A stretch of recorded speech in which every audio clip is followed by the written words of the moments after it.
Oh my lord, it is Friday, and I would love to be able to say, I don't know where the week went, but the truth of the matter is I know exactly where the week went. The week went into Crusader Kings 3. I am not going to lie to my audience. I lost 20 hours this week playing this game. This game is so good that in the middle of the show today, we're gonna take a stop from Ash's Q&A. We're gonna switch over. We are going to do the game review for Crusader Kings 3. Because if I don't, what's gonna happen is I'm gonna keep playing it, and then I'm gonna keep being like, yeah, I'm still working on it, but the truth is that there's so much to this game. I love it. Do I have an address for people to send me things? Yes, I do. It's down below in the contact, but it's also, I am Jahlon at P.O. Box 247 in Mascoutah, Illinois, 62258. That is my P.O. Box. Nice, really interested in the differences to Stellaris or Imperator Rome. Yeah, we're going to take a look at that. I also see people drop in their points. If you guys know people that have a subscription, kick over some rocks, get them in here. I will admit, I may have set the new, gift box, the birthday box. I may have set that a little too high. The good news is that if we don't hit it in the next 3 shows, which I don't think we will, I have the ability to extend it. So you guys crushed to the last one, and then I figured we had enough. Points sitting around. So I also want to say thank you to Quantum's wife. Actually, heard the story about my daughter being a preemie, and my daughter being a preemie. And my daughter loving Baby Yoda, and somebody sent Gizmo a little Baby Yoda, and it made her so happy. My daughter's been pretty much stuck in the house, except for gymnastics, which she just started, and then they had to cancel because a kid got COVID in the gymnastics team. So of course, my daughter having health issues has been kind of stuck in the house since March. Doesn't really get to see friends except twice a week, and then this week she doesn't. So she carries her big Stitch around. She got Baby Yoda with her all the time. So I appreciate that. Anything to make my daughter happy. If there was a way to make my daughter happy, I would do that. Sucks for a kid to be stuck in a house. Let's drop into a segment scene and let's get something going. Like I said, we're going to do some Ashes Q&A for a little bit today, and then we're going to switch over to Crusader Kings 3, and then we'll switch back to Ashes at the end. A lot of people have been asking me about Ashes of Creation, and I tell them, you got a lot of bad conceived notions in your head. Like, people get angry, right? Because you're trying to tell them, like, you're thinking about Ashes wrong. And they're like, well, I've been here for all of 5 minutes. And I'm like, you kind of have to have listened to Steven for more than 5 minutes to kind of know where he's going with that. And then I had some angry Pantheon people. Some angry Pantheon people were like, well, how dare you call Pantheon a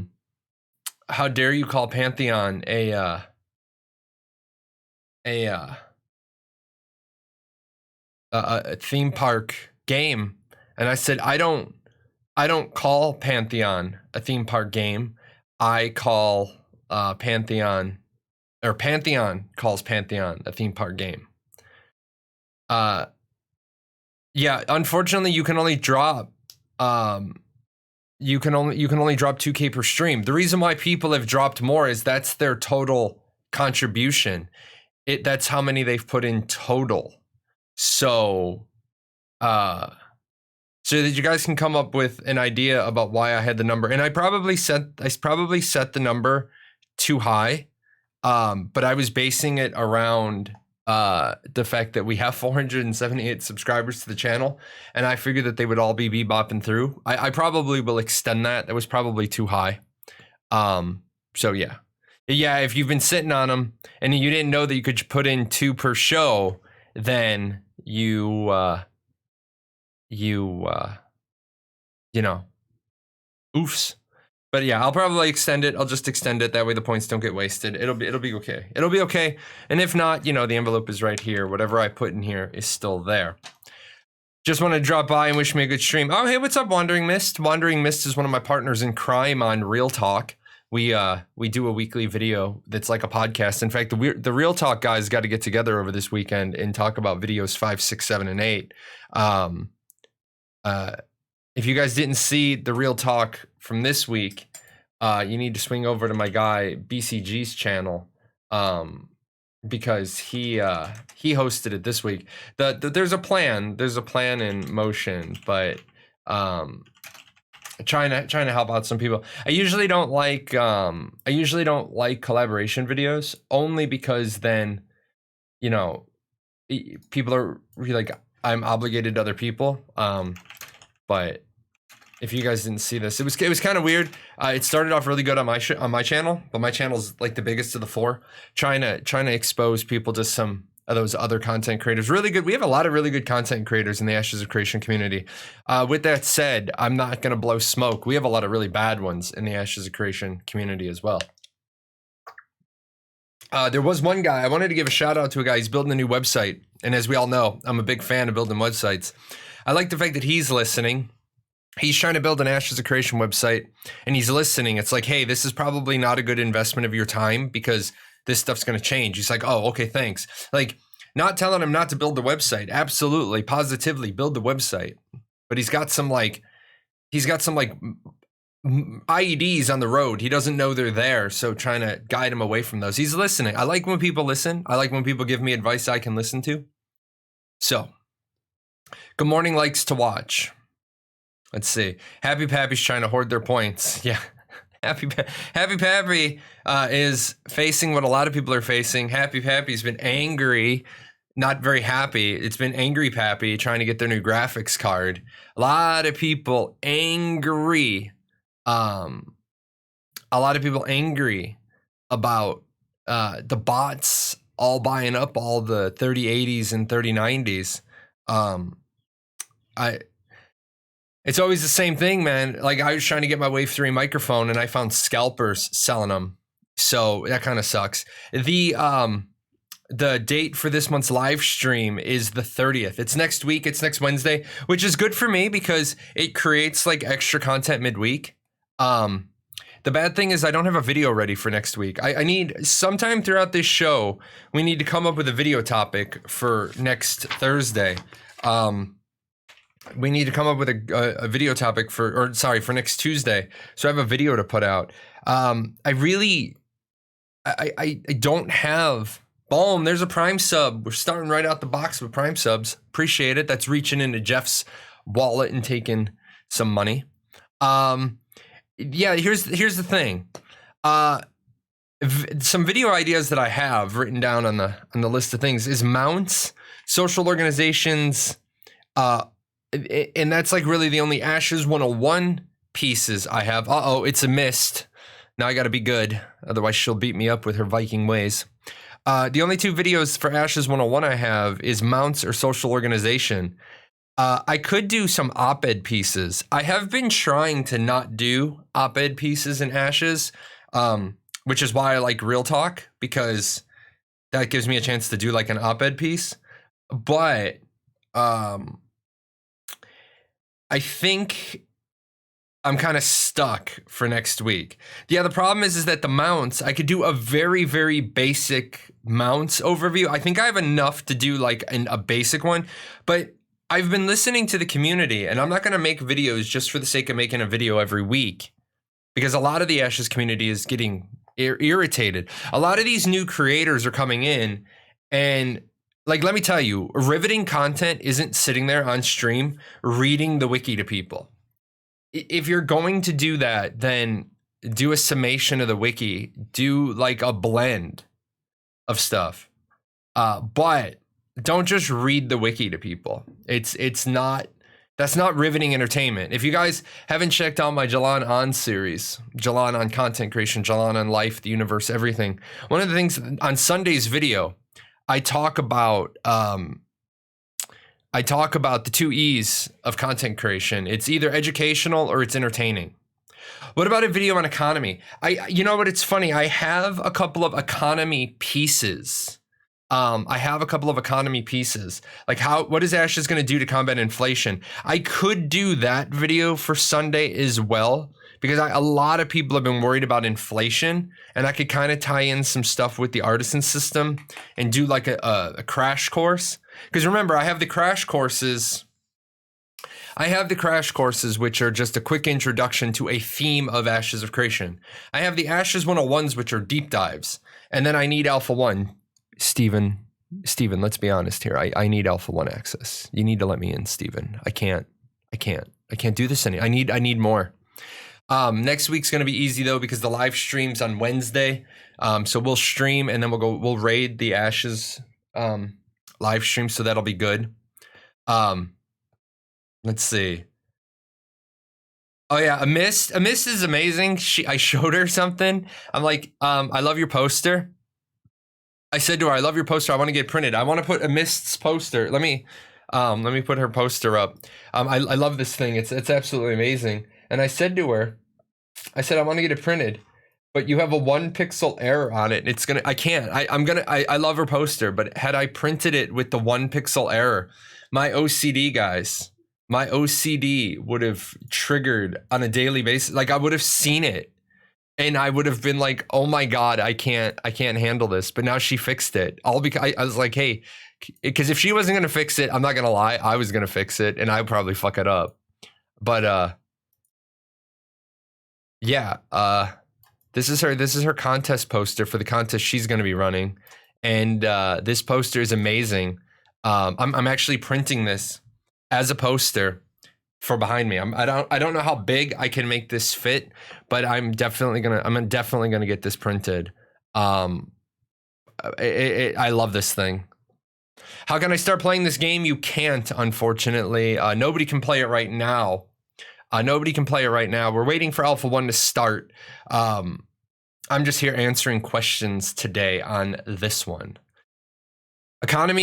Economic regions and certificates. Yeah, hold on. So guys, let's decide. It looks like economy is gonna be the video for Sunday. So let's start talking about economy.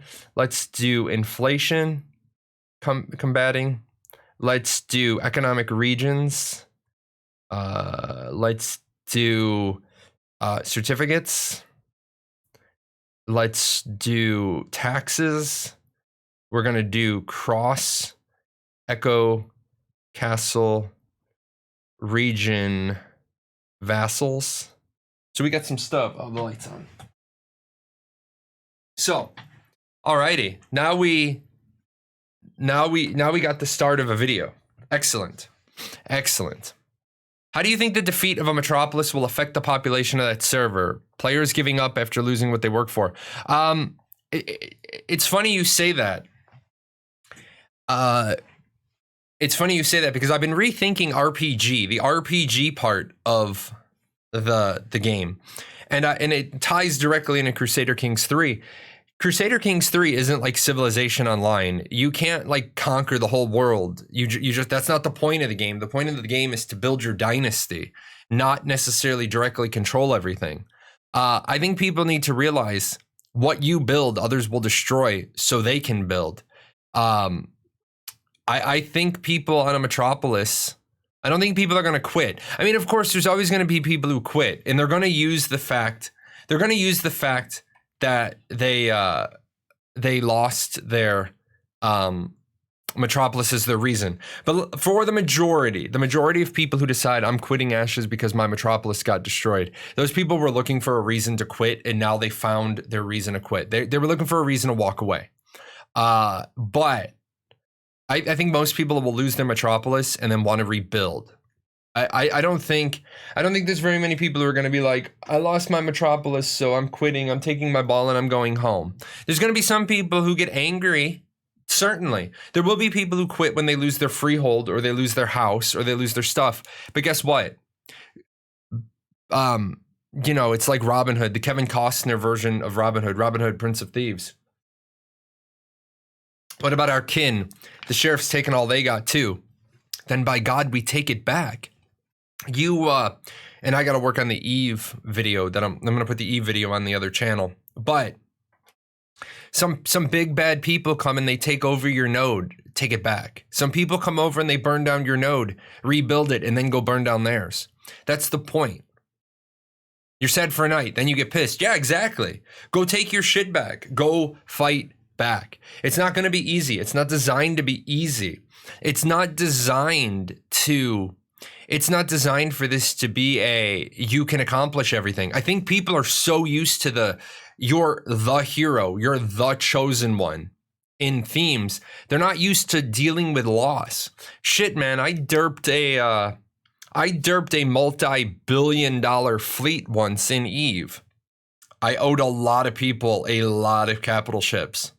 Luckily, we had a lot of money, but since it was like my fault, I bad called it. I had to earn a lot of billions on my own. Like people were like, hey, you're not fleet commanding this week. You're right. I'm off earning billions because I replaced all your capital ships and now I'm broke. I can't even afford to plex out my accounts this month. I gotta make money. So yeah, I mean, it's gonna unite you to take revenge. Absolutely. Absolutely. You're going to go full Viking on anyone who destroys your shit. Exactly. You're going to pillage, and I'm going to leave the other part of the pillage off. But you're going to go and you're going to pillage and you're going to raid and you're going to, like, you burn down my home. My first step is to reestablish my economic base. I have to put my new freehold down if I lost a freehold. If you lost a house, you're going to have to go find a node that has a house for sale, or you're going to have to build a node back up. That, my friends, is called the content. That is the content. Rebuilding what you have lost is the content in Ashes of Creation. Like one person said on my progression video, if you guys didn't see the progression video that I put out this week, it was on progression, and they said the only progression I wanna know about is the gearing progression. Gearing progression isn't character progression. It is, but it's like that's the playing the game progression. If the only progression in a game is the gear wheel, the game is gonna suck. I'm not cute. I'm a fierce Viking. A mist is the smoking hot Danish chick. Let's see. Do you lose your certificates if you lose your freehold, or is it like unlocked once, got it forever? You got to get a new deed. You got to go and get a new deed. You remember, the deed for your freehold is for the land. What you build on the land is up to you. But the deed is for the actual land. If you lose the land, you lose the deed. Or if you lose the siege and you lose the freehold, you lose the land. So you got to go get new land. You got to go buy new land, but you don't lose the whole freehold. You got the freehold is a rolled up blueprint. You can just redrop the blueprint. If you're not corrupted, the only thing you can lose is non-crafted goods. My gear and storage would be fine. Yes, I have a very long section of Ashes 101. Very long section of Ashes 101 on just corruption. Just on corruption. And for the person who said they want a 500 slide PowerPoint on Ashes of Creation, too late. I've already done way more than 500 slides. I'm still skeptical if people will actually commit to an expensive, difficult to organize node siege. I feel people would rather keep other nodes and trade with them. Exception will be guild-based nodes. First of all, there is no such thing as a guild-based node. Second of all, yes, people will siege all the time because you need to understand the entire node system. If I'm on the border of an economic region and I'm being blocked cross-border by a node in the other region, yes, I'm going to want to siege that node because I want my region to prosper. I think people are still missing the regional piece. The region isn't a faction, okay? The region is not a faction, but the region is a level of your allegiance. Your immediate allegiance is to your node, and then it Y splits. Your allegiance is to your node, and then to your region and your guild. The trick to being a good monarch is going to be making it so that everybody wants to help keep you in power. if there's 80% of the world that you can go and torment, or 20% of the world that you need to support you, go and support your 20% of the world and go pillage the other 80%. Why pick on the people in your region? Pick on the other 80% of the world. A lot of games make your inventory to stuff ratio very high, so banks and storage are required. I hope this won't be that. It will be that. You have a very limited storage capacity. Storage is meant to be meaningful. What you're limited on is you are limited on my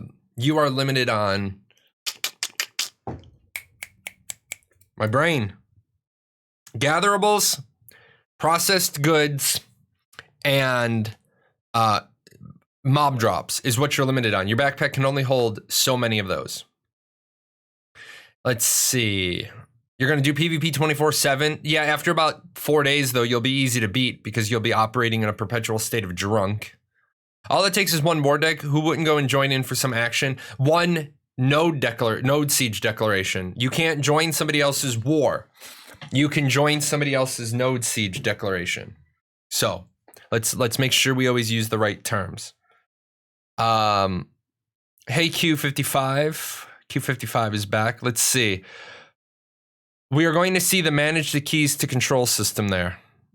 I don't understand what you mean. God, guild, node, region, character, real life. No. Your religion is those can be your priorities, because I can't tell you what to set your priorities, but the game mechanics don't align with that. The mechanics, mechanically, your citizenship is your highest allegiance. You have no say in that matter. You're mechanically you are always bound to your node first. So much to the fact that people forget you can end up in a civil war with your guild. If half your guild lives in node A and half your guild lives in node B, and node A's mayor declares war on node B's mayor, you're now at war with your guild. I do have a question in for this month's Q&A about, does that affect your ability? Does that affect your ability to fight or party with your own group? But I'm still waiting on that. You need a war flowchart. I can't make the war flowchart yet because I don't have I tried making it and I don't have all the details. As you guys know, I did this one. I did this flowchart because apparently the statuses were hard for people, but I got to still list this one up on Ashes 101. But yeah, I can't do the war flowchart because I don't exactly have all the answers yet. But yeah, let me add that. Let me put that flowchart on the list of things to do. I can probably add corruption flowchart. Let's see. I want to hear your personal opinion. Do you think Intrepid will get rid of the potion launcher? No, I hope not. I hope that they keep it in who doesn't love this thing? Who doesn't love this thing? This thing's amazing. But yeah, I think they'll get rid of it. Here's why. It's too much. It's too much. I mean, there's no reason why, given how much damage this thing does, there's no reason why you wouldn't run into combat with your potion launcher as your ranged weapon and just, shed lead and blow people up. It doesn't fit in the MMO. It fits in the MMORPG just fine. It fits in the MMORPG just fine because it fits in APOC, so it fits in the MMO. It doesn't fit into the MMORPG's combat system. So, yeah, I love it. It's a great weapon, but it's gonna be too hard to balance in. It's gonna be too hard to balance in the massive group combat. Imagine getting hit by like 125 potions at one time. You're just talking mass death. Are services on nodes exclusive to residents? No. Some services at nodes are exclusive to the residents. Others are open to everyone. So you've got a citizen of the node has access to every service. A vassal citizen of the node has access to the majority of services, and then non-citizens have access to base services. And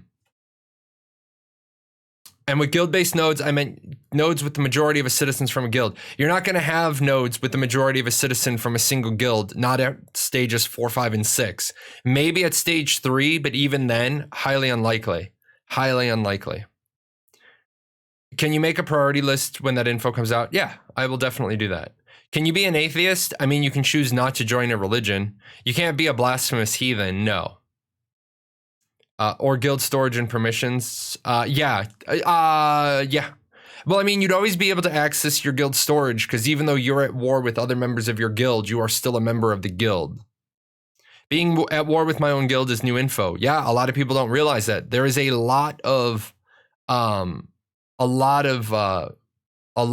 people don't know all the new bits and pieces. If Ashes of Creation pulls me in like Lineage 2 did, oh boy, it will.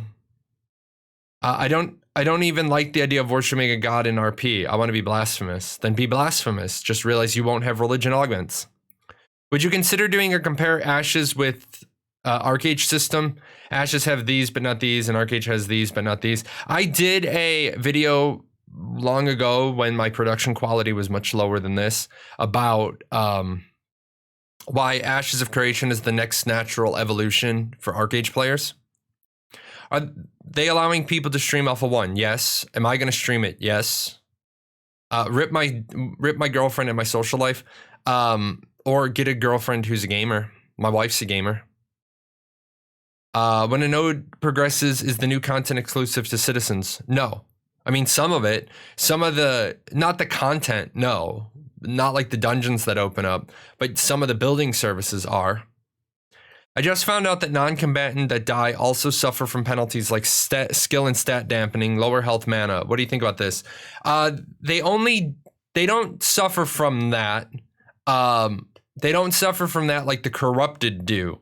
Everybody suffers from stat penalties from negative XP.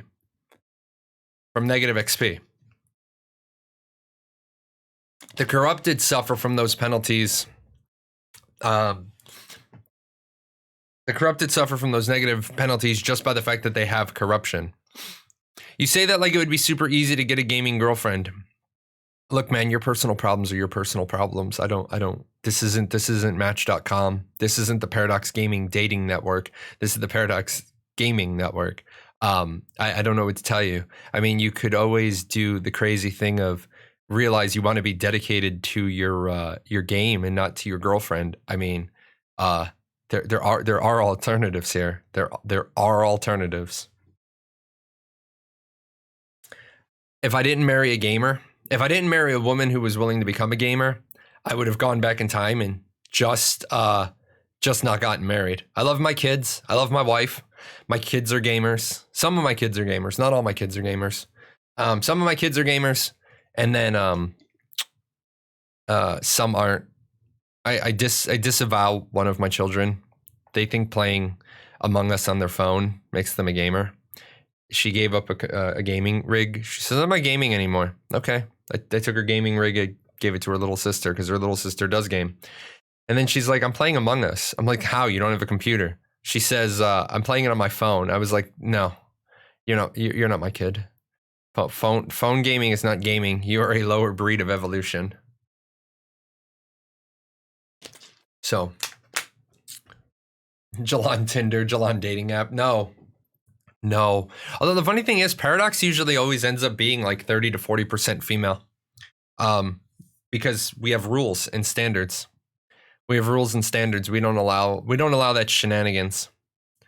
Multiple kids and a disappointment. Yeah, all I need is one. All I need is one kid to be impressive. Phone gaming's not gaming. This is why I'm voting Jahlon 2020. Yeah, Jahlon 2020, man. Jahlon 2020. Jahlon for president. I feel you would want to have the majority of your guild members to be citizens of the same node, or at least in the same cluster, unless you try to control specific nodes to control rare resources. You are thinking way too big of a scale that a single guild can do. A single guild is going to struggle to handle one node. one node. And that's if they can manage to handle a 3 to 4, a stage 3 or stage 4. The reason why you're not going to have all your guild members in one guild is that I'm a healer and I want to live in a divine node, and you guys and my rogues want to live in a whatever node, and my my crafters want to live in an economic node, and my PvPers want to live in a military node, because the nodes give you advantages. The nodes give you personal. The nodes give you personal advantages like augments or access to things that you need. So you're not gonna. If you're planning on being a guild leader and your very first decree as a guild leader is to say we're all living in this node, you're probably not going to be a guild leader very long, or you're going to lose a lot of your people. Yeah, I definitely don't think being at war with your own guild is desirable. No, I think the trick to that is you have to have your guild members have like their freehold in one node and then an apartment in like the other node. Like say let me bring this up just so we can look at something. Zones of influence. So say in the red, that's the city. The red is its zone of influence and its vassal chain. So everybody inside the red is part of that vassal chain. We decide that our primary base of operation is going to be the city. And now there's people who say, well, I don't want to live in the city. I want to live in one of those two towns because they're different node types. And I say, cool. How are you getting your citizenship there? Are you getting your citizenship there through freehold? And they're like, yeah, I'm putting my freehold in the town. Okay, well, will you consider putting your apartment in the city? Because that way, if the city and the town go to war, you can make people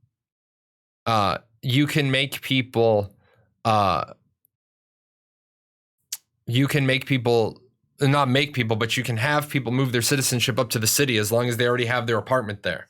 So it's a good strategy. Oh yeah, I gotta remove the ad thing because they stopped their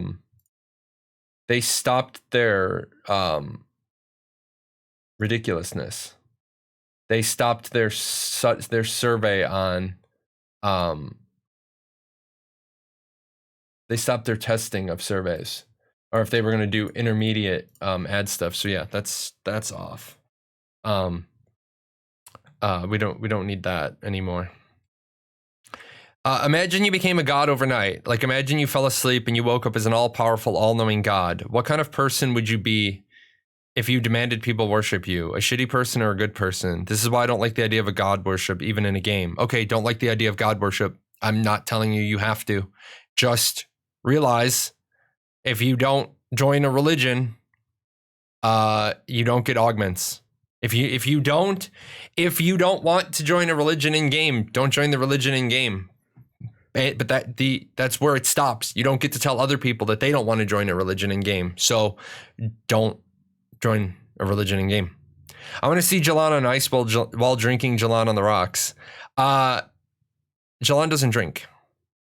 What kind of augments do you get? Are they required to be relevant? Well, they're augments that stack on top of your other augments. So yeah, I think they make you pretty relevant. If you find like-minded players who are developing a node, they might make a guild, hence guild-owning node. Yes. However, I caution people to use that mentality because there is no guild requirement to own a node. There is a guild requirement to own a castle. An individual cannot go and claim a castle. I mean, I'm sure an individual of the right level, I'm sure an individual could get a guild up to the right level somehow.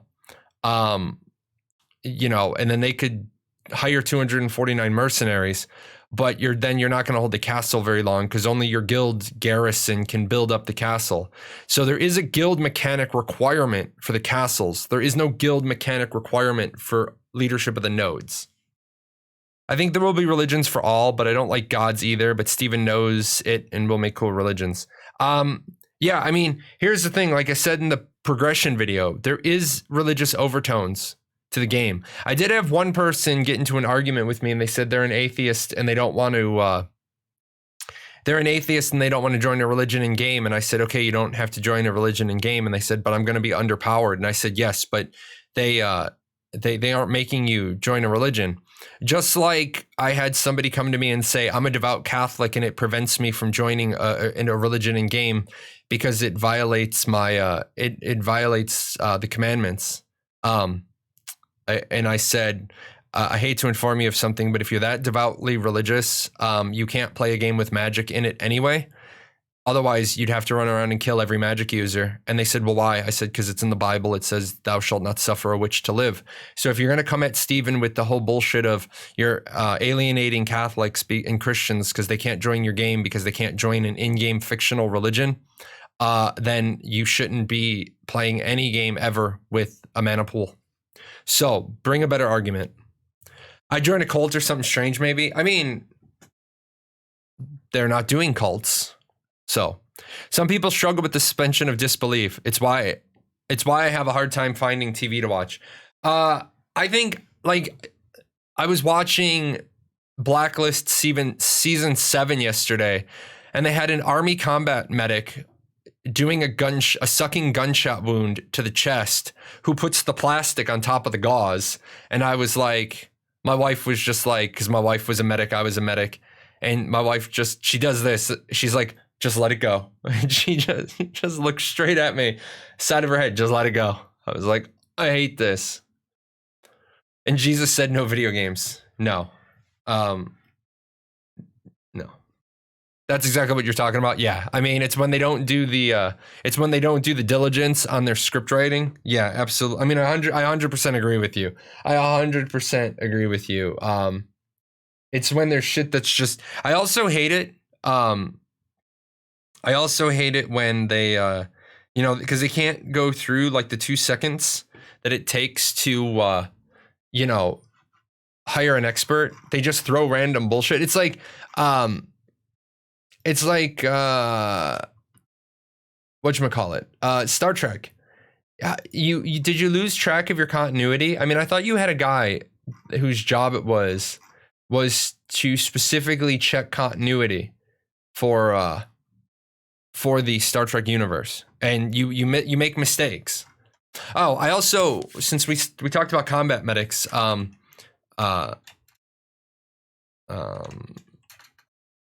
see.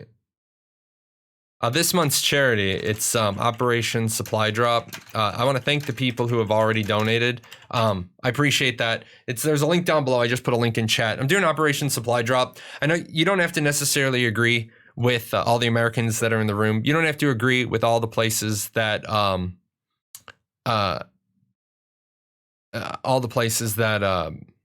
America currently has troops. The military members don't get to decide where they go. The military members decide that they're in the military and they get orders. And mine is not to question why. Mine is just to do and die. Those guys are having a really shitty time right now. There's a lot of guys in a lot of places that there's no morale boosts or anything for them. So I'm doing charity between now and the middle of October for Operation Supply Drop. And then in November, I'm doing a 24-hour stream for Extra Life for Kids. So I want to let you guys know I am doing some charity work. I will make a donation to it near the end. I'll donate to my own charity, but I did want to let you guys know I am doing that. I did want to say thank you to the couple of people, the pair of people who have already donated. That means a lot to me because I brought you that charity. You're going to grab food. Oh, don't talk about food. I don't get to eat for like 4 hours. As far as you know, anything past Enterprise Nemesis is canon. Nothing past Enterprise Nemesis is canon. Yeah, Picard is not canon. Picard is not canon. They allowed Patrick Stewart to kind of go crazy. Voice chat is not proximity based. Why?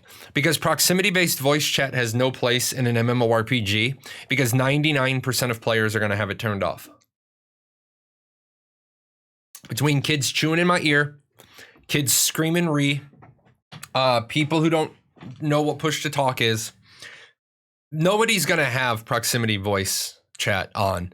As you guys saw when I played New World, it was the very first thing I turned off. I literally went in, I turned it off, and it fixed my audio issues. So there's no reason to support. And second of all, they're not gonna have proximity voice chat anyway. They have some in-game chat for events, parties, raids, and taverns, but not all the time. Proximity voice chat for looking for group. What looking for group? There is no looking for group mechanic in Ashes of Creation. So, do academy involvement exclude religions? The academies are the social organizations. Religions are a separate thing. So, looking for a live stream question. You're a little late there. I haven't read up on a lot of the lore yet, but aren't the gods and Ashes of Creation known to be real? Atheists don't believe in gods, but how would that be practical if known they were exist? That is true. You can't really be an atheist in Ashes of Creation. That's a good point, Hojo. You can't be an atheist in a world where you know for a fact the gods exist. The gods built you 4 gates to save you. There's no atheists in a foxhole, and there's no atheists when you know, like, hey, I'm an atheist, I don't believe in you. Then how do you exist? You didn't go into the underrealm because it was created by the gods to save you. You didn't go through the divine gates because you know that the gods built them. For real, I left a guild because people using voice activation on comms and chewing, snorting, coughing, chewing, farting, disgusting. Yeah. When I set up my guild, TeamSpeak, it's gonna be push to talk. But I can't push to talk. Get a fucking foot pedal. You know, I seriously, as a disabled gamer, as a guy with one functional hand, get a foot pedal. Make your foot pedal your push to talk. You can stand on a foot pedal. And if you're always standing on the foot pedal, then you don't get comm rights. You don't get talk rights. You just get listen rights.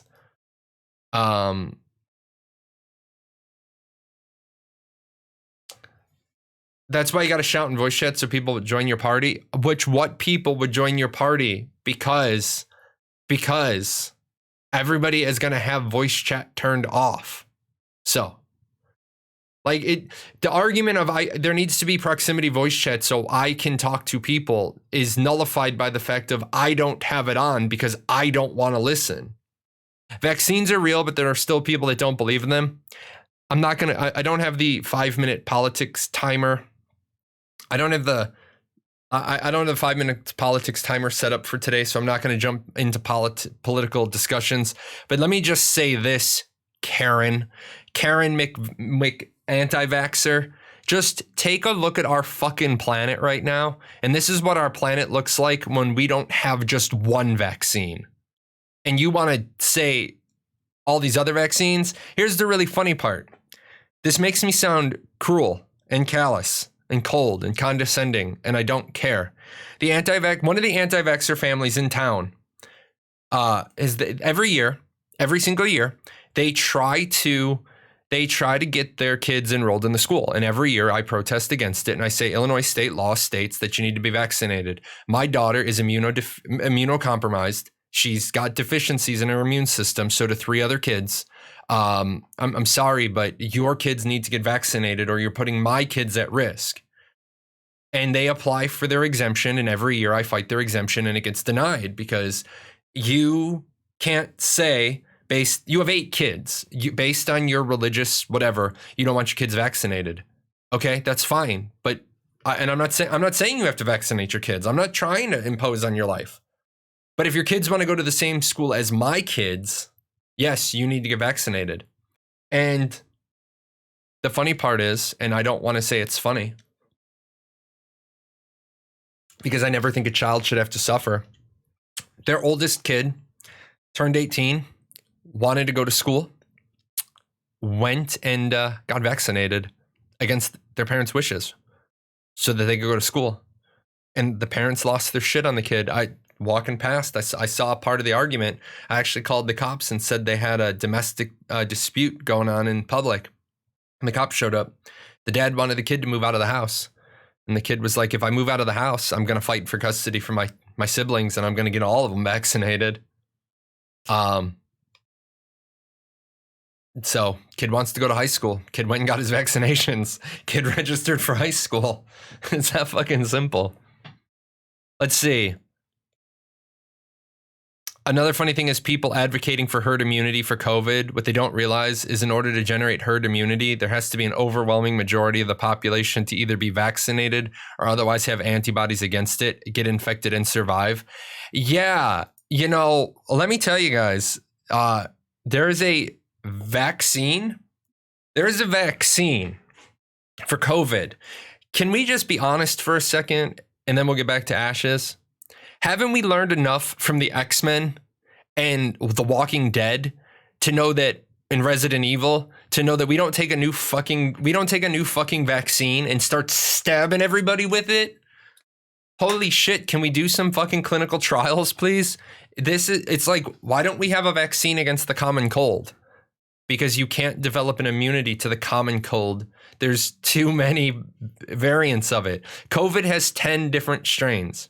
I'm serious, guys. I'm not being funny. I am not being funny. I think that my paper that I wrote in 1999 that we were going to have a civil war by 2050, I think I was right. I was just 30 years too soon or too late. I think the civil war is going to happen or the fucking zombie apocalypse is going to happen.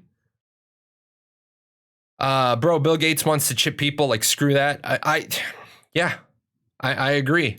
COVID-20 is a zombie game on stream. Yeah, I saw that there was a COVID zombie game. I think Steven would want an association in the same realm of religions, but based on democracy and rational thought. Steven wants a game based on religions because he's building the game based on religions. Don't need the chip. The chip is in your phone. Yeah, did you guys see that? That was kind of crazy. Where they can track cell phones. As long as they're not associating that it's your cell phone, they can track the movement of cell phones from one area to another, and they don't need a warrant to do it. They don't need a warrant unless they want to know it's your specific cell phone. That was pretty crazy. Only people who want civil war are racist, and they will lose if they try. I don't want to jump into politics because I don't have the 5-minute timer set, but that's not a really fleshed out statement. Anyway, back to Ashes. So the video, we're definitely going to do that video. We're going to do a video on the economy. We're going to do the video on the economy for Sunday. Well, for Tuesday. I'm not sure if I will get that one out for my patrons early this time around. Usually I try to, but I don't think I'm going to get the video done today and cut. I got Ireland to conquer, guys. I got Ireland to conquer. But no, seriously, you guys are going to see how good Crusader Kings is. In about an hour and 15 minutes, I'm going to switch up the show for just a little bit. I want to show you I want to show you Crusader Kings because I think it's a good game to play for a little bit as a distraction because everyone keeps saying I want an MMO to play. Well, I'm gonna say this. Maybe you don't need an MMO to play. Maybe you just need an RPG to play for a little bit. How do you find the time to make videos when you have Crusader Kings 3? I don't, and that's the problem. That's why I'm doing the review live today. Do I think 10K concurrent players is too little for this large world? No, because it's 10K concurrent players, but up to 50,000 per server. Steven, you really need to clarify that statement. That statement needs to get some clarification put on it. But if there's 50,000 people per server with 10K concurrent, I think the world is fine. But it's also, I mean, I need to know travel. I need to know travel time, travel speed. There's a lot of things I need to know before I can say, is the world too big or too small? I mean, let's be honest. If there's 10 things going on at one time on a server, like what was Arcage's flaw? What was Arcage's flaw? Arcage's flaw was there was a bunch of stuff to do, but it was all this happens at this time. There was very little events overlapped because everything was scheduled. So I think Steven's gonna get on that one. Yeah, there are no built-in diseases in Ashes right now. First of all, that would be like really not a wise idea to be doing like in-game viruses while the world is suffering from a pandemic. But Boom. There's a Prime sub. Appreciate that. Why didn't I hear that though? Oh, because my headset's over here. AOC STDs. Yeah. My oh, there it is. Argage's flaw was dailies and forced scheduling. Yes. Argage's flaw was a lot of things. A lot of things. I've seen people complaining about player-to-player trade, saying it shouldn't be allowed. Is there any problem in player-to-player trading? No, player-to-player trading should always be allowed. People don't want player-to-player trading because they want it to have to go through the auction house so that you can I thought you gave away 59 subs, and I was like, you're insane. You've given away your 59th sub. Thank you, Embertech. It's like, if you have a game without player-to-player trading, a lot of people are going to leave it. Eliminating player-to-player trading doesn't stop pay-to-win. If you have an auction house, you still have pay-to-win. You just have to go about it different ways. There we go. There's a hype train. Hype train outbound to the station. Appreciate that. By the way, guys, let me check. I do start every show checking my Gmail because one day we're going to be like, we have the notice, but no. I heard from somebody that just said it took them 2 months to hear on their Prime. 2 months to hear about their Prime. So we've got some time. I think this is week 3. 1 week. Yeah, it's 3 weeks from today. 3 weeks ago today, I put in my partner application. Gmail, Hotmail is the only real email to use. I use Gmail because it's where the it's what everything is tied to. Oh, Bits! Embertech just cheered Bits. Thank you, Embertech. So let's see. Yeah, I think there needs to be player-to-player trading. Otherwise, you have a very, very bad economy. You're not an A1. I am an A1. Nobody can play A1. But yes, I am definitely in A1. I am not in this current testing version of A1 because I'm not a leader of men. But it wouldn't, like, honestly, I wouldn't want to be in this version of the testing right now anyway, because I wouldn't be able to share. I want to share. I also want to, oh,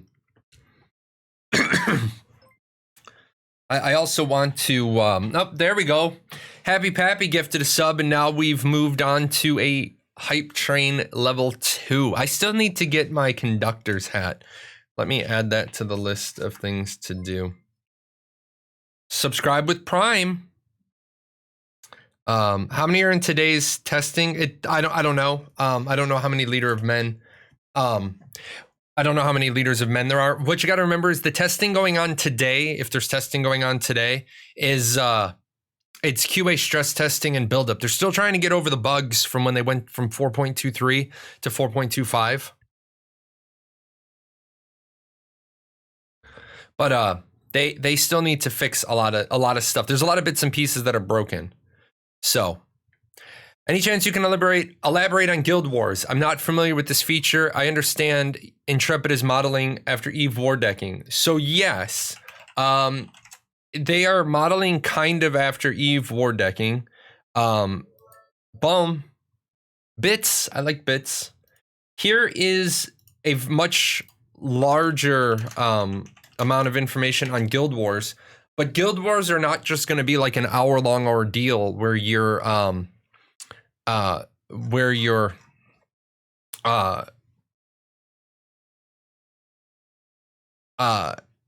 killing each other for an hour. What you're going to have is you're going to have meaningful objectives where you like have to steal something out of a guild hall or siege a guild fortress or kill a particular, like your job might be to kill a particular officer or guild leader. And then that person gets buffed and they become like a walking mini boss against the other guild. So yeah, there's a lot of pieces. There's a lot of moving pieces to the Guild Wars. The thing is, the objective parts of the Guild Wars only happen during prime time. So it's going to be fair to everybody because you make the objective parts put into prime time, but you're also going to make it so you can kill people 24 hours around the clock. Why isn't this game launched yet? What are they trying to do in game that isn't ready for the public? A lot. They have to finish building the world. They have to finish doing all the art. They have to finish testing the back end, the mob AI, all of the skills, all of the balancing. Yeah, there's a lot that's not done. The artisan system. So, I mean, you got to remember, people forget that this game looks really good, what's on the screen right now, but they got a lot more to go. They've created parts of the world. They have to create the rest of the world and the rest of the systems. So yeah, they have. I mean, they have the game. What are they building? They're still building the game itself. I don't know how many people are in today's testing. Let's see. Will there be bridges between the two big islands, or will you only be able to get across with ships? Ships. You need ships. If you're not a leader of men, what does make us? Leader of men is just the Kickstarter package. No player-to-player trading prevents a large part of RMT. Depends on the game. Depends on the game, but I think punishing 95% of the players for the actions of 5% of the player base is a really shitty way to fix it. I think group punishment is a horrible way to fix things. I never believe in group punishment. So that being said, yes, it does cut down on some of the RMT, but there's always going to be RMT. There's always RMT. There's just RMT of different flavors. Of different ways to do it. Do you believe Ashes can make the game look as good as New World after a lot of the art and lighting passes? Will Ashes always fall behind in graphics due to the engine? I mean, let's be honest. Either engine can be done really, really well. Crytek, which is now Lumberyard, is just a really nice looking engine. Unity used to be the more poor graphics quality engine, but man, the new Unity is amazing. So I think that once they do some of the lighting, I think Ashes will look better. Once they finish the animation passes, I think Ashes will look better. So, I mean, it's kind of hard to say. I don't want to set the bar too high and then have Ashes fall short. Am I the only one that thought New World's graphics looked bad? The only good thing was the lighting. I mean, I think I said that exact same thing when I was saying New World looks good. New World looks good for the lighting. I think a lot of, New World doesn't look bad, right? It doesn't look bad. I think to say it looks bad is unfair. It certainly looks on par with everything else. How much will Ashes cost? $15 a month. Do you know if Alpha 1 and Alpha 2 will be on the same island, or will there be bigger areas? There will be bigger areas as we go. As we go, the world gets bigger, because as the more people they involve in the testing, the more of the world they want to test. Thanks, guys. We did 5 subs and 200 bits. You guys are great. You guys are amazing. Good news is that once October 1st hits, I can have a board meeting with myself. I can pay myself one of my loans out of the corporation, and then I can do more giveaways. So, wish I had more time to get into Ashes. I've just kind of been AFKing Arcade, one of the few suckers still in that game. Yeah. If you're in school right now, school needs to be your focus. School needs to be your focus. Let's see. How much does Ashes cost? $15 a month. BDO had a mechanic where guilds who never entered a node war or declared on other guilds were protected from war decks. Do we know if something like that will be in Ashes as well? No, probably not. Probably not. Your wife can create her own LLC and then you buy her out. Then you can retire ×2. That really wouldn't get me anywhere.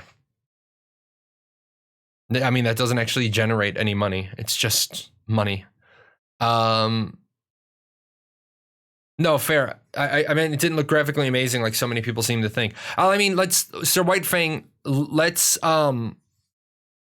look at it this way.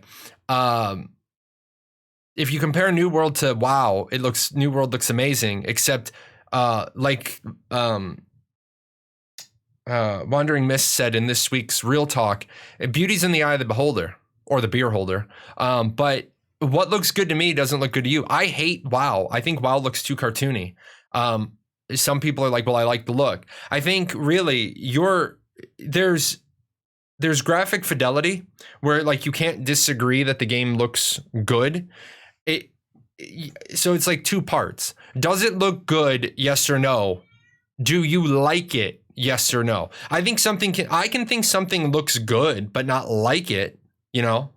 I think I could say this is well done art. I just don't like it.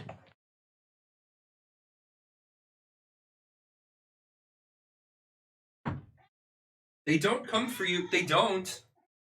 They don't come for you. They come for me. I know, they come for you. Oh, shush. Go to your bed. Go to your bed. He's angry. All the other humans left. The other humans had to go and do errands. You guys know we live in the middle of nowhere, so all the other humans had to run around and do errands and stuff. How many paradox points to get a cat cam? Hey, here's the thing. I need to be able to buy the hardware I need. I am happy to say I got some bits and pieces I've been trying to get. I got the new key light for the other side of my desk so I can get rid of this hodgepodge collection of circle lights. So then I can get the lighting finished, and then I got my stream deck, so that'll make my job of putting stuff up easier. And then once we get another camera, we can do a cat cam. Hey, they want to see you. Look at the camera. They want to see you. You're being bad. You're being bad. This is Sora. This is my cat.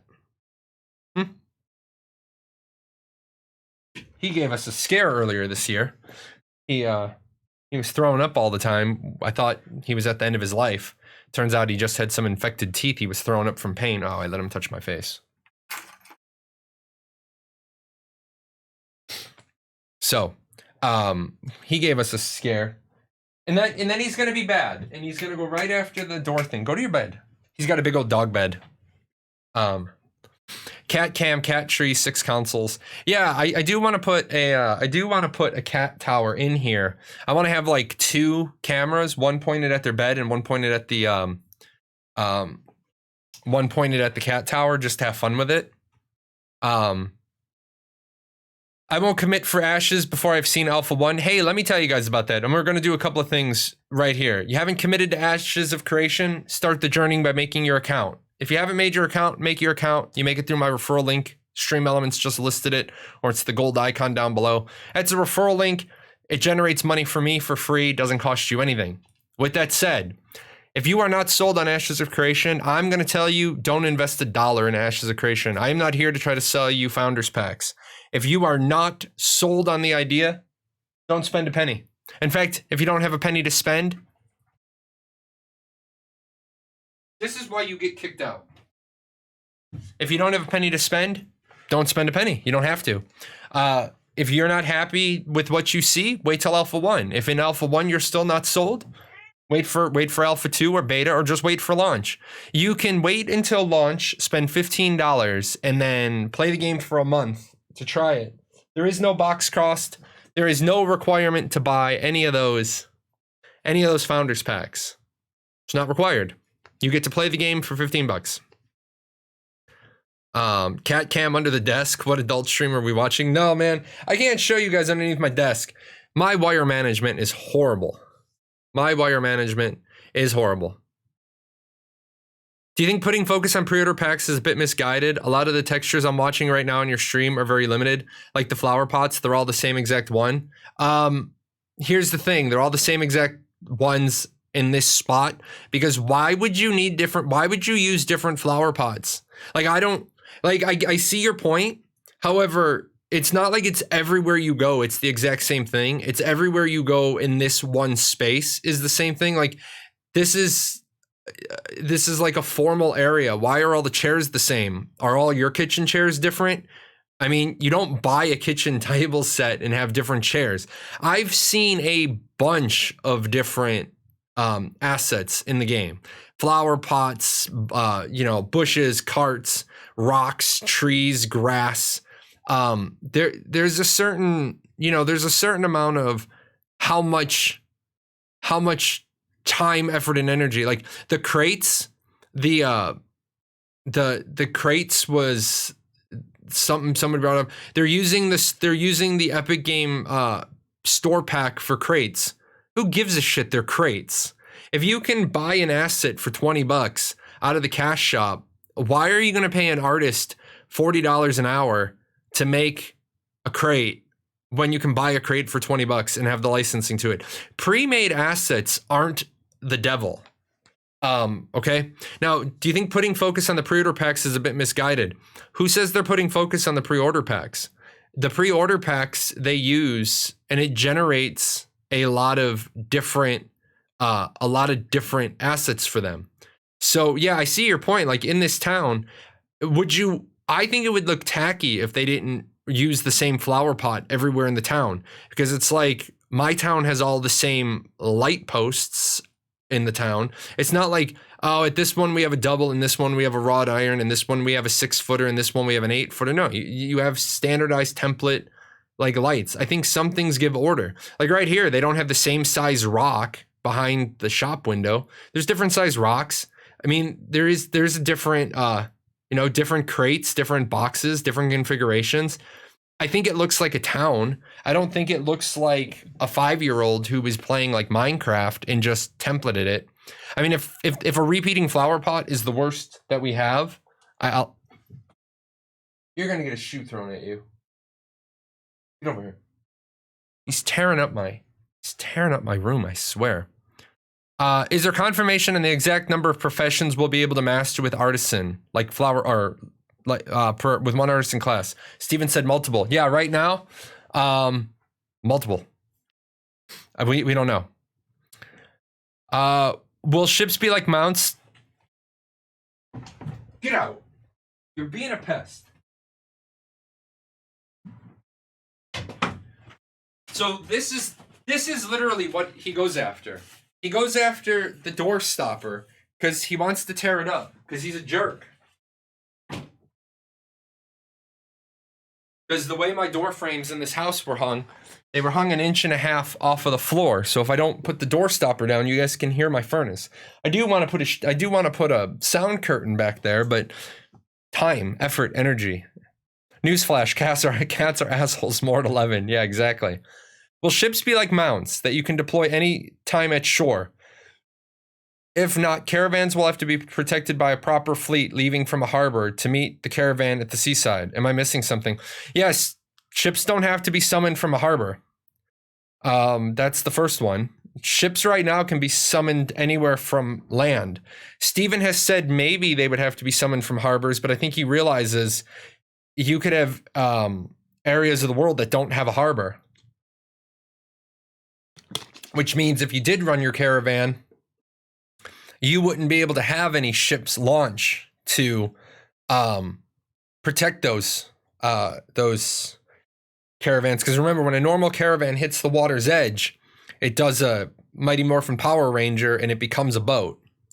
So, yeah, right now you can summon a ship from any land, which is how I think it needs to be. Which is definitely how I think that needs to be. I want to ride my ship through the forest. Well, this isn't Arcade, and you can't. If resources are limited for textures, but the game is great, who cares? You know what? I kind of agree with that. If I have to load flower pot number 1, and it's everywhere, and as long as they're done well, that's fine. But what I don't want to do is I don't want to have a lag based on the fact that I'm loading 50 different flower pots, 50 different light posts, 50 different houses. Will there be certain regions where some mats will not be available at all? Yes.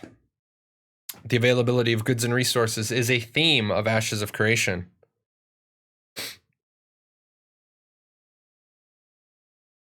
Type Flying Dutchman into chat to unlock land ships.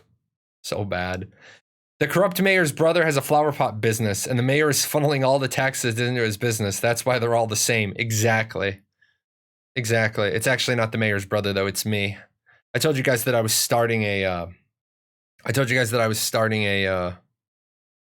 lumber company. It's actually we have a flower pot business. We're corrupt. We're the Paradox corrupt flower pots. That's our claim to fame. I wanted to check something. Yeah, I do have it. All right. Do we know if armor weapons mats will drop from regular mobs too, or just raid bosses? Bar the top level gear, of course. Yeah, there are going to be. I mean, there's going to be mats. I mean, it's people are under the impression that the only mats are going to come from legendary bosses. It's going to be like regional bosses will drop mats. Regular mobs will drop hides and antlers and teeth and bones and scales and fur, and you're gonna well, some of that stuff will be dropped. Some of that will no doubt be in the skinning profession. So yeah, I mean, you're gonna have to get that stuff. You're gonna have to get that stuff as well. My wife's cat was on my desk and licked my paper. I sort of hate my wife's cat. So you're a lumberjack, not a pot dealer. Oh wait, those are fronts for your submarine fleet for your car, for my cartel. Yeah. How deep can we customize our armor and weapons? For example, color dye like Final Fantasy. There will be dyeing in Ashes. You will be able to change the appearance a little bit. So customizing your stats will be something you can do as well during the crafting phase. Is there going to be weather or seasons? Yes, there are seasons. Right now, they are scheduled to be 1 week each. I'm really trying to get Steven to change the seasons so they're 3 weeks each. Only because then you always have castle sieges under different seasons. But of course, saying I want them at 3 weeks each is meaningless because I haven't played with the seasons yet. There's also a day and night cycle, and some mobs will only come out at night. Good question. What else we got? Let me go to the other thingamabob.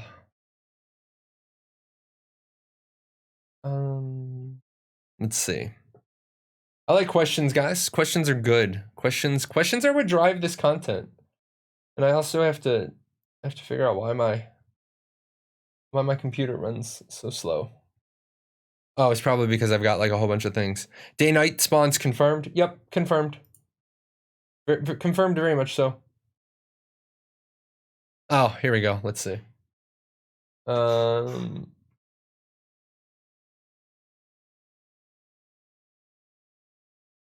Where was it? That was a good question.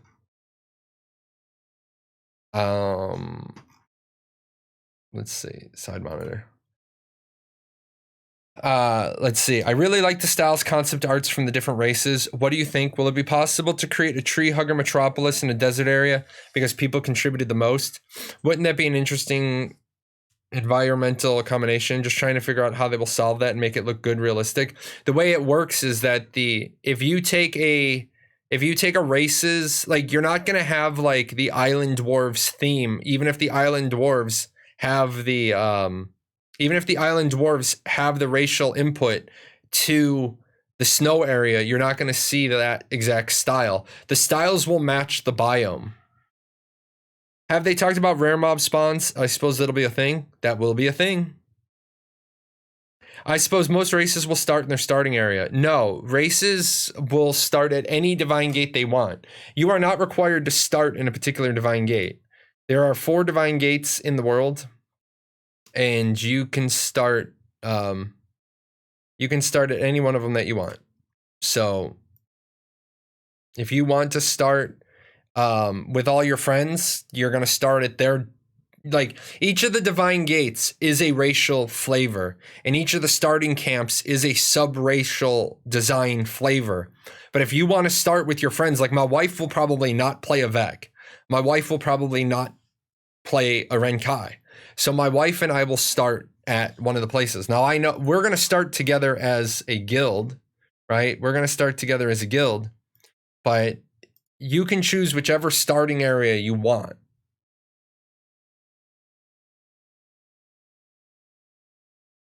About the cats, do you have a couple of cardboard boxes in the room? They'll probably use that instead of any old bed. Add a couple of plastic bags for them to sit or lick. Now, if I leave plastic bags on the floor, my asshole cat pisses in them.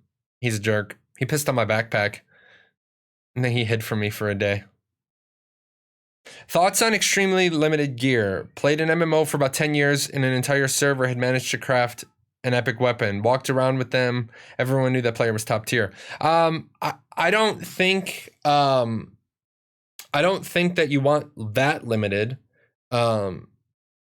I think you want, I mean, why do you waste time creating 50 different legendary weapons? And then nobody ever can get them. I think if you waste the time, I think if you invest the time, effort, energy to build stuff in game, then it should be obtainable in game. At the same time, it would be great if it took a year for the first legendary to show up. Has Steven given an update on reward turn-ins after a successful caravan attack? What update are you looking for? I mean, we know that you have to take the certificates back to the point of origin. That's not likely to change. He's a jerk, pissed on my backpack. Came into he's a jerk, pissed on my backpack. Cat trouble. Yeah, he got kicked out because he was being a jerk. So I do just need to put a cucumber outside the office door and they'll never come.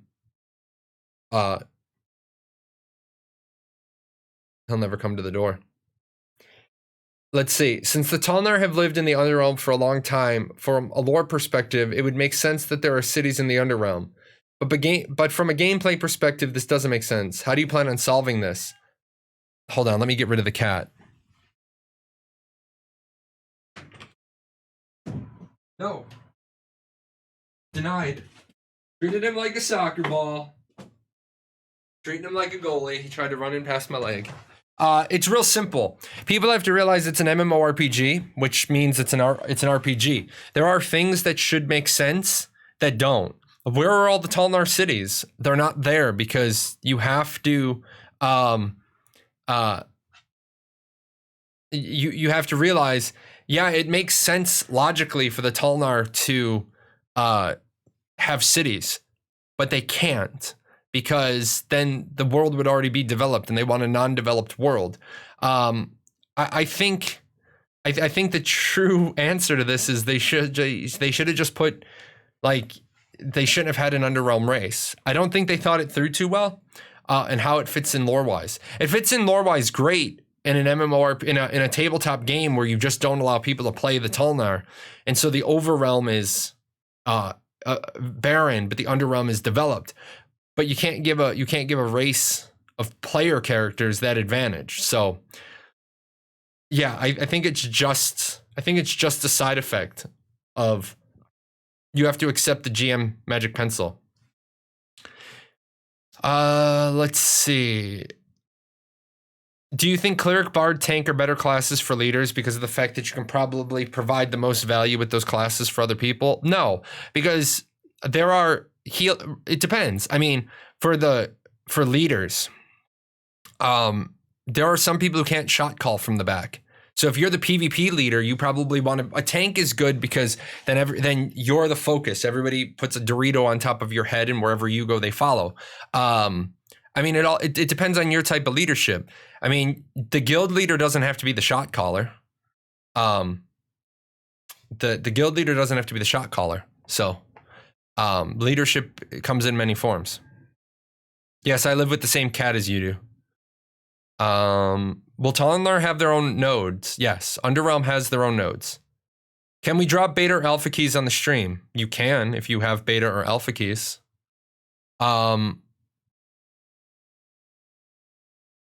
So. Yeah, they got everybody. We're covered. How early in the game do you plan to introduce a dungeon? They don't introduce the dungeons. The players do. The players do things and dungeons appear. I'm not a huge PvP fan only because I'm not good at it. I'll participate in wars with others if needed, but prefer to solo quest and level. Will there be enough content in Ashes like questing and building a character out for someone like me? Yes.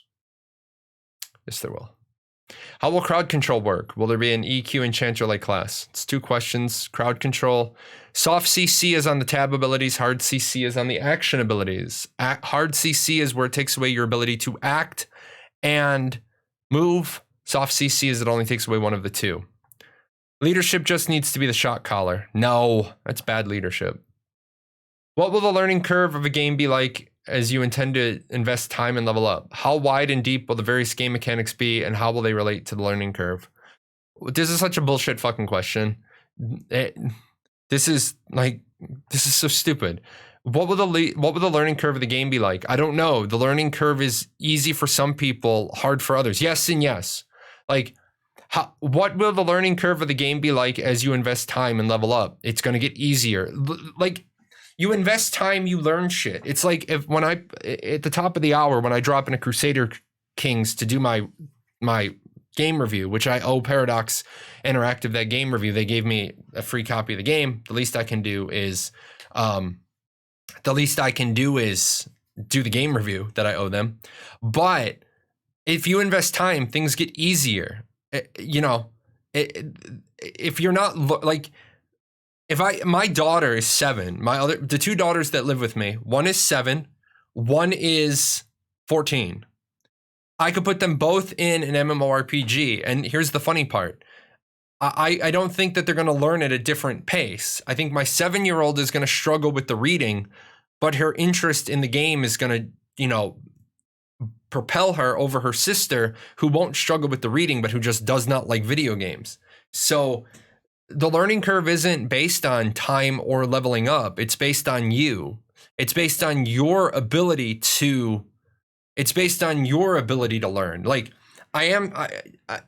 people have different learning curves. Those of you that are in here, you're interested in learning. You're gonna have a lot higher starting point than somebody who's never learned about the game, never read about the game, like on launch day. Oh, this brand new game I've never heard anything about. Your learning curve is going to be massive. How wide and deep will the various game mechanics be, and how will they relate to the learning curve? What answer are you expecting from the developer on this? How wide and deep will the various game mechanics be? They're going to be robust.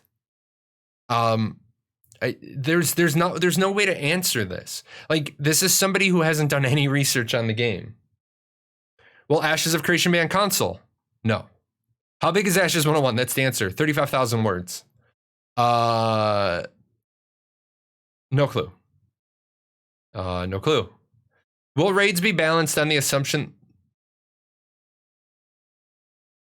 Oops. That's why that was there. That's why that was there. Will raids be balanced on the assumption there will be active PvP occurring at the same time as the final boss fight? In other words, will raids be made less challenging because PvP will be present in the area? No, it's not made less challenging. What happens is they make the PvE content challenging, and now you have to PvP on top of it. 5 wide, 7 deep, 5 times 7, 35 learning curve. Simple, yes, for 2-dimensional, but don't forget to apply the Pythagorean theorem in 3 dimensions. Question for developer, will there be cheats? No. Are there any race-neutral armor appearances? Armor appearances, race-neutral. No. Cosmetic appearances, race-neutral, yes. By the way, I do want to give one more shout-out to Quantum's wife. Quantum's wife made my daughter a Baby Yoda, and she loves this thing. I wanted to share it twice in the show. She sent it. It's so cute. I know. It's so amazing. Quantum also makes wands. Quantum's woodwork is amazing. Will Ashes be on console? No. Can I see who voted for me in a mayor election? Good question. Let's use the voltage drop calculation to determine the difficulty. Oh my God, no. Oh my God, no. No. Hold on, I gotta look at this Eve learning curve graph because I think it might be the one that I know of. Oh yeah, yeah. I love this one. I love this one. I'm gonna put it on the stream. I fucking love this image. I have always loved this one. This is, if you want to know the difficulty of a game, compare it to this learning curve. I love this fucking thing. Time spent playing versus all these other games. Oh, this is so, I love this one. If you just look at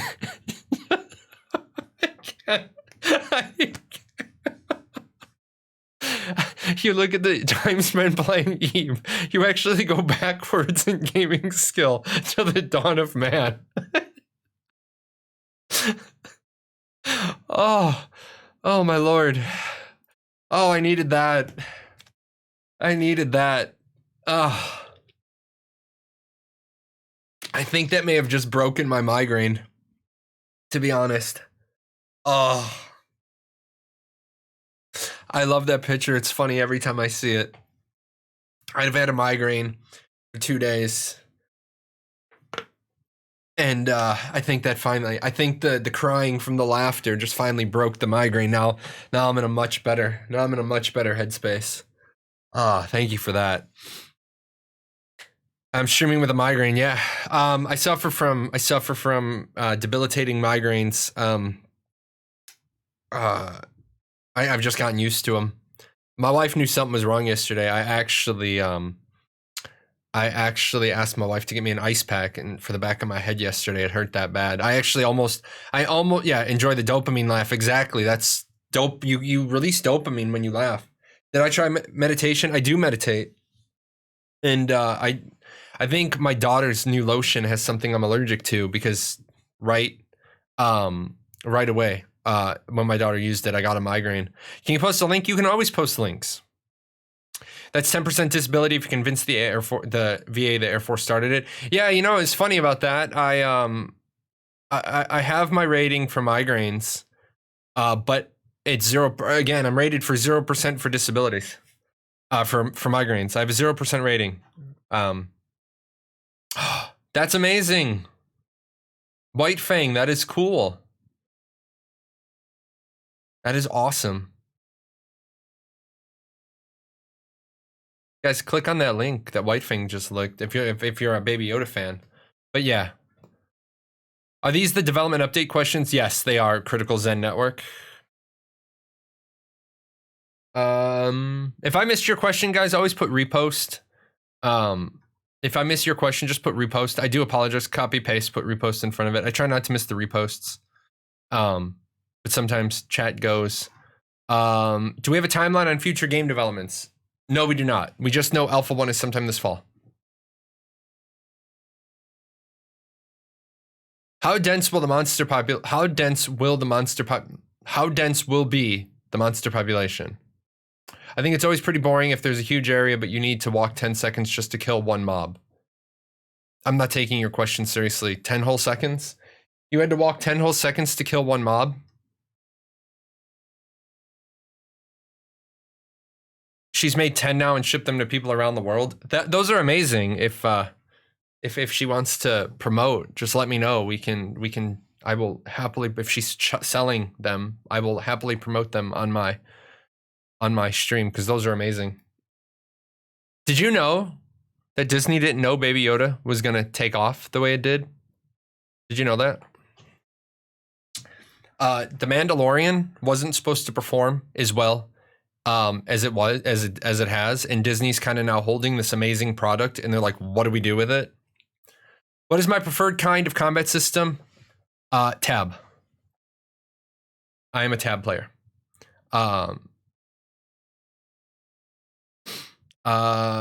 Yes, that's why it does. My preferred combat system is tab. She makes them on commission because Disney's a little weird about people having shops for them online. And yeah, makes sense. Disney screwed the pooch with Baby Yoda before Christmas. Yeah, 100% agree. Back in my day, I had to walk to every Craig in Final Fantasy XI without a chocobo both ways. Right? For how much can I buy 10K gold? Same price as Arcage? Yeah, if you buy gold, you're going to get banned. Why would you want to buy gold? Why would you want to cheat? Why do you want to be a cheater? Why do you want to cheat? If you're cheating in a video game, it's just a reflection of you failing at life. You can't even do good in a video game? Come on. Every raid dungeon boss we have seen so far has this bluish portal before it. You think this will always be the case? Is it meant to create a defensible spot that allows defensive raids to protect the world boss? It could be. It also could be that they want to move you to a different area. So the area that you're in is more not lag centric. If you move them into a boss room, If you move them into a boss room, it means you can have better quality PvP there. I just insulted 99% of the players. I don't think 99% of players cheat. The reason I know this is because people in my guild get the boot if they get caught cheating. I know a lot of guild leaders who give people the boot if they get caught cheating. So, do I consider macros cheating? Macros are dependent on the rules of the particular game. Now, scripts are always cheating. Macros, it depends on if you're talking hard, like Logitech macros or in-game macros or what you're talking about. About 90%? 90% of players cheat? I don't think 90% of players cheat. I think between 5 to 10% of people cheat. I think between 40 to 70% of people will pay to win. But I don't think that many people cheat. Logitech or Razer, I'd say any macro is cheating. I mean, it's not cheating if they don't have a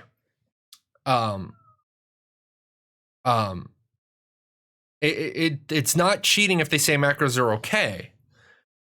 Logitech macros are simplified scripts. They are simplified scripts, except here's where the piece comes in. Is my wife's cat trying to get in here, or is she just crying? Come on. Come on. They never see you. Come on. Come on. You're just gonna sit out there and cry? Okay.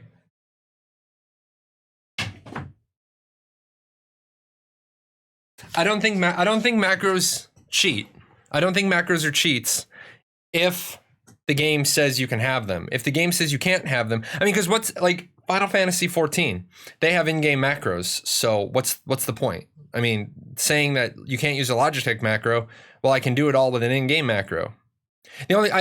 So yeah, in that case, I would say if you're using a Logitech macro, that would be cheating in Final Fantasy XIV. Use the in-game macro system. Is AOC a pay-to-win game? No. Will AOC ban cheaters? Yes. Last thing people want is to play a game that has cheaters roaming out. Yes, Steven has already said. That he will ban cheaters. I mean, macros, it's being used in a lot of MMOs. You can put a whole rotation with one key. I'm gonna tell you right now. Sorry about that. I'm gonna tell you right now that if you're putting your whole rotation into a Logitech macro, you are less efficient than somebody who's actually pressing the buttons. I'm just going to be completely honest. Now, if you're using Logitech macros to do things that a player can't reproduce, like animation canceling, that's a different story. If something can't be mapped to a hotkey, using something out of a game to do it is cheating. Only if the company says it's cheating. I mean, that's the big thing. Yeah, I'm sorry. It was I didn't realize my Tiger coin was on my glasses wipe. I'd wrapped it up. The game company has to call it cheating before it's cheating. You can call it cheating all you want, but if the game company says we're okay with it, then it's not cheating. Like we have to remember the rules are set by the company, not by us. I don't know if this has been asked, but will there be huge PvE raids? Yeah, there'll be 40-person or bigger raids fighting over world bosses. If the game includes macros, I'm not sure how you can consider cheating. Yeah, if the game includes macros, then in-game macros aren't cheating, but using Logitech macros would be. Do you think that professional quest item retrievers will be a viable occupation? No, because quest items are bound. I wouldn't even call cheat codes in old games to be cheating. Well, I would, because they're called cheat codes. Did you like my question on the first page if you've already gone over it? I have. If you're I'm already on page 6.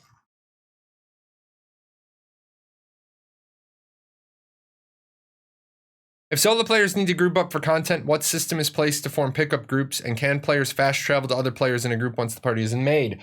Fuck no, you can't fast travel.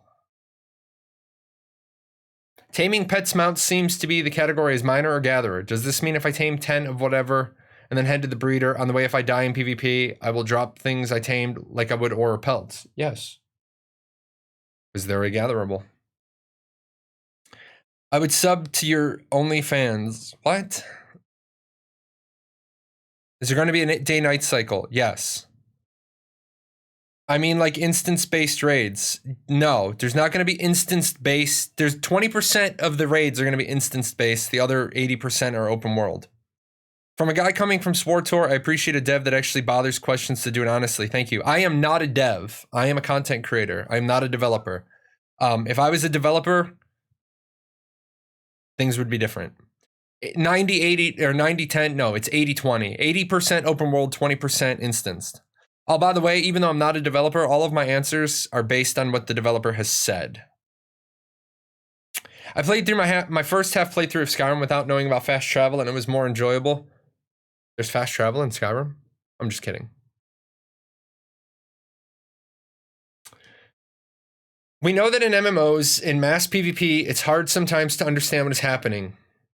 No, it's not. Will you make skills like healing, CC skills, and other group buffs skill visible with its unique effects and colors to improve the gameplay and efficiency? No. They're gonna give you the indicator lights. That's what they're gonna give you. PvP is the main drive for me in any MMO. Do you plan on having a competitive format for PvP as far as ranking and tournaments 2v2, 3v3, 5v5? Also, will macros add-ons be allowed? First of all, you get one question per question. Number two, yes, there are 3s. Yes, there are 5s. No macros and add-ons are not allowed at this junction.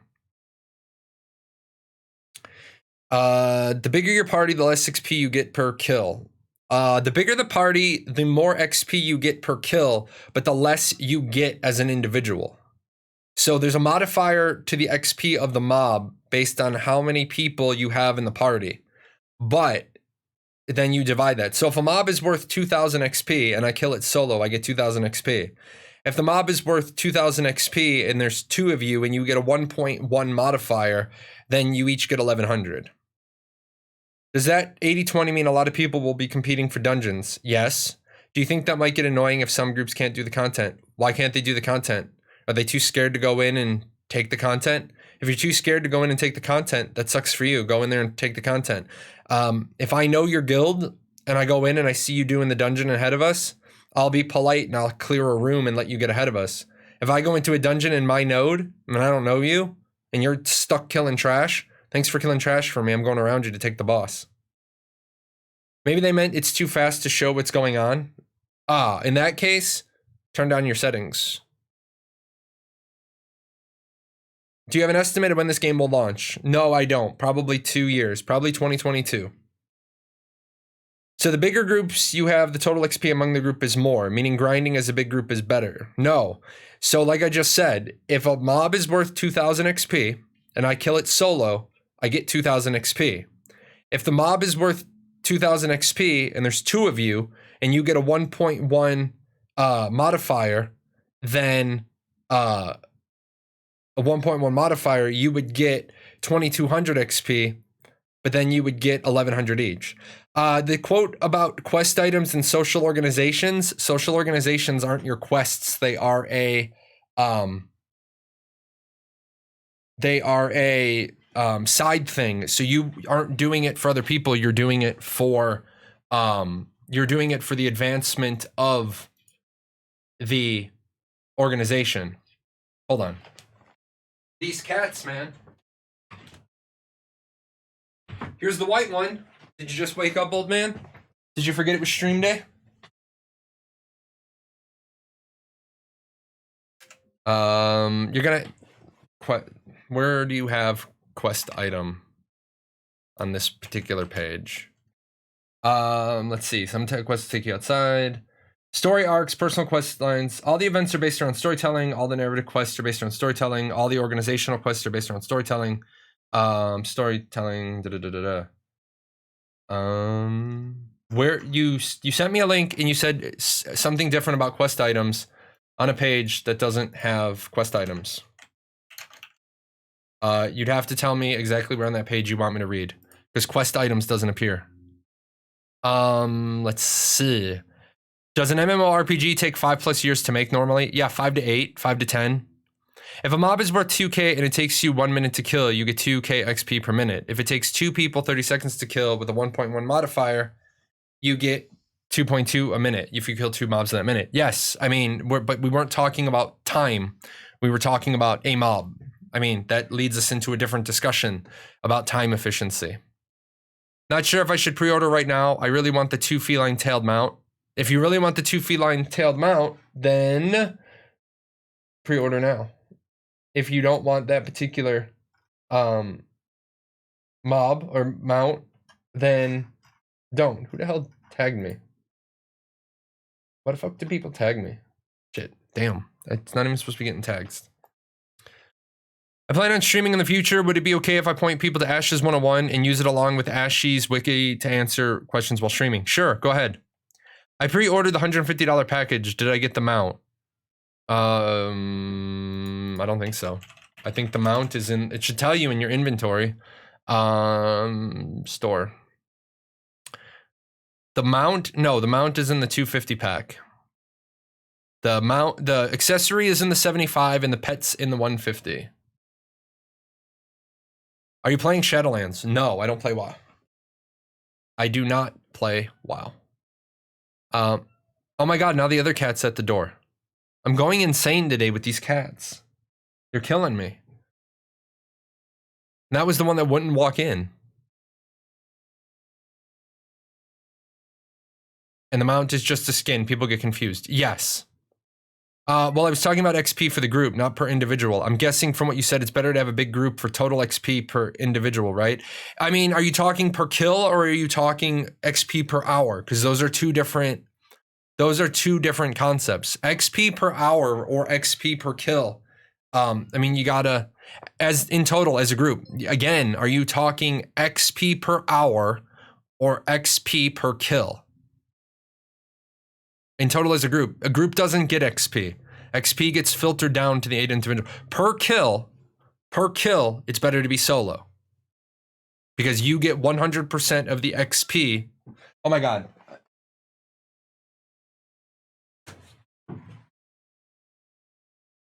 She's doing this just to vex me.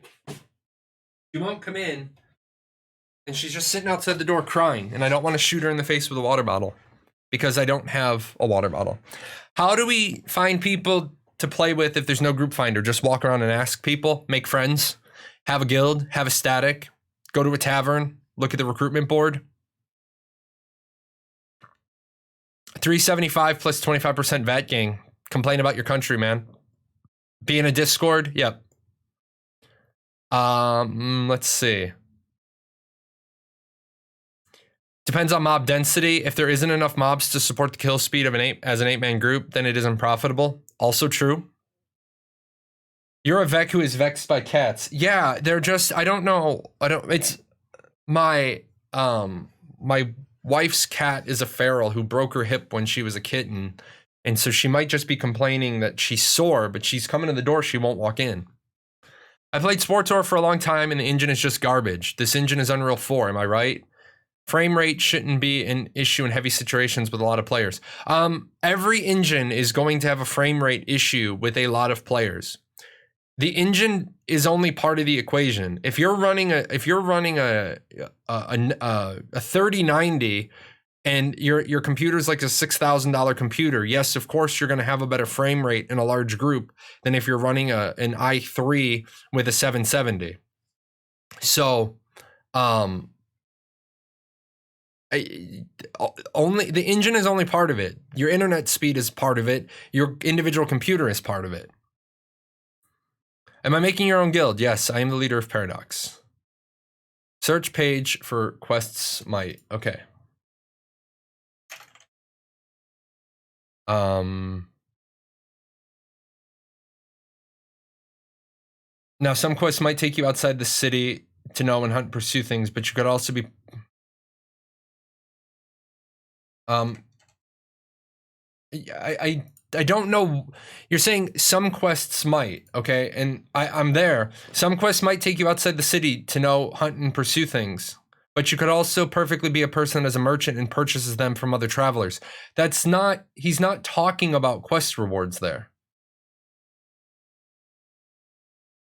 The whole idea of these societies that they are a mechanism for progression that do not, those aren't quest items. Those are social, those are social organization development, and those, not every quest is going, so a quest item is bound. Like if you need to go and do this thing, this specific thing for a quest item, that's bound to you. But if they say go kill 50 deer and bring back 50 deer pelts, not rewards, but okay. A quest item is a specific type of item. It is a quest required to complete a quest. There are quests that are going to be go kill 50 deer and bring back 50 deer pelts. Yes, you can buy generic items to turn in for quest completion. So yeah, in that instance, yeah, you don't have to go out and do it yourself. But if it's I mean, you know what quest items are. They're the bound shit. You need to go and find the eye of this thing. You go out, it's a bound quest item. In fact, let me see if I can find the quote real quick. A player's inventory has sections for different type of items. Quest items, for example, will not fill a player's regular inventory capacity. So there are items specifically for quests that aren't tradable. They go in, like if you played Final Fantasy XIV, you have your bound items thing. Like I can't give my wife the 3 dragon fangs and then go get 3 more. She's got to go get her own 3 dragon frames or dragon fangs. Shout and proximity voice chat. There is no proximity voice chat, nor will there ever be.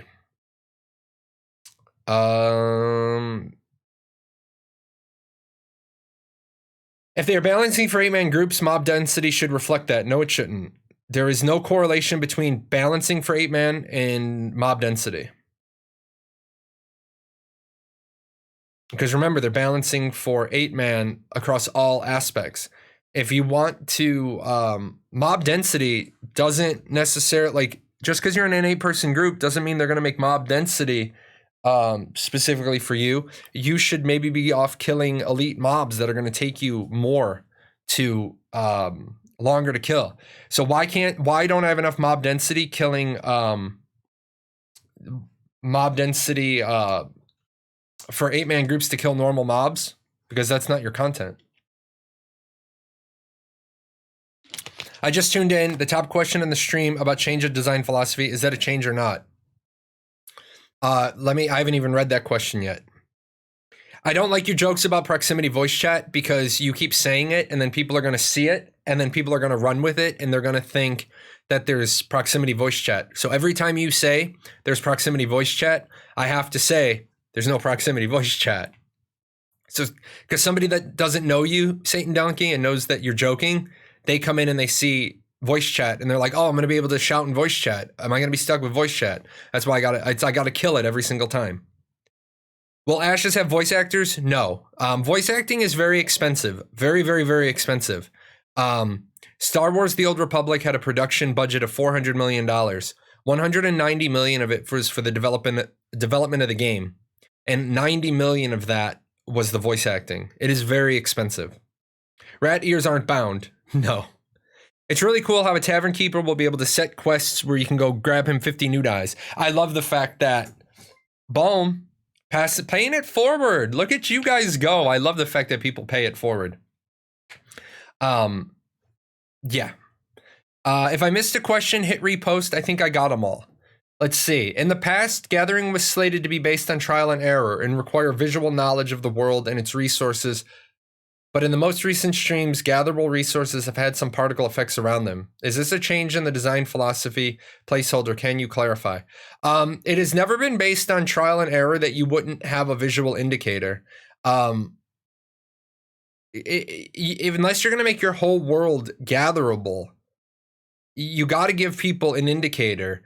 What they don't want to do is make the indicator so big that you don't have to take time scanning.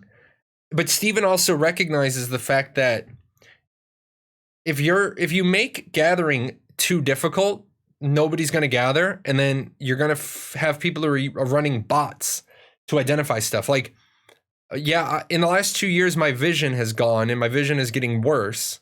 So, I don't want to have to stumble and bumfuck around trying to find gathering nodes.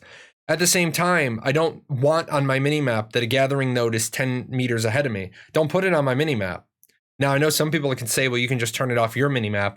And then I'm like, yeah, because I want to deliberately set myself up to be less time efficient than my competitors. So I don't think they ever said that it was going to be based on trial and error and require visual knowledge of the world. If somebody has a quote for that, I'd love to see it. I mean, because there's been a lot of things said. Will nodes stop progressing at the Metropolis stage, or will there be some kind of progression but expansion in the world on growing resources? Well, since Metropolis is stage 6, yes, they stop progressing at stage 6. So if it's 1 freehold per account, I want to build a freehold on another server that I started on, or in another region. Will it be enough to remove the freehold from the land, or will I need to give up citizenship? Well, you need to give up citizenship because you no longer have citizenship. Because you no longer have a house. So yes, you have to give up your citizenship and your freehold. Hello, my fellow gamers. My question is, when do we get to play Alpha 1 release? No NDA. Specific date. Well, you should know they're not going to give you a specific date unless they're 100% sure they can meet it. Russian. All right, guys, I'm going to grab a couple of more questions. And then at the top of the hour, I'm going to switch the channel or the stream up a bit. I'm going to do my Crusader Kings 3. That would be a good time to lurk, go grab lunch if you have no interest in Crusader Kings 3. And then when I'm done with that, I will come back to Ashes. Will your mule and or wagon be able to travel on airships? That's a good question. The mule, the wagon, no, the wagon's silly. Will players be able to construct houses outside of nodes, or will the housing be a node only? You can only construct freeholds outside of the nodes. You can definitely construct a freehold, and you can build a house on your freehold. If you're not familiar with freeholds, Ashes 101, the very sexy guy down there in the chalkboard, click on that, click on freeholds, learn all about the different housing. Well, there will be airships. Yes, there are airships that connect to Scientific Metropolis. If there's 2 Scientific Metropolis in the world, the airships will connect them. The sexy chibi. Yes. A mist is making fun of me. I'm gonna cry. Will there be a trade system, contract system, or joinable organization to guarantee trade results? Example, I have the materials for a sword. I find a player who can make it and trade to them. What guarantee do I have they will return it? The escrow system. You don't ever have to trade the materials to someone. You can put them in the escrow window, they can make it and then return you the stuff. So let's see, we do this and then we sneak up right behind her and we do this. Mind nodes is a different to ZOI. Yes, exactly. A new video. E-girl content creator bullied me in Twitch chat. No, a mist is definitely not an e-girl. She is not an e-girl at all. That's why she does amazing. She does amazing work. Now I'm gonna take a mist's emotes and I'm gonna blend them with the chibi. I'm gonna blend them with the chibi with the knife, and we're gonna assassinate the Danish girl. Oh, by the way, I need my viewers to help me out. If you see, oh no, never mind. Well, because there's not a good way for you to do that. Otherwise, you'll just saddle us with work. Never mind. My brain needs coffee. Yeah, a viewer is a hairy, chubby man. Not nice. If certain weapons will be better for certain classes, why not lock an archetype's choice to a few weapons in order to make things simpler for the animation team? Additionally, what is the team's philosophy on making archetype abilities that work thematically with a variety of weapon sizes and shapes? Because they don't want to lock player choice. Do you plan on adding physics to the combat? Physics are already there. Do you plan on encouraging lateral and vertical movement? No, this isn't going to be the jump around, the House of Pain jump around in shenanigans. All right, so what we're going to do here got to do a couple of things. I'm gonna move this over here. For the moment, guys, I'm going to suspend redeeming anything because I'm going to be doing a game review. So I will catch up on all the viewer request game reviews and stuff after this segment. I got a couple of bits and pieces I need to knock out. So we're going to do... and if you guys have no interest in Crusader thing, Crusader Kings 3, that's cool. You can swing on by. I won't be playing more. I won't be doing this for more than probably 30 minutes to an hour. I'm gonna be doing the I'm gonna be doing this review, and then we'll come back to Ashes of Creation. If I don't do it this way, guys, to tell you guys why I'm doing this. If I don't do it this way, then I am not going to. I am definitely 100% not going to get this review done. So, oh no, what is going on with that? I hit a button earlier, and I hit a button, and it is no good. Don't hit buttons.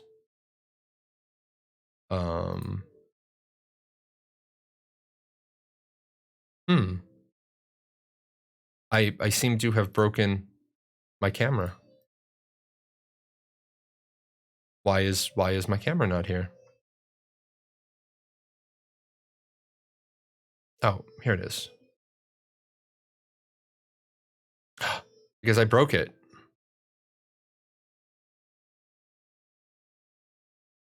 I touched a button earlier, and I definitely broke things. I definitely broke things. So what is this? This is Crusader Kings 3, right? And this is an RPG. And why is this camera all cattywampus? Okay. There we go. I touched some stuff earlier, and I broke a lot of stuff.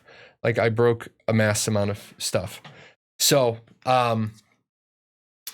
if you guys are looking for a game, let me jump in here real quick with Crusader Kings 3. And I could...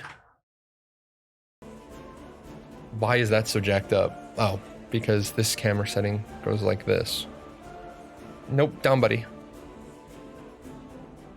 So there's a lot of things I could say about Crusader Kings 3. And the most important thing I can say about Crusader Kings 3 is that it's immersive. 22.8 hours is what I have invested on this game so far, and 20 of them have been since Tuesday. This game is actually causing me to fall behind on all of my other content creation. I did get a key for free for this game, so I do need to tell you guys that thank you to the people at Hoovit, right, for giving me a free key. But I didn't get the key directly from Paradox Interactive, and getting the key for free in no way influences my opinion of the game. So yeah, this is Crusader Kings by Paradox Interactive. Now I'm gonna be honest, it's $49.99 on Steam. It's $49.99 on Humble Bundle. I couldn't find you guys a deal on it anywhere. It only came out on 1 September, so it is fairly new.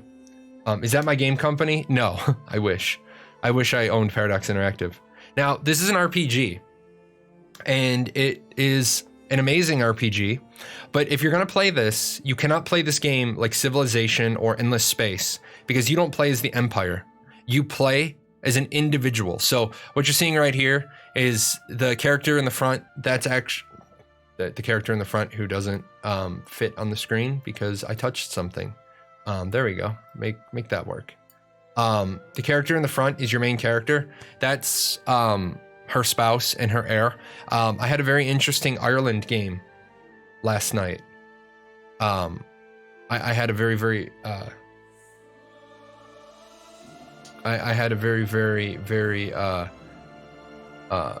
difficult game last night. Wow, yeah, his arms go through his chainmail. There's definitely something going on with her spouse. But yeah, you play as the lady in the middle. This is actually the first character's granddaughter because the first character that you start as, in just a second, his son died. So we're gonna go through that. But I wanted to tell you, you can't play this game. You cannot play this game like it's Civilization or it's Endless Space. You don't play as the Empire. You play as the Dynasty. So when you first get in here, a couple of settings I recommend you change. In the game settings, turn all these tooltip delays down to the minimum. I don't know why Paradox Interactive thinks you want to sit and hold a box open in order for you to scroll into it. But if you just tone all these down, it fixes that. Now, one thing Paradox Interactive doesn't get right very often, and I'm totally stoked about this, they got the tutorial right for a change. Generally, Paradox Interactive games are very, very difficult. And the problem is that they don't give you an ease of gameplay. They don't ease you into the game. And I saw up here, I saw play tutorial, and I was like, okay, let me go through a Paradox Interactive tutorial and have it not teach me what I need to know. One other change I recommend, recommend you make before you start playing is go into game rules and just scroll down here to end date and pop that to no end date, because there's actually an end date for the game, and it's gonna suck if you're having a really good game. You're gonna restart multiple times as you learn new things about the game. I'm gonna do the tutorial, right? And here's the interesting thing: your character isn't gonna look like that in just a second. We're gonna play the tutorial, right? And they're gonna walk you through the easy version. Some of these are easy, some are medium. You can go on different maps and you can have medium, easy, medium. Like there are different parts of the world to play at. I like the Fate of England, or I like the Rags to Riches. It's just a really good place to start.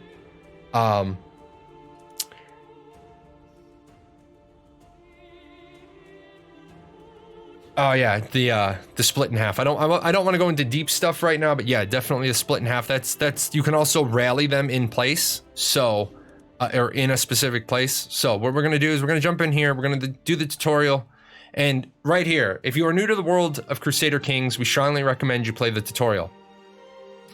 Now here's where you think this is gonna be like Civilization or Endless Space. In the tutorial, you will play as Petty King. I'm not going to butcher his name, a ruler in Ireland. Lead your family and dynasty to defeat your enemies and become king of Ireland. Here's the thing. If you start off thinking that you're the country like you are when you play Civilization, you are going to screw yourself over constantly in this game. And it took me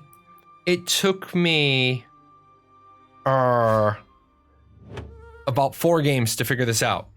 So keep in mind that you want to play as the you want to play as the person. Always keep in mind you're playing as the person. So I'm playing as this guy, right? Now, while I'm playing, yes, I have a player heir. And he's gonna go off and do his own ridiculous stuff. This idiot has cheated on his wife in the past. My heir has become a duelist and lost a leg. Okay, yeah, all those things. Your only ding on the tutorial is it makes it too easy compared to normal playthrough. Yeah, you end up getting 1,000 gold to start with. If you play through the tutorial, well, like 950. So as we go through, I love the fact that they have upped their game on their tutorials. So talking ease of gameplay,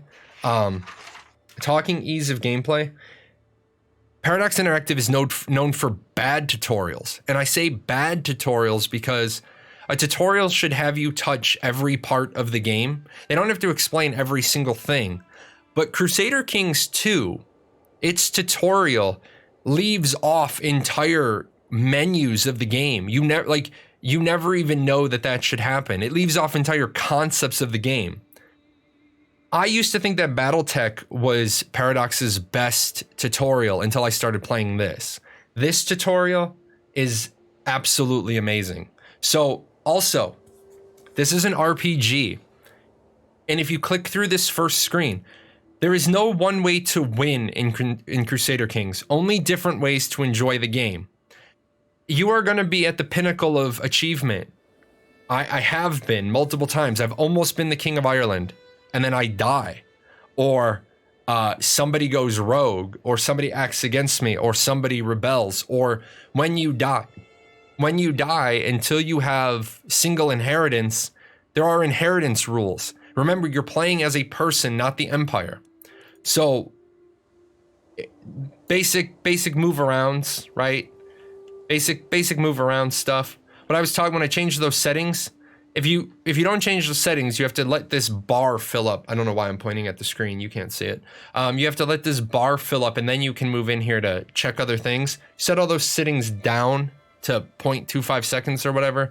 You can just move right in here. Okay. And yeah, some of it's going to be like the easy stuff. You're like, come on, I know about pausing and unpausing the game. Don't just hit next. There's a lot of little bits and pieces. Like, it's going to tell you, sometimes you need to see blue highlighted text. Yeah, you need to come in here. Sometimes it's going to give you a piece of information, and you need to know that stuff. Now, this one is, hey, neat, good job. So, as you move on, it's going to walk you through every single piece that you need to see the first time. Don't just blitz through the tutorial. I know you want to get onto the fun. Crusader Kings is a kind of game, if you don't know what they're showing you, you don't know where to look for stuff, you're gonna have a rough time. If you're used to playing games like Civilization or Endless Space, where you can just declare war on anybody you want, you can't. You have to have a reason to go to war. So I have the title to the Kingdom of Munster. Okay? But unfortunately, I don't have current rule over Desmond. So what I have current rule over is Thormund, which is here, and the portion of Munster that I control is outlined in white. I also have claim to the entire country. I have claim to the country of Ireland. But for some odd reason, well, not odd reason, but the way it's done is I have claim to all of Ireland, but I don't have claim to any of these earldoms or any of these kingdoms. I can't just declare war on them, even though I have the right to rule all of Ireland. So you can't just go to war. You need a reason. So as we go through, it's going to tell you about ruling over others, your personal domain versus their domain versus, like, this guy. He rules Ormond. He's my vassal, so I get control over control of him. Now, people are like, well, how does this relate to Ashes of Creation? Why should I want to play this? Because this is that whole node system, parent vassal system.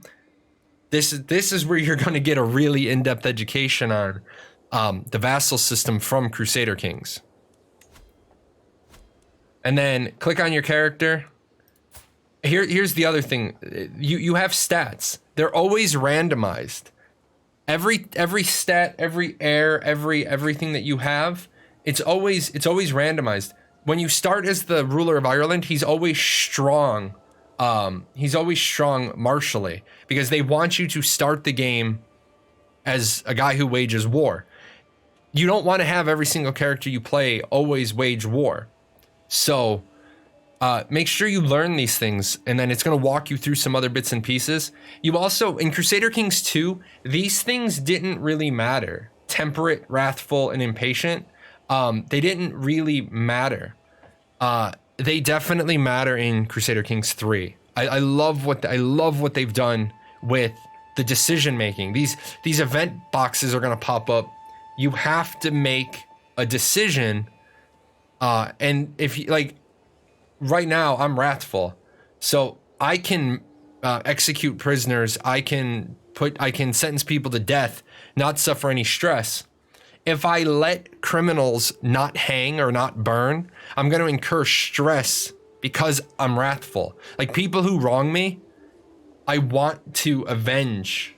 I want to avenge the people who've wronged me. And then you got to be careful. You got to be careful who you're doing business with. A lot of you're going to spend a lot of time on pause. You're going to spend a lot of time on pause looking at character traits for your wife, your spouse. You're going to spend more time making political marriages than you are fighting. And that's what you're doing while you're waiting for gold to generate. And then players' opinion of you. Like my son is, I'm his father, so I automatically have a 50, I have a 50 bonus opinion. And all these things were the same dynasty, the same, his personal standing, but his personal diplomacy is -6 against me. For whatever reason. Why specifically does he, what's his personal one against me?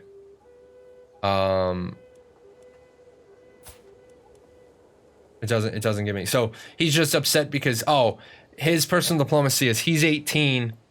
Oh, my diplomacy is lower. There we go. That's what it is. 5. Oh yeah, he's 5 and he's more. So he's 9. Personal diplomacy, yeah, the split between us.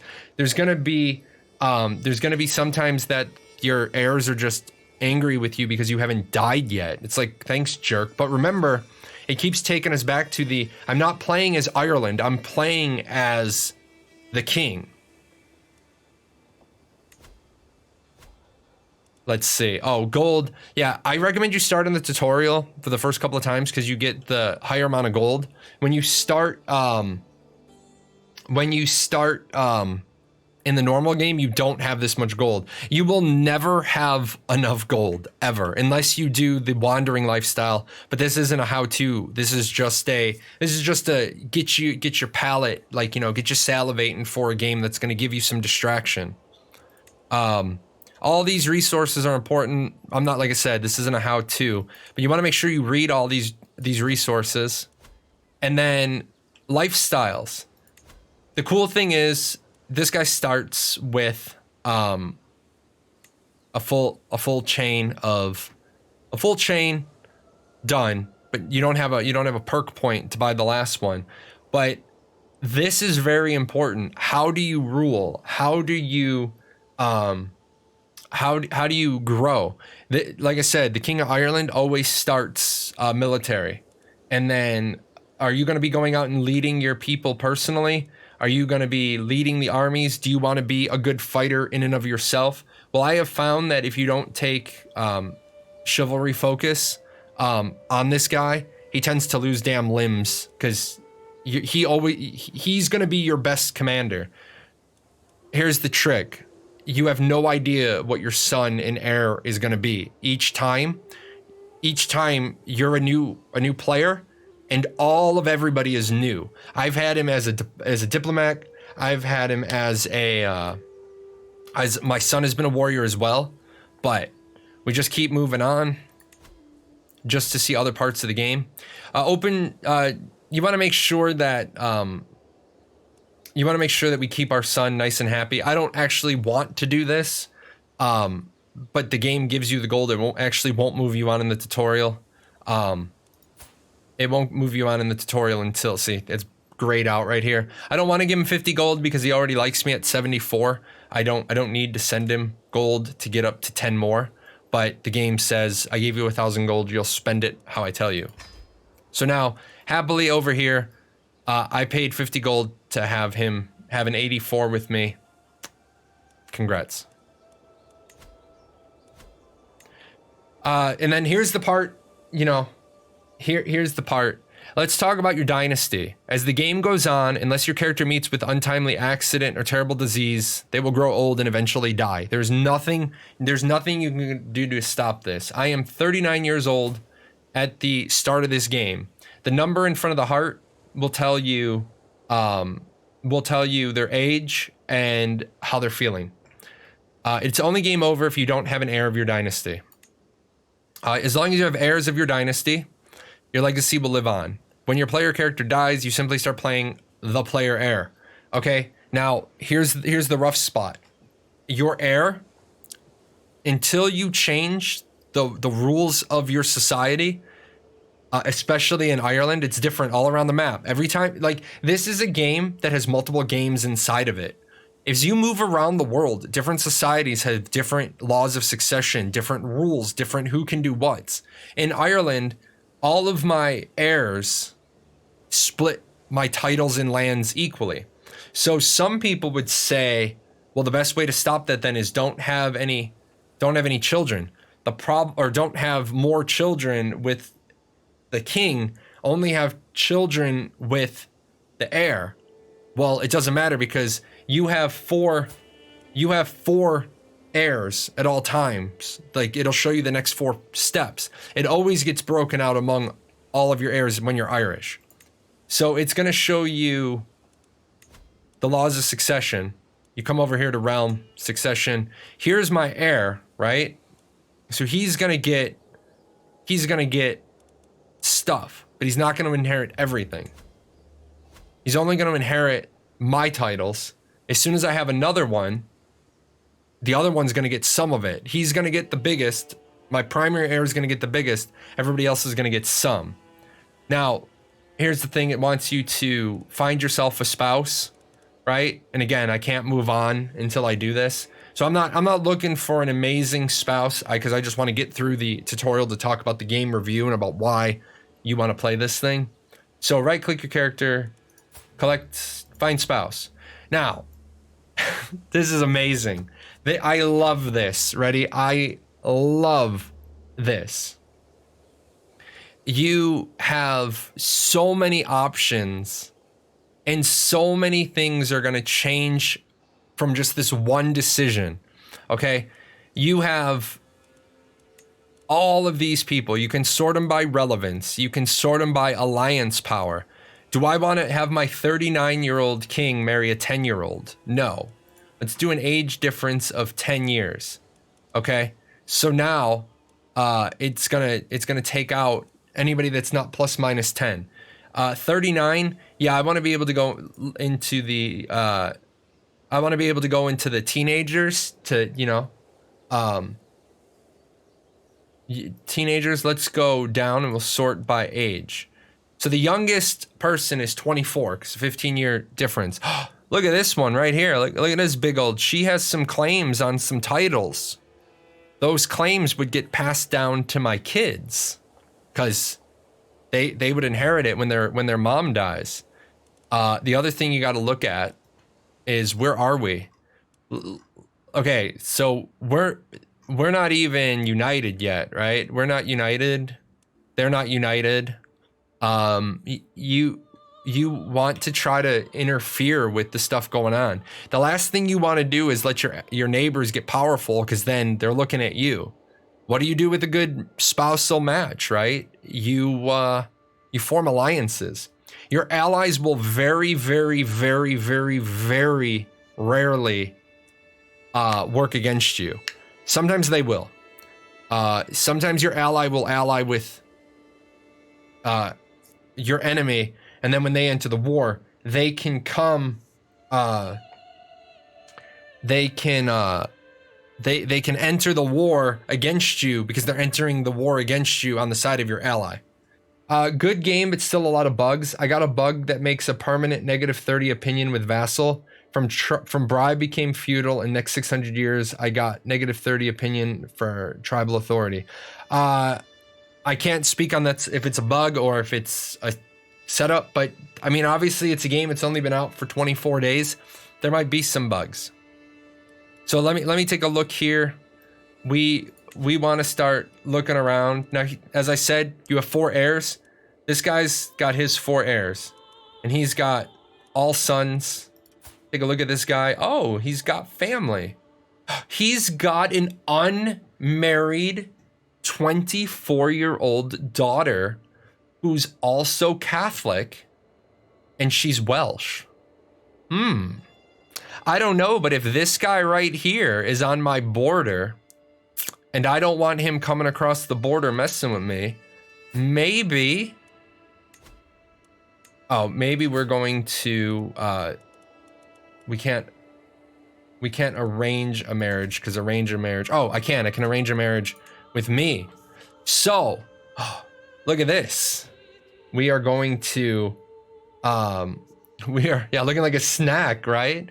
We are going to do this. His military strength is far superior to mine. He has 6 knights. He has 6 knights. I have 6. I only have 595 foot soldiers. He has 1,100. So I don't want this guy. I don't want this guy deciding that anything in Ireland looks good to him, right?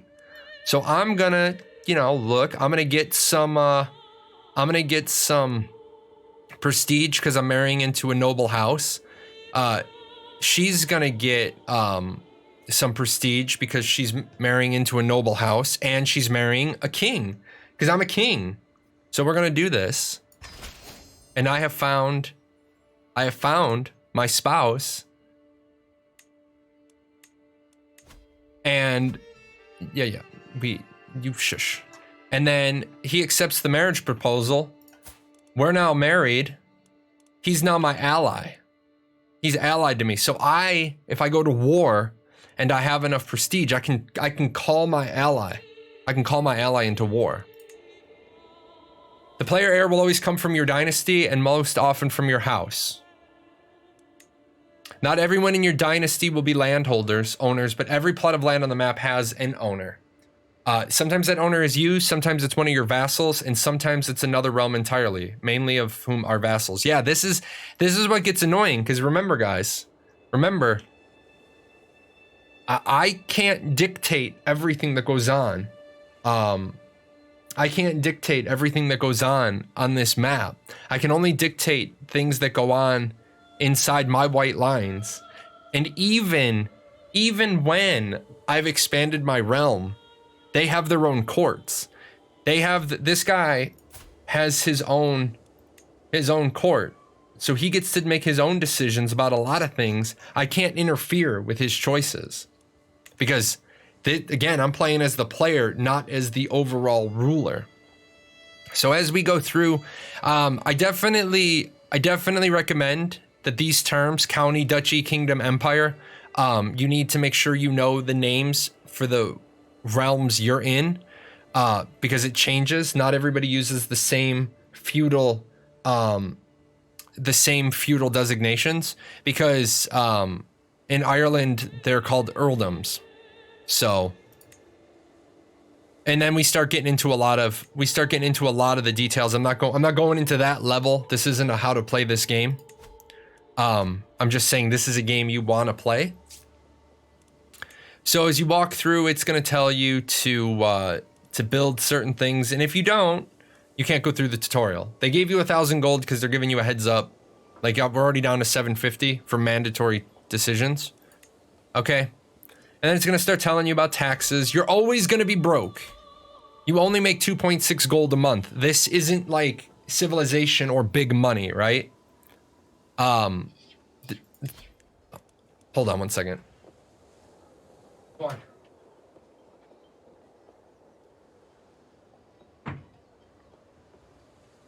So not gonna be big money, but you got to pay attention to all this stuff. And if you're looking for a game, this is why I'm showing this off today. If you're looking for a game that's gonna eat up your time, this is definitely it. This is definitely it. You have a limit of 20 vassals. You can get more as you grow in power.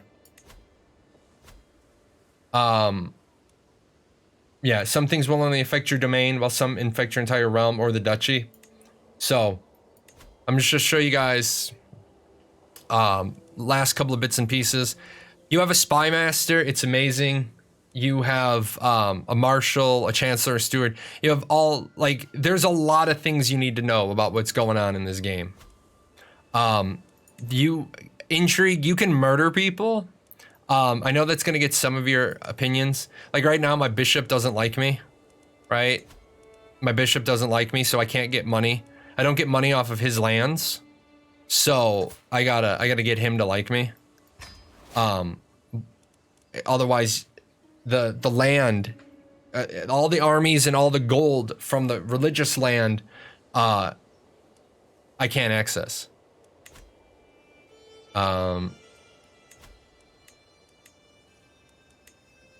And we're not going to go through all of this stuff because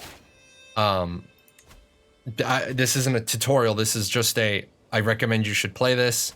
Another thing, you need to go in here and you need to manage your knights. You will have important people like you will have important people that show up here. Where's my son? Like, you definitely don't want people with zeros. You want to forbid people with low scores. Like my spy master and vassal, you have a 2 prowess. No, you're forbidden from going to war for me. Because you're just gonna die and get in the way. I especially don't want, like, my son and heir, he's got a 6.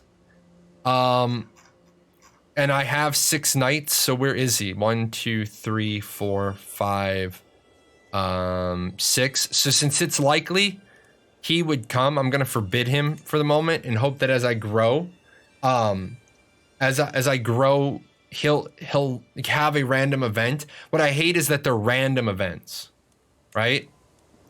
And then here was the thing we were talking about, where the rally points are.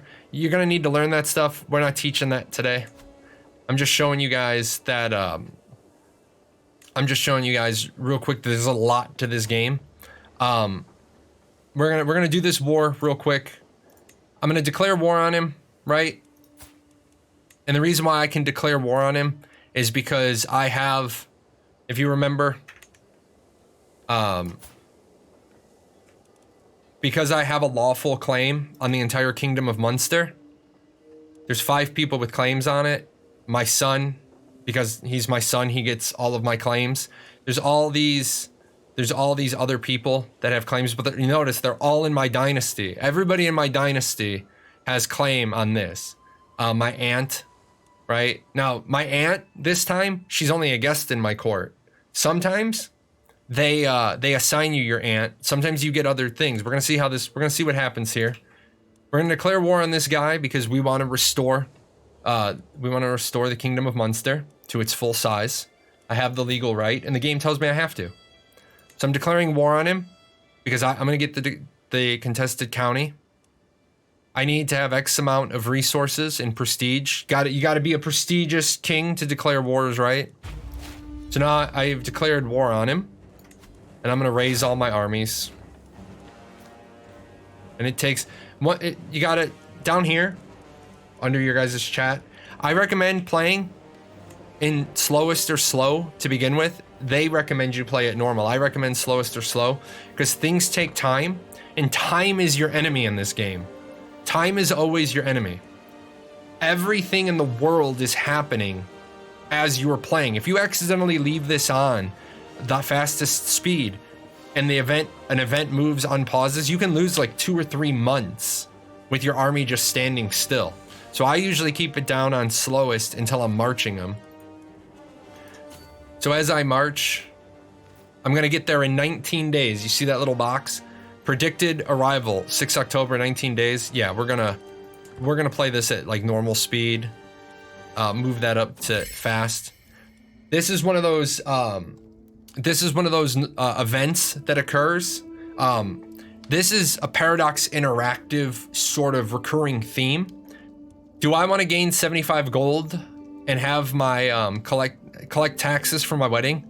Or do I want to get 350 prestige by letting my subjects feast? Well, I always take the 350 prestige because, you know, you're working on becoming a distinguished house. So it's also weird. You're already on the march to war. Now this is kind of cool. As I said, turn this down. You have like no influence in the fights. You can't specifically give commands during the fights. You're just kind of hoping and praying, and if you have to retreat, you can retreat. Oh wow, my knights are chewing this guy up today. We've killed a couple of people. This guy's gonna be pissed. All right, and then once the victory is over, it takes a minute to, he's gonna retreat, he's gonna regroup. And now we're sieging. You click on this little thing here. Yes, I understand. We're sieging the, yes, I get it. We're sieging the fort. And this takes, look at this right here. 8 months. This siege is gonna take 8 months. This is one of those times where you either leave it on slowest and you start doing stuff like going through your court, like making sure everybody's doing good things. Like this guy, this time around, where is he? He is located in Thormont. This time around, I don't automatically have this guy, so I'll show you why that's a problem in a moment. Do I have any children in my court? There's my wife. Let's see, no kids. There's my son. I got some kids, man. I got some kids. My nephew's kid. My knight's kid with a mustache. That's a pretty ugly kid. Yeah. But you wanna educate kids, right? Well, we'll educate this kid because we're not actually playing this as a game. Do I want to educate him or do I want to find him a teacher? If you don't do this now, this kid isn't gonna grow up to be like very spectacular. But you get him a teacher. Let's see. Look at this guy. This guy's got no. He's low stewardship. Marshall. Let's sort by Marshall. Look at this person. This person rocking a 21. Yes, you're going to teach this person. You're going to be their mentor. So anyways, real quick, we'll get down to the end here. Where are we at? Our war is still going on. We got 8 months left. Hyperspeed this war.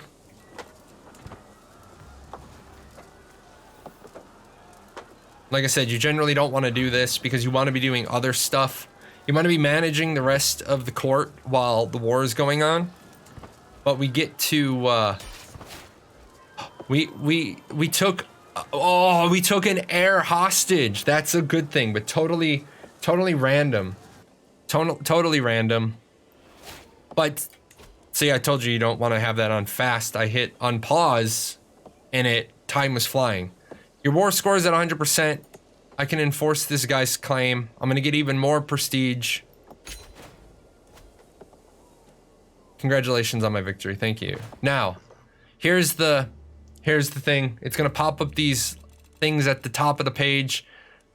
All the things that you should be paying attention to. The game constantly unpauses itself, so always make sure the game is paused while you're just looking around. Now, I'm not endorsed by my bishop. I've got somebody who wants a council position. I've got family members that can get married. But here's what I can't do. Sometimes, this guy right here, okay, he has claims that he can press up here. Sometimes the game automatically assigns you, sometimes the game automatically assigns him to your court or the Desmond court, and when you take over Desmond, you get his claims. If I want to press his claims, I have to pay him 185 gold to join my court. No thanks. For right now, I guess I'm not going to be going that way.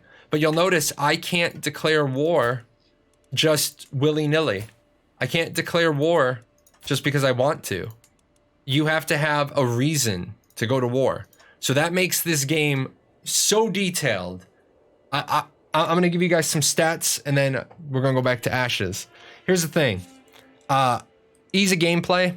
I give the game a 10 as a Paradox Interactive game. I give this game a 10 out of 10.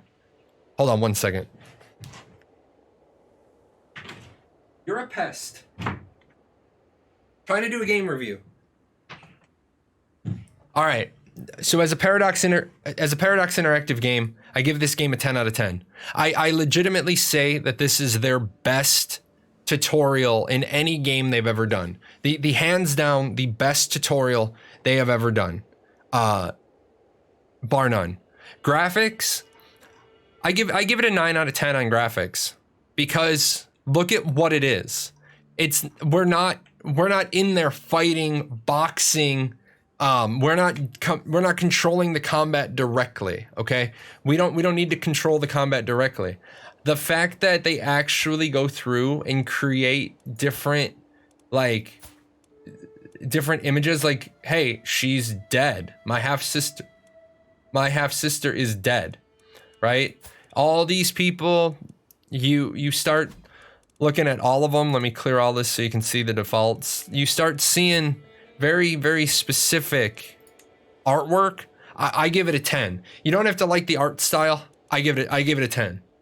The soundtrack, I give a 9.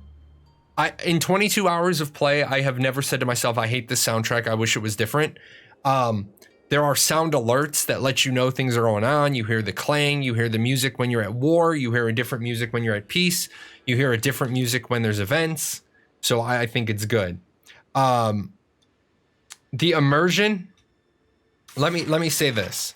I have a very specific rule when it comes to immersion. My immersion rule is $1 an hour. So my immersion rule is $1 an hour. If I get 1 hour out of the game for every $1 I spent, I think that's a good deal. Somebody said they bought the game this week after my show on Wednesday. Let me tell you, I lost 7 hours straight playing this game. And you guys know me. You've been around my show long enough. I'm pretty regimented with my time. I lost 7 hours in one night playing this game. That's how good it is. There is still so much. I'm going to be honest. I have 22.8 hours in the game. I will hit 50 without a doubt. Without a doubt, I will play the game for 50 hours. So if I had bought it, it would have worked out. Like I said, I did say I got the game for free to do a review on it. I would definitely buy this game. I 100% would buy this game. Now, some of you have said you're going to buy it. You're just going to wait until it goes on sale. Definitely a good idea. Somebody asked me if I had some sort of referral code. No, I don't. The only I don't have like a Paradox. Jahlon gets you $10 off or 10% off. Sadly, I don't have that. So immersion 10, graphics 10, soundtrack 9, ease of gameplay 10. This game almost gets a 10 from me. And you guys know getting a 10 out of me is going to take you to a very, very, very, very, very good game.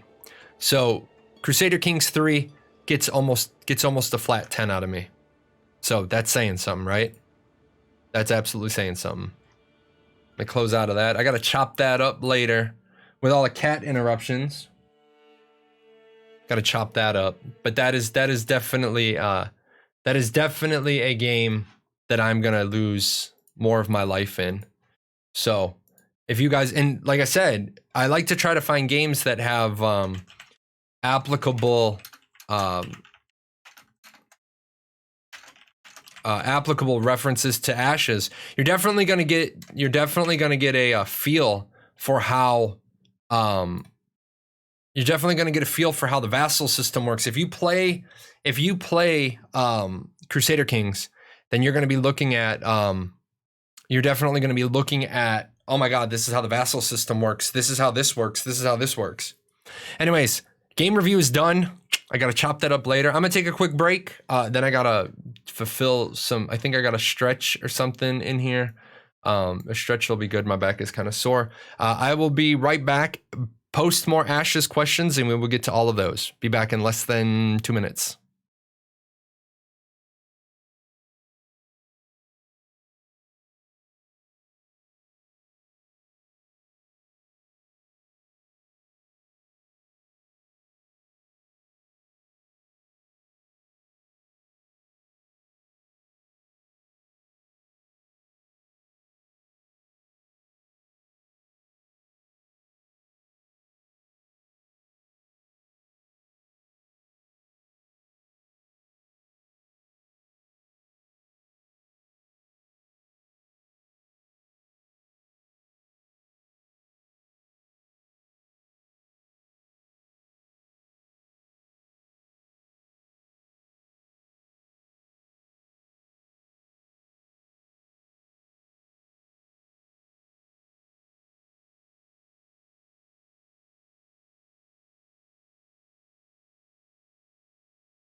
And yes, very ironically, I have my Don't Touch Me peasant shirt on while I'm playing Crusader Kings.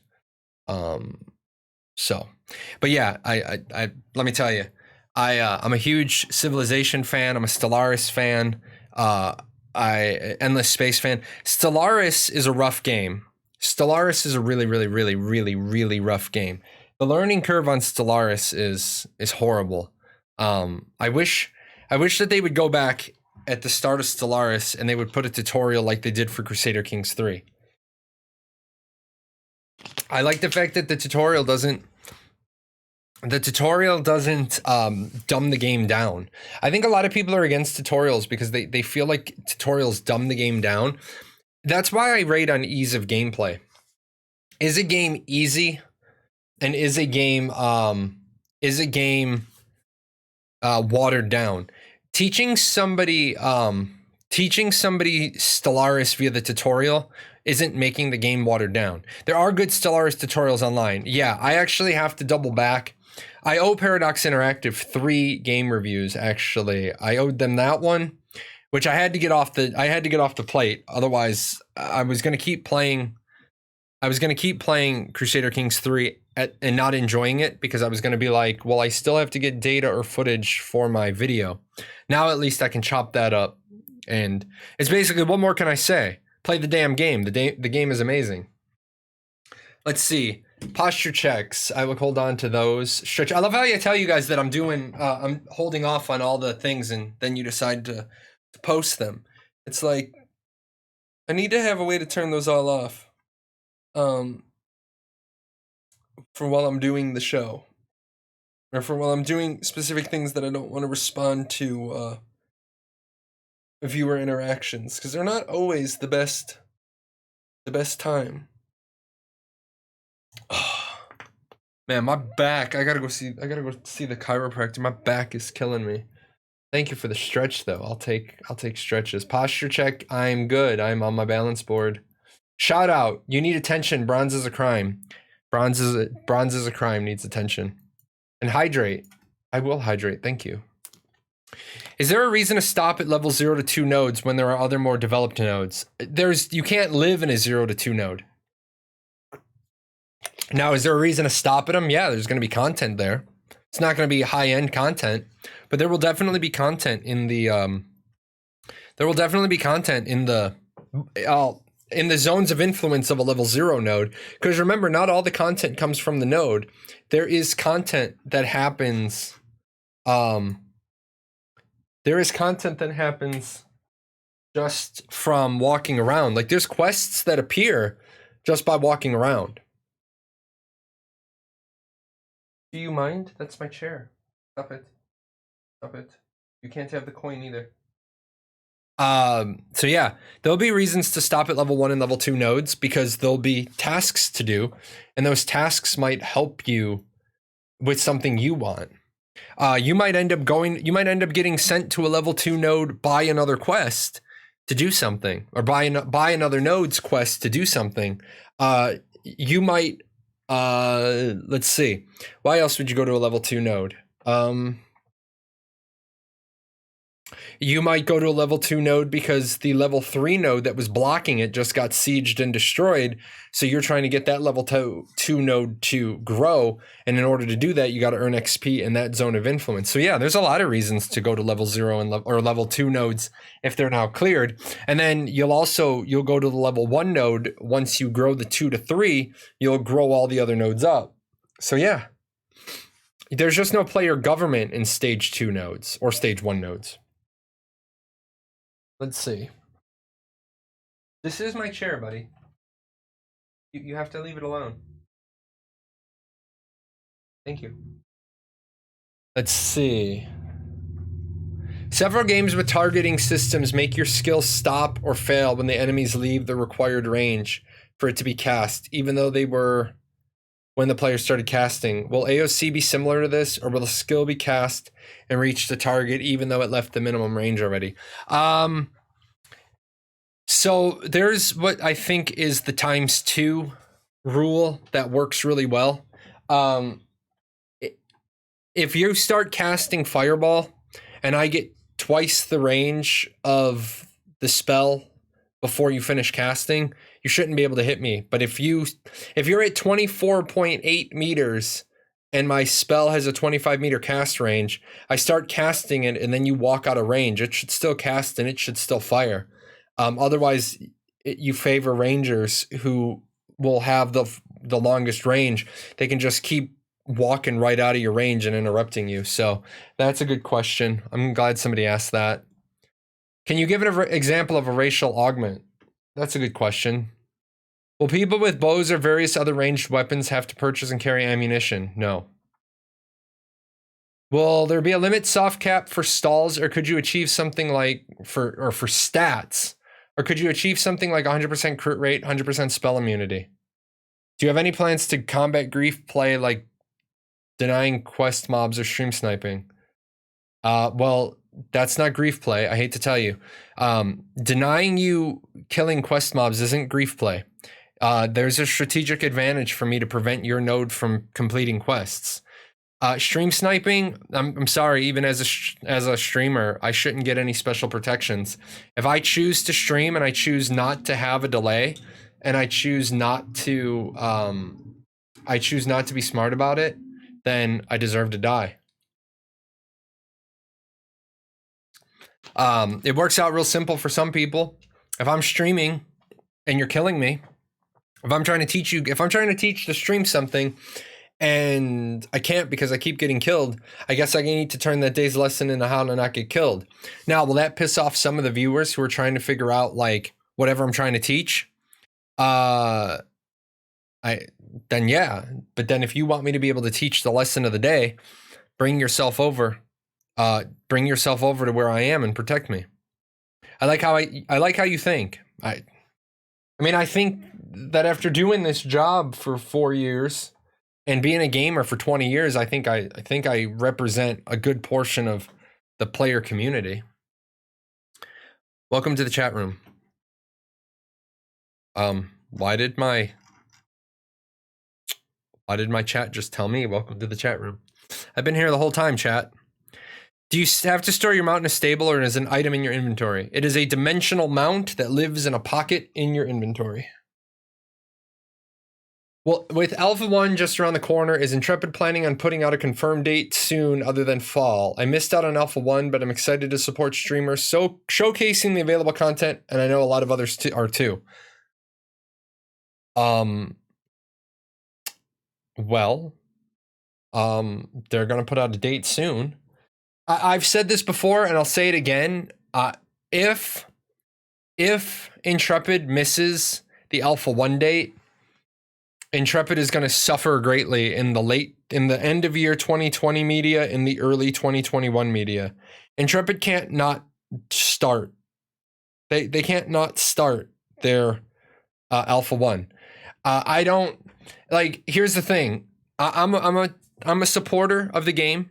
I support it. I make content for it. I refer people for it. I'm basically banking my streaming success on Ashes of Creation. And even I will say this. If Intrepid derps another date, I don't think they have the marketing and public relations expertise they need to not get a giant black eye. Some people are immediately going to say, well, it's not their fault that they had as many bugs as they encountered when they moved from 4.23 to 4.25. And my response to that will be, well, that's your own fault. Some people say, well, you don't understand game development. I don't need to understand game development to understand project management. When I decide I want to move from 4.23 to 4.25, I have a big old dry erase board, right? I have a dry erase board back here. And I said, here's all the benefits. Here's all the disadvantages. I basically weighed the advantages of switching over to 4.25 against all the disadvantages. If people start saying, well, they couldn't have known that they were going to encounter that many bugs, I'd say, well, then it looks like they need better subject matter experts on the engineering team. Unfortunately, you can't white knight away incompetence. Now, am I saying their team's incompetent? No. But the moment you turn around and say, well, they couldn't have known about this many bugs, I didn't call them incompetent. You did. While white knighting for them, you lowered the bar of their team. So I now get to use that. You can't turn around and say, well, their engineering team couldn't have possibly known. I say, well, are you saying that they have a bad engineering team? Well, I'm not saying that. Well, then how did their team not know? Always be careful when you're debating people. Always think about both sides of the argument. Be very, very careful when you blindly white knight, because a lot of people who blindly white knight, they end up opening up most of the arguments for the opposition. You should never white knight anyway. There are some things that you can do to help, like the studio. And one of them is, if people are saying that Ashes of Creation is a battle royale, no, of course it's not. You're not white knighting if you say, no, the battle royale was a specific testing mode that accomplished very specific things, but Ashes of Creation is actually an MMORPG. That's not white knighting. If somebody says, well, they should have never developed a battle royale, you turn around and say, well, the battle royale was their way to test, and you give them the factual list of like 10 things the battle royale did. Now, if somebody says, you know, well, Intrepid wasted a bunch of time because they could have done all that stuff in their MMORPG, you let that one go. You can answer that with, well, had they waited till they did the MMORPG, they wouldn't have found the serious issue in their back end. So for every month they were in development, they had a half month worth of rework. So had they waited 3 years to find the bug, they would have had 18 months of rework instead of finding it at month 18 and only having 9 months of rework. That's a valid rebuttal. But sometimes you need to like get out of the angry people's way. You're not a barricade. If there's angry vocal minority, get out of the way and let them get their answer directly from Intrepid. Don't try to white knight everybody with a opinion, because then you might say something stupid and make the situation worse. Like, if there's an electrical fire in my kitchen, don't come running into my kitchen with a water fire extinguisher. You're not putting the fire out. You're just making it worse. We need Alpha 1 soon. I'm out of questions. Yeah, I got like too many questions. With the marriage and family systems in the game, will you be including same-sex avatars to utilize this system? I know my partner and I would love to be married in game and share our last name and our virtual home. Here is the thing. Same-sex marriages are a thing, but not going to be everywhere in the world, because it's against the law to promote same-sex marriage in Russia. So in Russia, it will be the best friendship mechanic. It won't be the marriage mechanic. We would never have enough accurate facts to support an argument unless we worked on the issue or the company. Sometimes. And yeah, that's another one. If the person is giving, like, you can guide a discussion if the person is factually incorrect. But there are some arguments people make that only the company can defend, because only the company has the facts. So that is true. Hi, Stephen and Intrepid. My question is there a chance for South American servers at launch? No. Not at launch. Remember, Intrepid's going to make their money back. Or Russian.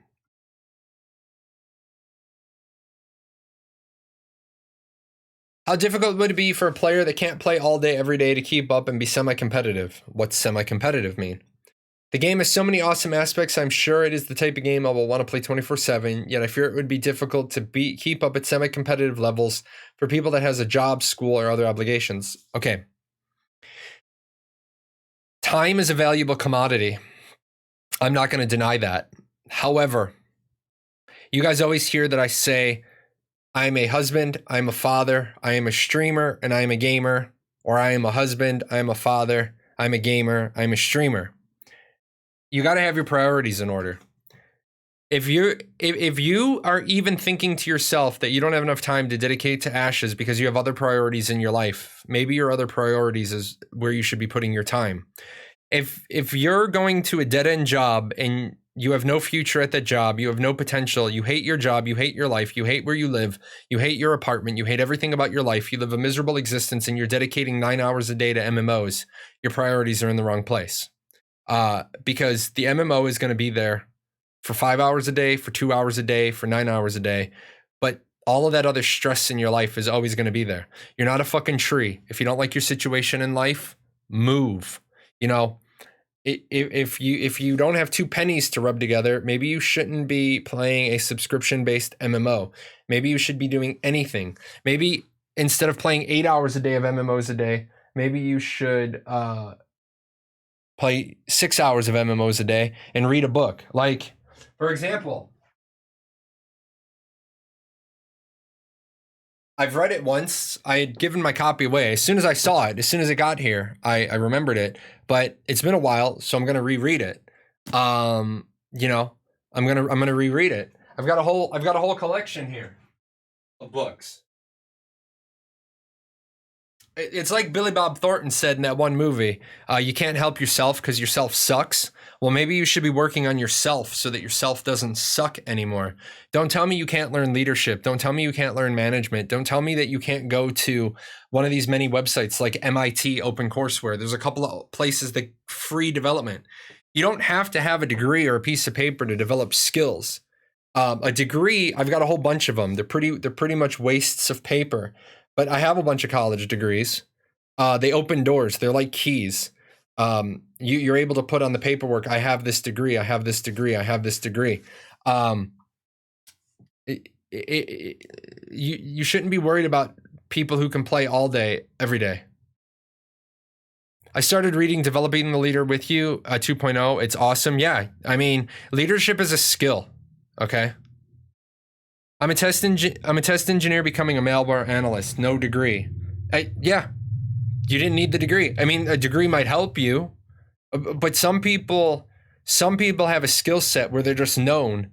It's like, real funny story about my father. My father's an Irish immigrant. He didn't even have, my father was working in the coal mine, working on the farm, working on the railroad in England and Ireland. He was working wherever he could work to, working wherever he could get a job. Because he started having kids like every other Irish person in the world. He started having kids when he was young. He got married when he was young. So before he had a chance to really develop his life, he started having children. My father moved from Ireland to America because he was tired of being poor. America's the land of opportunity. My dad got a GED because my dad didn't even finish school. My dad had a GED. My dad worked himself up to the executive level at a corporation where he didn't get the next job above him. He didn't get the promotion because he didn't have a college degree. 3 people in a row they put above my father who had college degrees but no experience.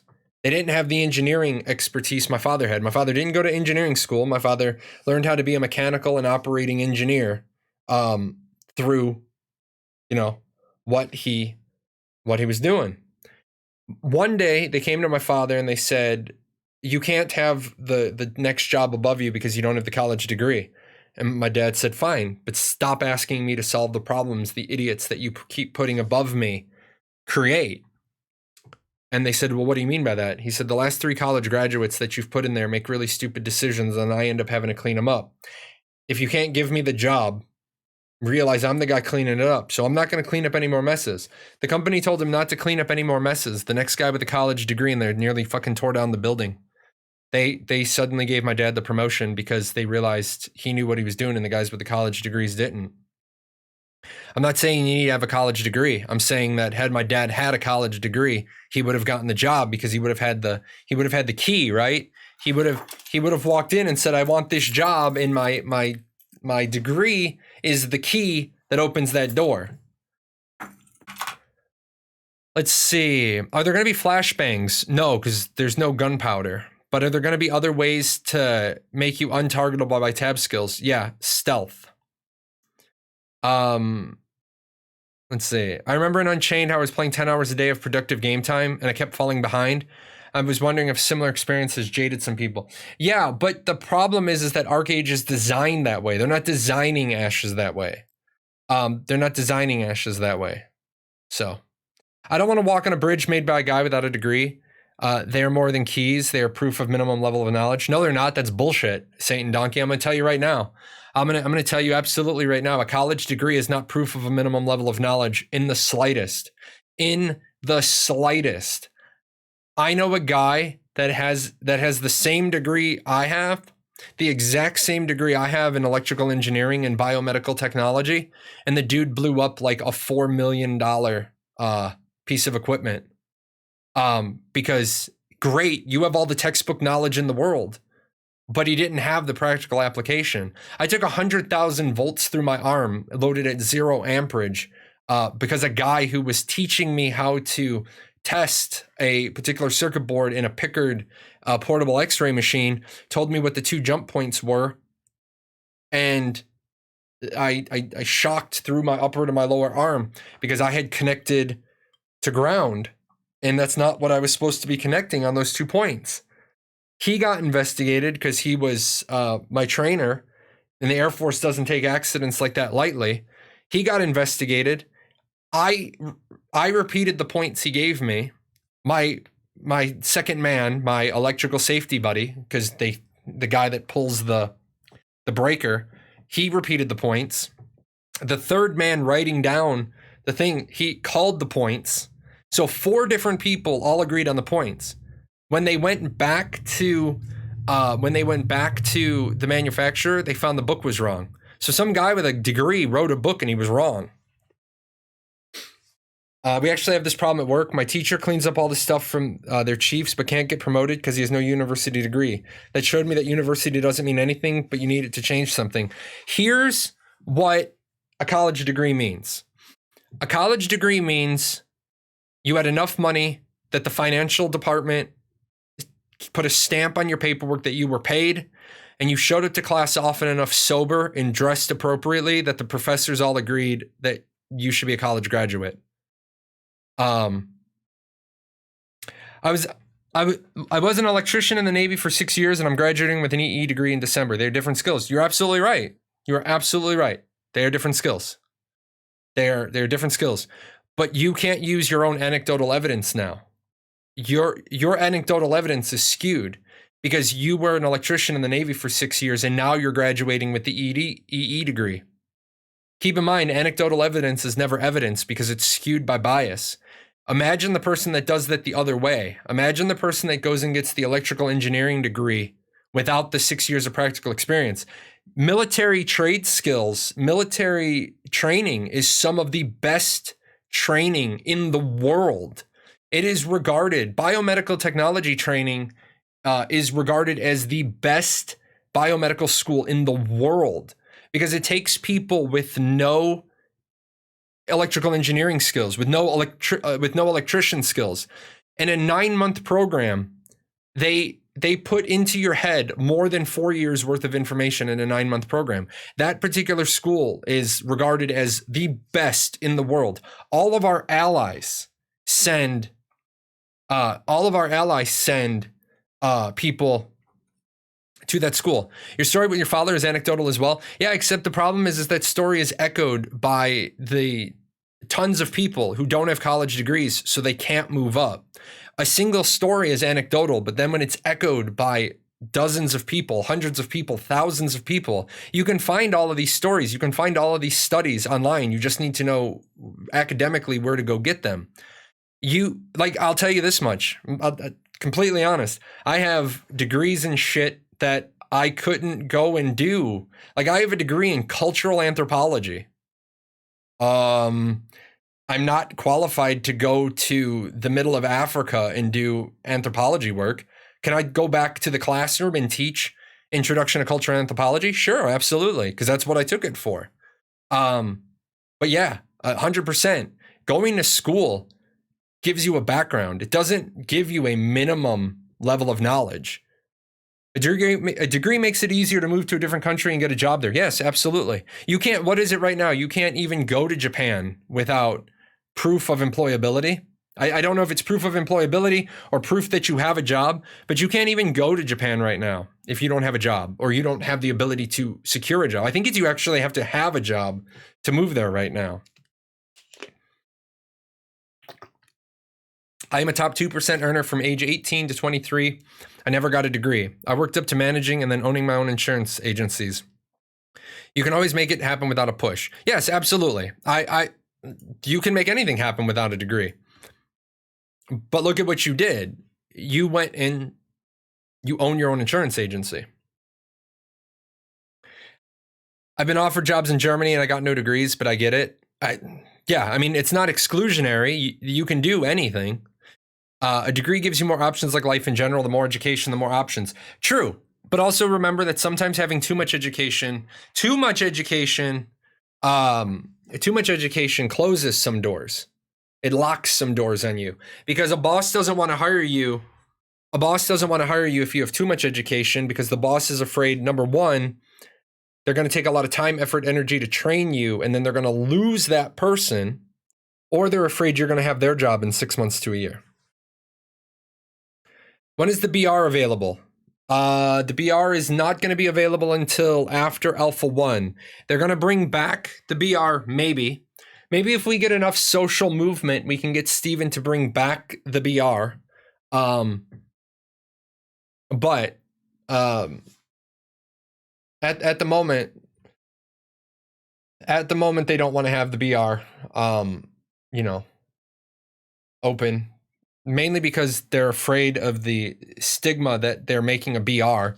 And I get that. A lot of people got burned based on the over monetization of the original BR. And that's one that, that's one that Steven kind of had to eat humble pie on. He had to eat crow. He said, yeah, RBR is monetized equally to the industry standard. The problem is that the industry standard, is that a BR usually has more than one map at launch. So I own a business. I've had PhD recipients apply to entry-level jobs because they only did school and never got work experience. Yeah, I mean, a lot of people, and that's why I do my show the way I do my show. A lot of people don't know this. They're like high school kids. Like I tell high school kids all the time, you got to do internships when you go to college. People are like, I don't want to do an internship. I don't want to work for free. It's not working for free, man. Yeah, you're not going to get paid financially during your internship, but you're not working for free. You're buying experience. Edutainment. APOC got down to less than 5 people playing on a good day. APOC got down to like 4 people on a good day. It used to be me, a Rising Sun, Mayhem, and like Z or Zara, and it was horrible. Doing that right now to get prepared for college? Yeah, I mean, we live in a horrible paradoxical world, and let me write this out so I don't screw it up.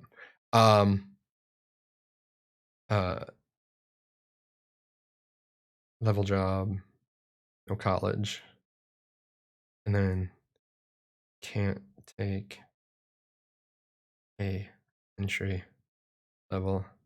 You have college, and then can't take a mid-level because you have no experience. All right, so here's the problem we face. Here's the problem we face. You can't get an entry-level job because you don't have any college. But when you go to college and you graduate, you can't take an entry-level job because you have no experience. And you can't take a mid-level job because you have a college degree and you have no experience. So like fucking people who offer jobs, they have ridiculous expectations. You want me to take an entry-level job, but you want to pay me $9 an hour. And what the hell? So the person takes the $9 an hour job, and then they can't afford to go to college. President Jahlon, we're gonna fix a lot of shit. Education is one of them. Colleges should be 2 years with 2-year internships. I agree. I also think that what somebody said, trades is where it's at. We need to stop beating it into high school students' heads that they all need to go to college, because a lot of them go to college for 1 or 2 years. And let's be honest, not everybody needs to go to college. A lot of people need to go to trade school. If a lot more people went to trade school, like you guys want to know where you can make a ton of money? If you want to make a ton of money, come to Southern Illinois, get the building permits to put in swimming pools. I wanted to put a swimming pool in. I can't even get a fucking swimming pool installed until 2022. The earliest appointment I can get at any company is 2022. I have $60,000 dedicated to a pool, and shut up and take my money. And the guy's like, I already have money. I have more clients than I have pool diggers. Like, I can't get anybody to come remodel my house because all of the inside renovation people, all like 10 companies down here, they're booked through next summer. So if anybody says I can't find a job, are you a tradesman? Can you get your contractor's license? Move to Southern Illinois. Blue collar skills are so underrated. Highly recommend anyone who is physically able to attempt those first if college is only a step to more money for you. I wish I had the chart. And I saw it. I didn't save it. I wanted to share it with you guys. There are kids who went to school for 18 months at trade school who are now making almost 6 figures a year. They're in their early 20s. They're making almost 6 figures a year because they're working all the time, and their siblings are still in college and in debt. Employers in 2020 expectations: 10 years of work experience, 3 to 5 years of college, and max be 30 years old. Yeah, right? Exactly. Exactly. Welding is big money. Welding is huge money. If you've got a nephew or a niece or a son or a daughter that, you know, doesn't know what they want to do with their life, welding. I chose a lower paying job when I was 16, and that paid off 10 times because it was blue collar versus trade. Not saying trades are bad, but it's short term thinking at 16. I mean, it's a lot of variables. It's a lot of variables. People need to think about that. And it applies directly to your video gaming. Like, it applies directly to your video gaming. How many best crafters on a server is there going to be? One. There's one best crafter per trade. Why? Because that person's the best. Not everybody can be the best. Not everybody can be the best. I started working when I was 14, had the same job for 10 years, became the boss at 18, and now I'm passing on the torch as I'm working full time because I finished college, but I'm still having 2 jobs. I'm basically working 50 hours a week. Yeah, but why are you working 50 hours a week? Do you like both jobs? Why do you have 2 jobs? I'd just be interested in knowing the rest. What are the 2 jobs? What do you do? I mean, I mean, shit, I can tell you guys, like I told you, I've been rich, I've been retired, I've been poor. I went from retired and rich to a school teacher to poor. I hated being poor. Poor sucked. I hated being poor. Let's see. How difficult? Oh, we already covered that one. How will family names and family summon features relate? Can I lock a family name for my alts? No, because you can't control the second part of the name and still have family summoning slots to port 7 friends. No, you can only be in one family at a time. Correct. But your last name isn't your family name.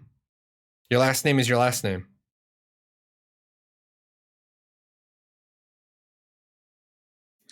If I see somebody fighting a monster, what is to prevent me from jumping in the way so that person hits me and incurs corruption? Because the person has to be flagged to get corruption.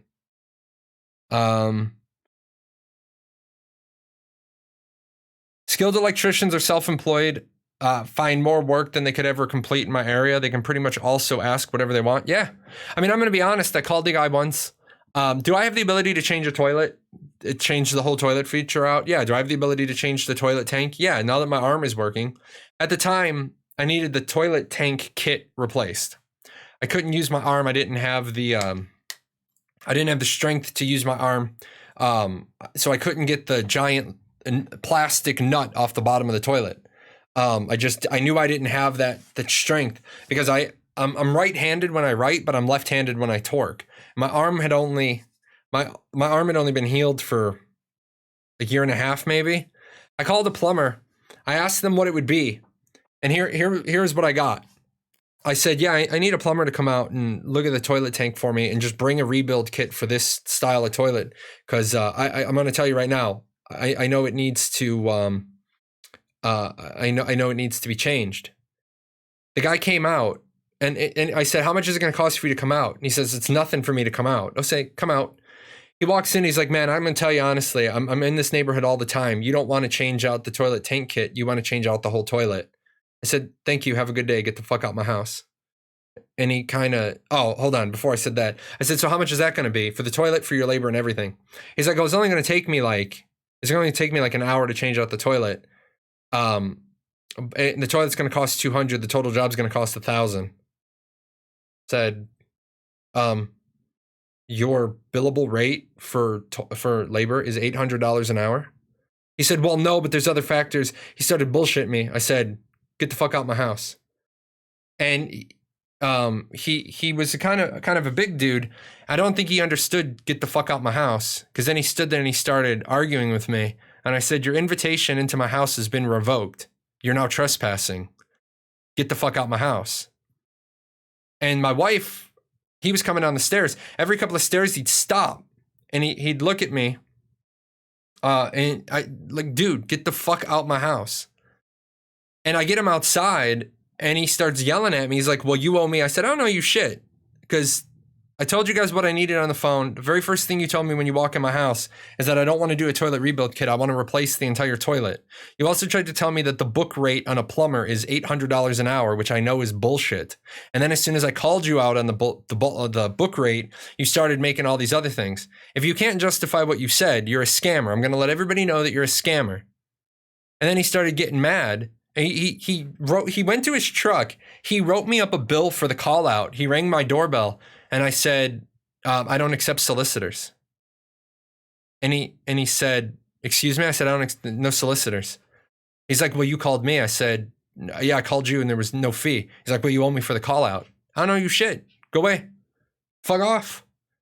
He ended up calling the cops. Cops came out, looked at the cops. I said, there's no need for you to be here. It's not a criminal matter. It's a civil matter. Fuck off. Go away. Go away. His boss ended up calling me. Owner of the company ended up calling me. I said, oh, you're the owner of the company? Yeah, well, that's funny. Because he said he was the owner of the company. Go. Yeah. I mean, the cops showed up. I told the cops it wasn't a criminal matter, it was a civil matter. And I said, yeah, you know. The cops just stood there hanging out. I mean, I know the cops in my town. The cops know I know enough to keep myself out of trouble. Stand on my property. Never walk off your property. Stand on your property. Even better if you can stand in your backyard where there's a lined fence. Don't chase people out onto the sidewalk or out on the street. That's no good. Don't do that. Stand on your property. You can't get in trouble for any of these stupid little laws about your, like, disturbing the peace and shit when you're on your property. Keep your decibel level down. Try not to drop as many F-bombs as I do. But let's see, I replaced 3 toilets, $175 per toilet in labor, and I live in an expensive area. Yeah, exactly. Exactly. Let's see. Will summon pets be limited to a specific number across all summoner classes, or will there be room for choosing to overwhelm your opponent by swarming them with many weak summons instead of fighting with 2 to 3 stronger ones? Well, your 2 to 3 strong, your 2 to 3 is your swarm. You're not going to have the ability to summon like 50 pets, even if you could. Their basic AoE would clear all that out. I mean, you're not gonna be summoning 50 pets that you know, with 50 pets, because otherwise you're just gonna clear them all out real quick. If the cops want to talk to you when you're in your own house and just start undressing till you're butt naked, works every time. Yeah, I don't like to I don't like to talk to cops ever, even if I call them. Even if I don't usually like the cops being involved, because you never win. You never win. Anyway, let's see.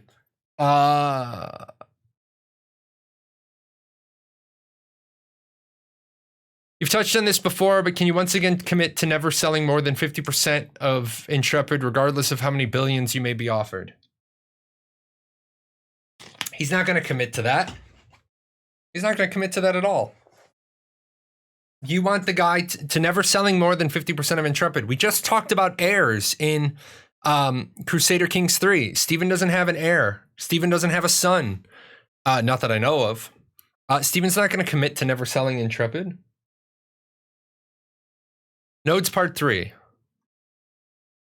I'm skipping this question because it's like a paragraph long. Can you custom create your own religion? No. Next. How do you intend to prevent overwhelming open world raid bosses with a high number of players and keep it challenging? If you want the raid boss to be challenging, don't zerg it. If you zerg it, it's not going to be easy, or it's not going to be meaningful. Steven can adopt me if he wishes to do so. You call dibs. How does the title system work? From my understanding, they are earned through achievements. You've mentioned there are some rare and exclusive titles. Are the titles that buff limited? We don't even know.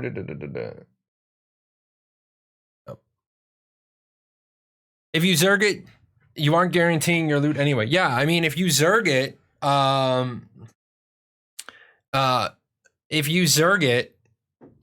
that's fine. You get the loot, and then you maybe put your entire raid on loot lockout because you Zerged it. We don't know how loot lockout's going to work. Until we know that, we don't know how any of these other things are going to work. I'm dying to learn more about the religion system and especially the evil deities, but I know that y'all don't want to reveal much about the lore yet. I'm an evil cultist guild, and it's kind of hard since we don't know anything about it. So you're on line 3 and you haven't asked a fucking question yet. So I was wondering if we could at least get the name domain of one of the evil things we can worship. Worship? None. You can't worship the evil gods. Depth of combat.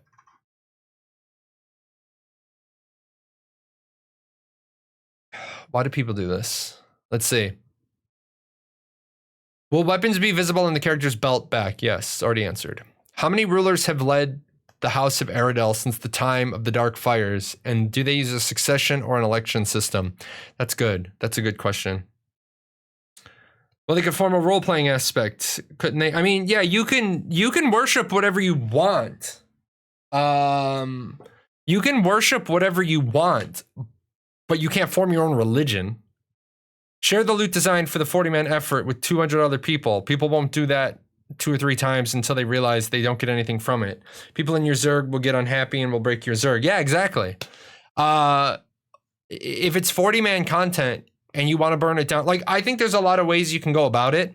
I personally think that a really cool aspect or a really cool way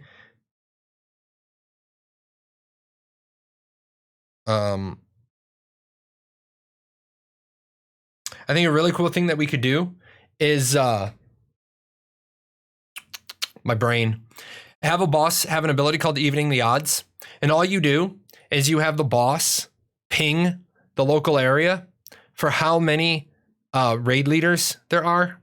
So how many raid leaders are in the nearby vicinity, right? So say you bring 200 people to a single world boss, and the boss sends out a ping when it's being attacked. When it first gets attacked, it sends out a ping. And it's like, oh shit, there's 5 raid leaders attacking me. Ping. Well, the boss says, hey boys, I'm being attacked. And then 4 mini bosses rise up. Each one of the mini bosses specifically targets the raid leaders, not the tanks, the other raid leaders. Now you brought 5 times as many people as were needed. Well, now you got to deal with 4 bosses, none of which that drop loot, all of which are specifically aggroed onto the raid leaders. Now, some people are going to be like, well, then the raid leaders would just be tanks, or tanks would just be given the role of raid leader. Sure. But now you brought so many extra raid leaders of 40-man raids that you're dealing with a bunch of alts. Because the boss, like, we're in this mentality, do world bosses not have henchmen? From Die Hard, man. Die Hard with a Vengeance? No. Yes, Die Hard with a Vengeance. Where do you keep getting all these guys? 1-800 dial a henchman? Doesn't even need to send out a ping. Mobs can know how many people he is attacked by. Yeah, sure. You can do a lot of things with it. You can do a lot of things with it. Oh my God, guys, I just looked at chat. Look at Twitch chat. Every single person who has said anything for the last like 10 minutes, all I see is coins. Just coin. You guys are amazing. You guys are an amazing community. I lost a bunch of people when I switched over to Crusader Kings, and that's okay. I needed to knock that one out. Coin. Oh, Sherlock Guns. You're not a subscriber. That's so sad. Aw. Now all the people without coins are talking. I'm so sorry. Oh, did you guys know that I can give away Twitch gift cards? Wouldn't that be funny? Put into the box Twitch gift cards. So I give you a Twitch gift card so that you're likely to subscribe to my channel and I get a part of the money back. That'd be funny. We got that one. Will there be an undead area? Yes. What is the advantage of choosing to master processing? For gathering, you can go out and explore. For crafting, you can get your name of the items. So what makes processing attractive? What makes mastering process attractive is somebody has to do it. Yeah, don't forget, guys, contribute whatever points you can to the birthday box I'm probably gonna have to extend the birthday box. I mean, we did good today. I think I'm gonna have to definitely extend the birthday box for a while. Also, guys, I got a package downstairs. I got a delivery. Anybody interested in what's in my delivery? I wonder what's in my new package. Just my wife said I got a delivery. I wonder. It's gonna be a new camera. I have no idea. I wish it was a new camera. Glitter bomb? Oh no, that would suck. That would suck bringing a glitter bomb in here and opening it. That would really suck. My partnership? That would be funny if they sent me like, you know, a box to my house that said, you know, you are here. Let's see. No partner. No partner. Very sad. Much sadness. My partnership with a plaque. Yeah, I'm probably never going to get like a YouTube plaque. I will probably never get a YouTube plaque. I will probably never have the level of subscribers on a YouTube channel as needed. Maybe if Ash just completely takes off. But I mean, I like 85,000 people to go. That's kind of rough. Let's see. Been thinking about how cool craftable telescopes would be and the impact on large-scale sieges and scouting. Yeah, I could definitely see that. I could definitely see telescopes being a thing. Oh, look at this guy going into their pocket. Phantasm Weaver for a tier 1 sub. Thank you. Twitch is going to wait for games to release to give you partner. They're saying there's no way this guy talks about this game unreleased for 2 years. Uh-oh. We did it again in the same show. We have gotten a hype train going. I definitely need to get a conductor's hat. Wife, make this happen. I need a train conductor's hat and a train conductor's whistle. Hype train, choo choo. Oh, there's Karthos. Let's see. Yeah, somebody got their mug. Yeah, you guys have been buying coffee mugs. That's amazing. Captain Superflash, great streamer. 2 months with Prime. Hey, look at that, and you're taking us up to level 2. We also got the Vi guy, and we got Saren Raje. I probably pronounced that wrong. I was off killing people online. Sorry, I'm late. Yeah. Man, I'm starving. I'm starving today. I'm starving. I need to know what we're doing for dinner. Yeah, we talk about season duration all the time. We talk about season duration all the time. Only 1 week is too short, but we can't really talk about that. We can't justify an argument for why it's too short until we see it in game. I think 3 weeks would work. 2 weeks would make it so Castle Sieges were always on the same week. So, or same 2 seasons. So right now, all Castle Sieges will always be in the same season. I'm hoping they make some changes. Will you provide additional ways to separate player in-game currency other than traditional inventory or character bank? We understand character banks are node specific, but what about player-made money items? I would love the option to separate money. This is the money I made from my wine business. This is the money I made from my dungeon run in character inventory. Thank you and looking forward to Alpha 2. So EVE Online has a wallet with 6 tabs in it. But can't you just use like a notepad and a piece of paper? I mean, do we really need them to create an accounting system in game? I can't wait to give up Star Wars The Old Republic for this game. I played Star Wars The Old Republic at launch. And then I went back to run through again. I loved Star Wars The Old Republic. It's a really good game. Or a spreadsheet program. Yeah, you can't use Excel.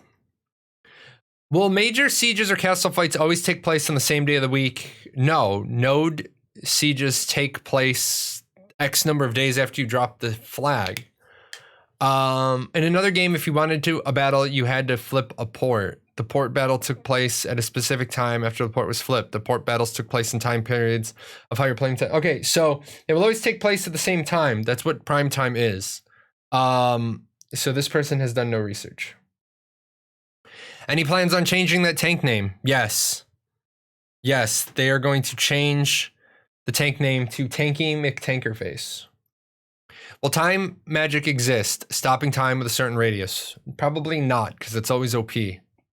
Could third-party auction houses hosted on the web be a problem, and if so, will you be able to solve it? If you got a problem, yo, I'll solve it. Check out the hook while the DJ revolves it.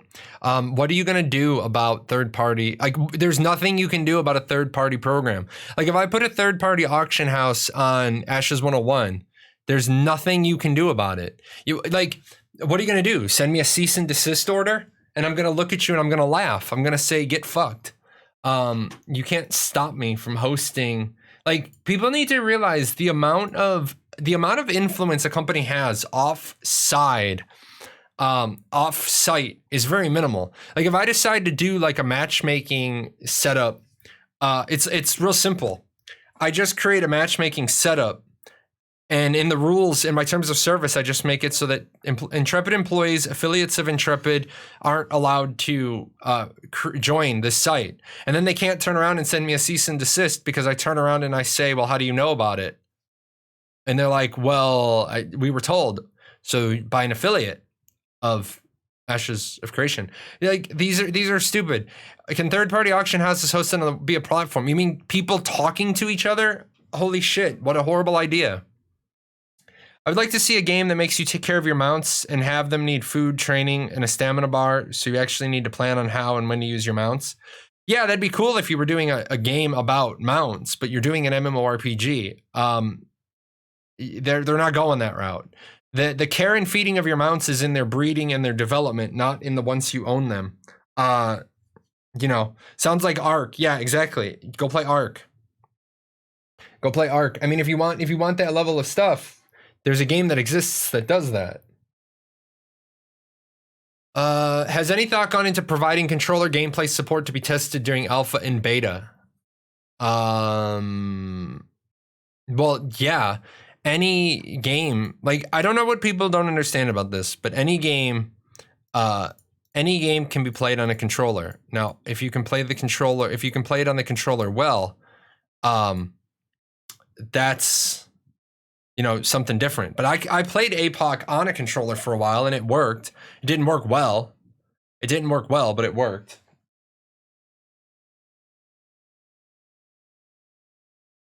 Oh my God, these cats today, man. These cats.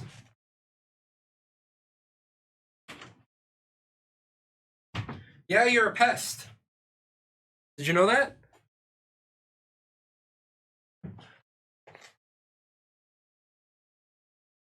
Oh, you're gonna fight me? I'll fight me? Huh? Say hello to the people. Say hello. You keep disturbing us. Say hello. No? No hello? No hello? This is a different cat, and it's beautiful, and I want it. This is Cloud. He's not named Cloud because he's white. He's named Cloud after Final Fantasy and Kingdom Hearts. This is Cloud. Where's your face? There's your face. This is Cloud. Good boy. Oh, gonna purr? Gonna purr for him? Can they hear you? You're kind of quiet. Yeah. He can't purr loud enough to trigger my microphone. So. You heard him? Oh, good. I had to trigger the microphone. I was hoping he was loud enough to come through. Aw. Yeah, he's my buddy. He laid with me yesterday when I first started getting my migraine. He's a good boy. My cat is named Mr. Chew because he would chew up stuff, and then I realized it sounds like I'm super racist. That's not good. Let's see. The feeling of going somewhere far away, then the same mob person kills your mount and you have to walk back really isn't fun. Yeah, true. True. That's why you have a bunch of mounts in your back pocket. You just have a bunch of mounts in your back pocket. Let's see. Regarding monster behavior, will mobs adjust their tactics all over Vera from the starter areas to the higher end content? From what I've read so far, we will see some adjustments to the player tactics and behavior by the instanced and open world bosses, but will we see this among all mob groups? No, probably not, and here's why. You have to be very careful how much AI learning you give to mobs. If you give too much mob AI, if you give the mobs too much AI learning, then suddenly you're getting killed by level 1 rats because they respond appropriately.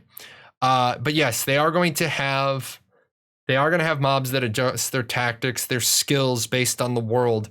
It's not going to be New World where you are fighting the same Puma 18,000 times and it does the exact same order. That's the one thing I didn't like about New World. As I got into it, I was able to fight mobs and not have to think. I could simply respond to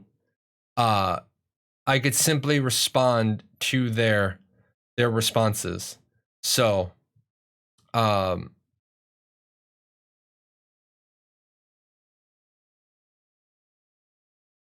we moved forward. Let's see.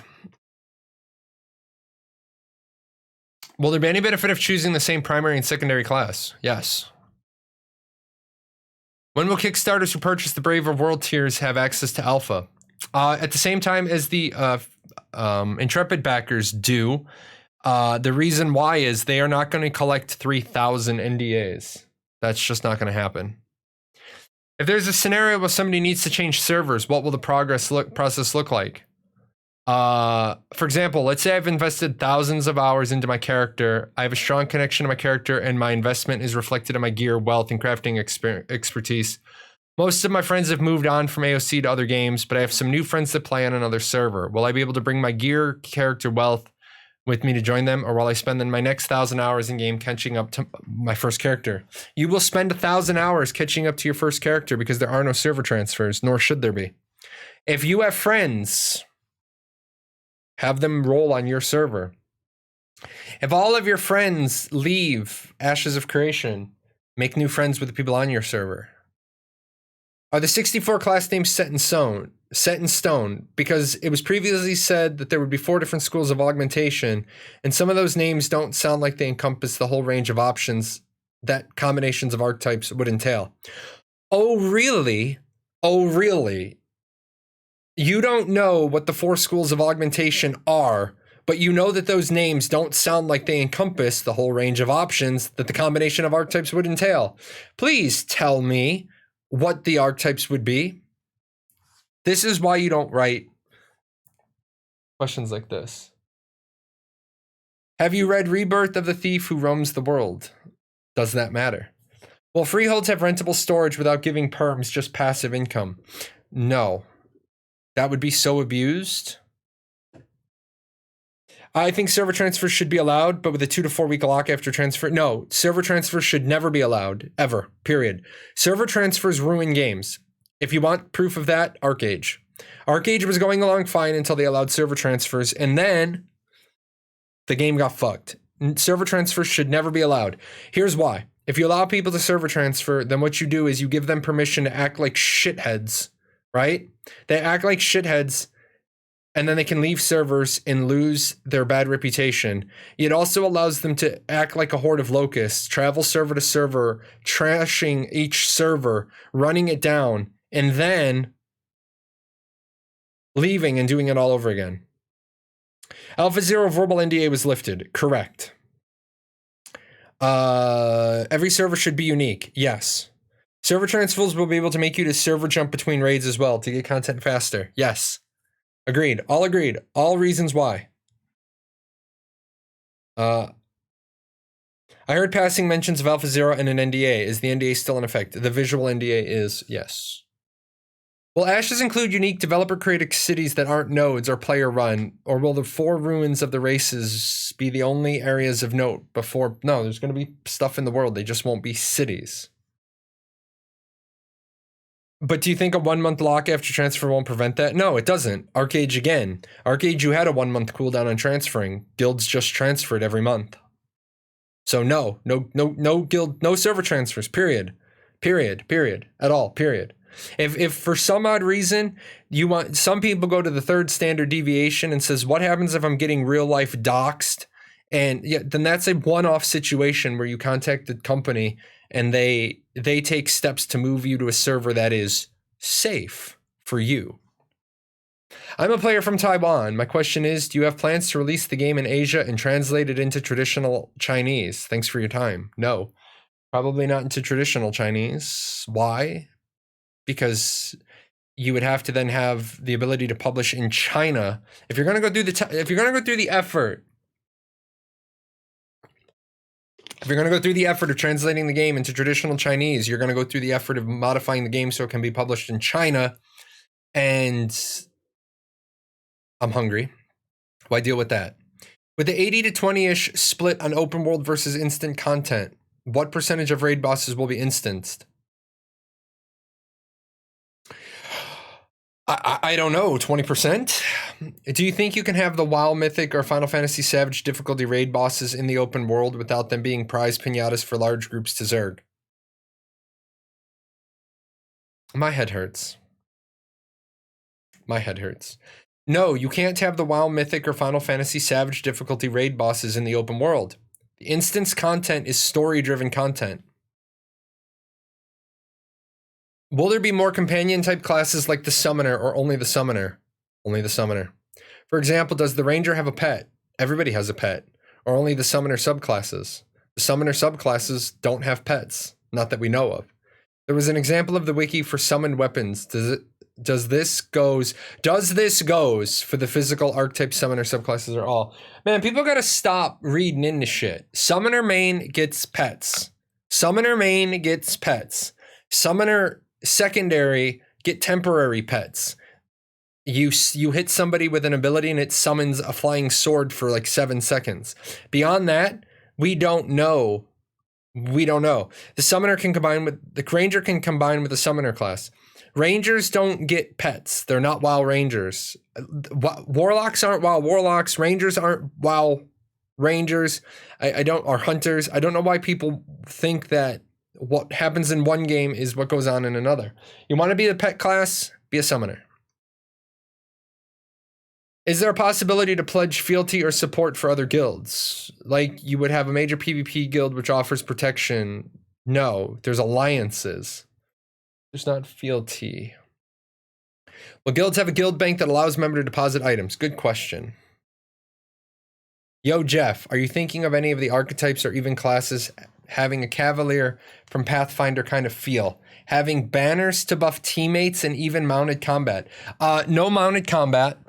Will there be banners to buff teammates?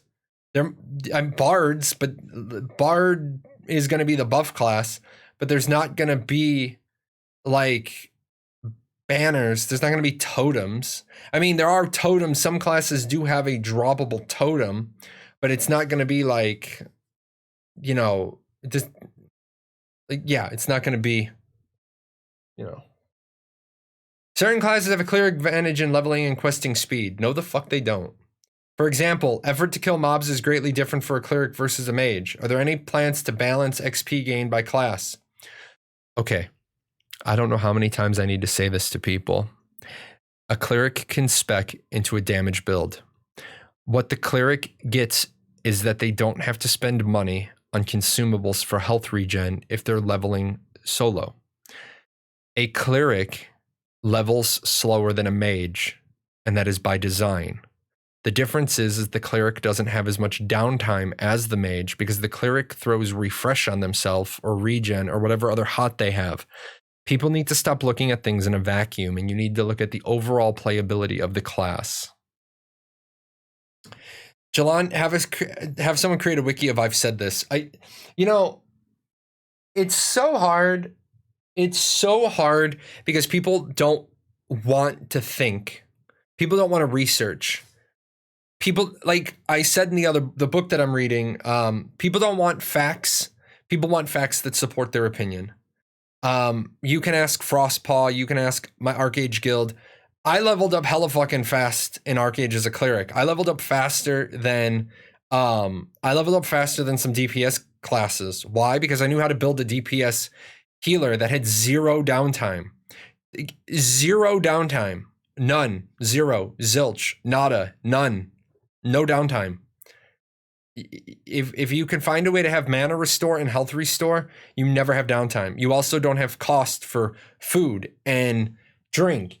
Now, when you say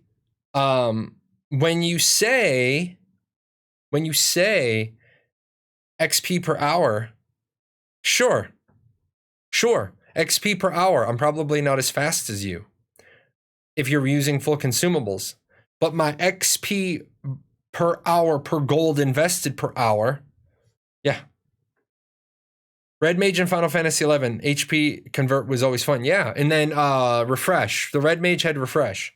I never even got hit by most mobs, yeah.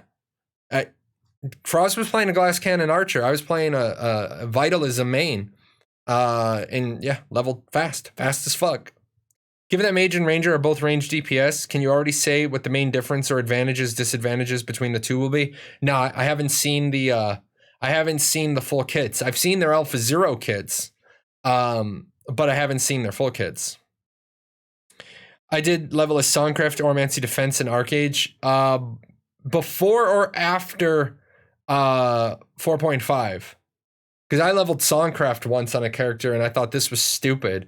I literally used critical discord spam. Did they have a different range in Alpha Zero? Yeah, they weren't balanced in Alpha Zero at all. In Unchained, okay. Using my brain hurts. Can't I just post on the forums and help the devs will dumb the game down to my level so I only have to use one hand to play while eating my food in the other? Yes, I don't think a game can be considered serious for this modern era unless I can eat a sandwich in one hand. My wife still gets so frustrated. I can tank in Final Fantasy XIV one-handed, and so she'll bring me a sandwich and we'll be raiding, and she'll look over her shoulder. She's like, "Are you eating while you're tanking the main boss?" Yeah. You're playing one-handed? It's a 2.5 second global cooldown, and my whole aggro combo is on my left hand only. What? Shush. What's my favorite sci-fi games? Endless Space, Stellaris, Alien Colonial Marines, Alien Isolation, BattleTech. I'm trying to go through. Dreadnought. Let's see. Any other sci-fi games? Shadowrun. I'll put Shadowrun as a sci-fi game. So yeah, Shadowrun is pretty good. Eve, oh yeah, Eve Online. How the hell did I forget Eve Online? Eve Online. Elite Dangerous. I don't like Elite Dangerous. I own it. I don't play it. I do not like Elite Dangerous. I might download it and take another look. But no, I'm not really a big fan of Elite Dangerous. Gonna be interesting when the game is released to make all the research of 64 class combos. Hope it's released before summer so I have time to study Ashes of Creation. Yeah. I'm not researching all 64 class combos. I will research.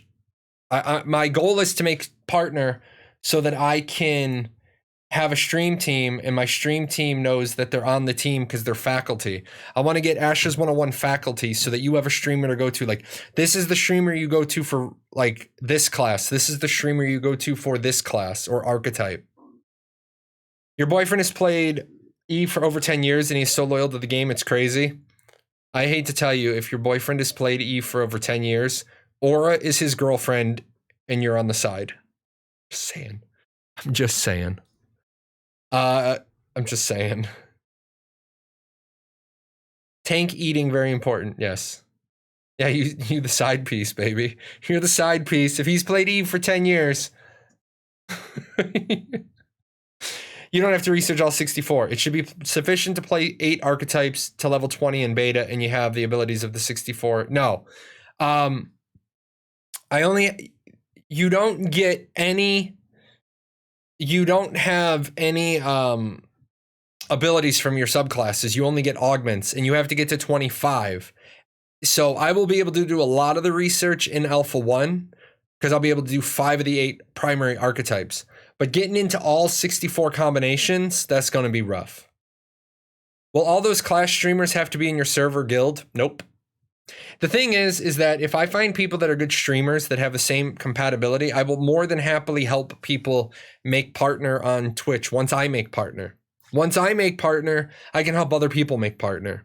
I'm all about building a network of people. That's why the entire mantra is the Paradox Gaming Network. I'm linking my Patreon. I don't expect anybody to, I don't want money. That's not why I'm linking it. I want you to go and look at the Patreon someday just to see the sort of stuff that we're doing. Holy shit, guys. You guys are amazing. Thank you so much. I don't know why there weren't any alerts, but this stream, you guys are amazing. People donated a ton of money to the troops. Thank you so much, guys. People donated $135 this stream. I don't know why. I don't know why the alerts aren't going off. I'll look into that, but I just happened to pop over there on the other screen. It was still open, and you guys have donated like $135 today. Thank you so much. That means a lot to the troops overseas to get them some morale stuff, books, magazines, snacks, drink mixes. But yeah, thank you so much, guys. I'll look into why my alerts haven't been going off during the stream. But yeah, thank you. That means a lot to me. I think you may have muted alerts. No, they should have been. They should have been going off. They should have been going off on all my channels. I'll look. I might have broken something. Please try to prioritize rogue mechanics in Alpha 1. I'm sure everyone is dying to figure out how much stealth works in its entirety, not just what is being speculated. What I will do for my what I will do when I'm doing Alpha 1 is it'll work like this. Number 1, the number of streams I do during Alpha 1 is going to be more. So say Steven were to open Alpha 1 tomorrow and it was going to be Saturday from noon to 6, right? If it was going to be noon to 6, I would stream all 6 hours and I would say, okay, guys, from noon to 2, I'm going to do Cleric. From 2 to 4, I'm going to do Rogue. Or actually, I would probably do like noon to 3 Cleric and then 3 to 6 Rogue. I will push through the cycle of all of the classes. It's just going to take time. I'm going to sit down with other streamers and be like, hey, what class are you going to focus on? And I want to find the right people. That way, start building the stream team. That way, hey, I love to check out Jay's show, but I know this streamer is going to be covering Archer or Ranger this show. So pop in, say hi to Jay, come in, put me down to 1% volume, go to the other guy. And Frost is a good streamer. He's going to be doing Rogue, Ranger, Bard, and Cleric. I'm going to be doing Cleric, Bard, Summoner, Tank. So, Are you planning on finding people through Discord, Patreon? I have my eye on a few people, but it's too soon to approach them because I'm not a partner yet, so I can't set up my stream team. Once I set up my stream team, I'll be doing that.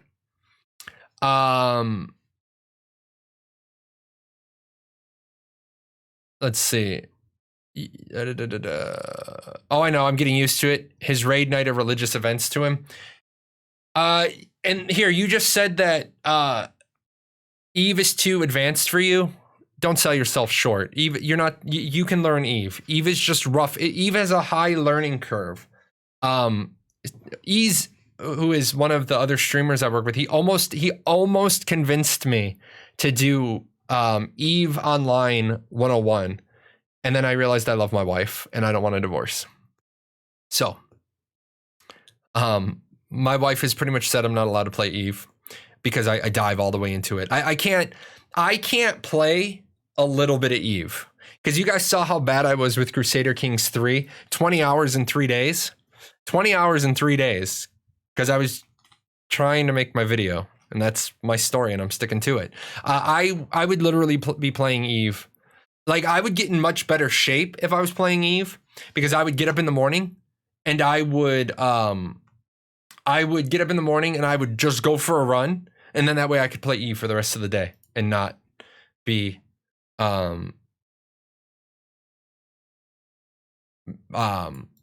not be bothered. How many hours a week will you play Ashes? We're gonna go 0 to 15. We're gonna go 15 to 25. We're gonna go 25 to 40. We're gonna do 40 to 60 or 60 plus. I'm changing your poll a little bit. I didn't like your breakdowns. Oh, did you do hats off to me? I didn't see the hats off to me come in.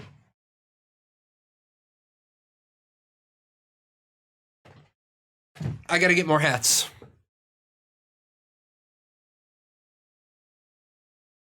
I gotta get more. I gotta get more hats.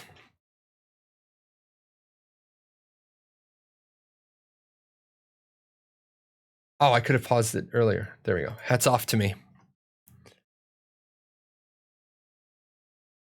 Did I? Okay, good. That poll's there. Good. Perfect. Is this poll for the timer on launch or afterwards? Launch. We'll do launch. I tried Eve. Took me 2 hours to somehow get into PvP space and lose my ship. My boyfriend offered his account, but he sniffed out the news of my PvP scenario and kicked me out of his account because the ships are expensive, and he knows I die with them. Yeah. Yeah. That is a big portion. That is a big problem. That is a big problem with EVE Online. That is a big problem with EVE Online. So.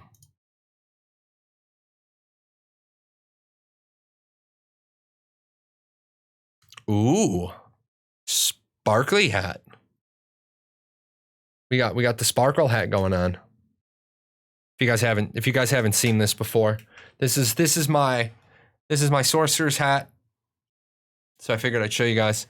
Hopefully the package downstairs is my other Elgato key light. That would be nice.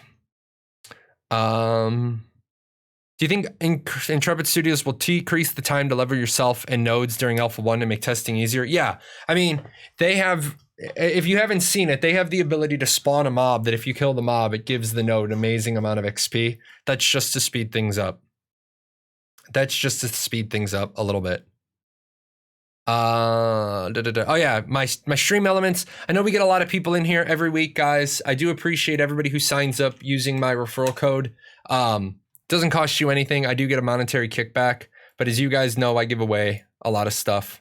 Right now the giveaways are kind of slim pickings because right now the money, all of the money that I had to be loaned to the corporation so we could open a bank account. Like I said, in 6 days, on the 1st of the month, is that 6 days? 1, 2, 3, 4, 5. Yeah, in 6 days, next Thursday, on the 1st of the month, I'm going to call the board of directors meeting with myself. And then I have to do some stuff anyway. I have to do some financial stuff for the board meeting anyway. So I figure I will do that. I'll be able to draw $600 and some odd on a loan, and then I'll be doing gift card giveaways periodically. So I do appreciate you guys. I really do. I really do. Who takes the minutes? I do, but I have to order myself to take the minutes. It's really weird because I act as the director of the company, the secretary, and the treasurer, but I have to direct myself to do each individual task. It's so weird. It's so bizarre. The only thing I don't do for my company is I don't act as my own registered agent. I have a registered agent that does that piece. Is there potential or interest for you to use my personal music to use in your content creation methods? If you send me a Discord message, the Vi Guy, I will definitely use your music in my content creation. You got to give me the standard, the actual physical letter of release. But I will definitely both use your music and promote your music in my content creation methods. And once we can play, I'll be doing montage videos again. And I've learned a ton since I did my last montage videos. So, yeah, I love having access to custom music because it makes montage videos that much better because the person hasn't heard this music before. And then I can show them on stream because I have the letter that says I can do this. Your company makes the CEO take the minutes? No, I don't take the minutes as the CEO. I take the minutes. I as director direct myself as secretary to take the minutes. It's so stupid. It's so dumb, but you got to do it to keep yourself legal. Sleep is for the weak. Yes, sleep is for the weak. I will say this, guys. Ever since I've come back to streaming, I'm sleeping better.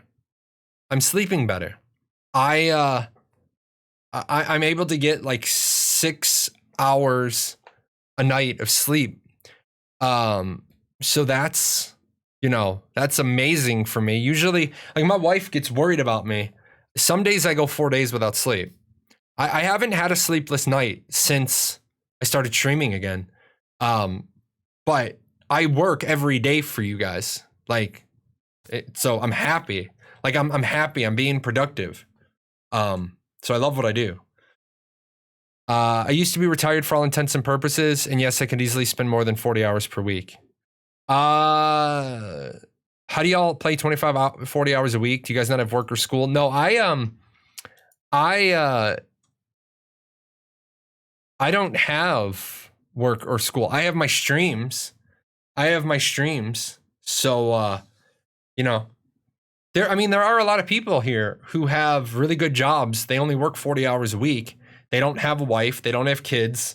They literally have more than 24 hours a week disposable time. Do you wake up excited each day? Yeah. Real quick story, guys. I've nearly died a couple of times in my life.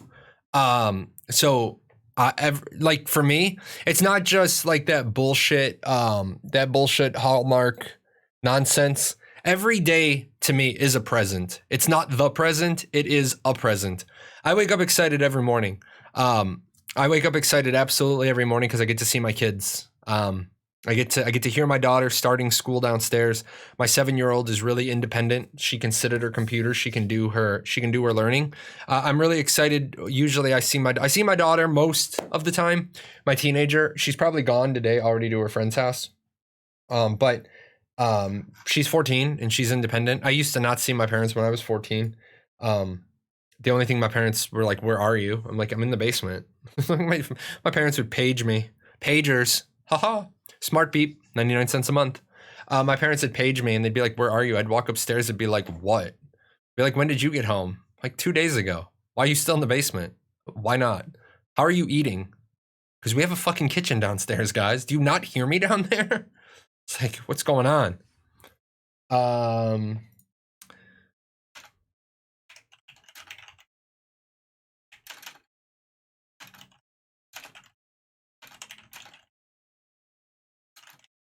I'm coordinating dinner with my wife because it's 4, but I don't want to stop yet. Oh, you guys don't need to see my dinner plans. Let's see. Certain classes have we did that one.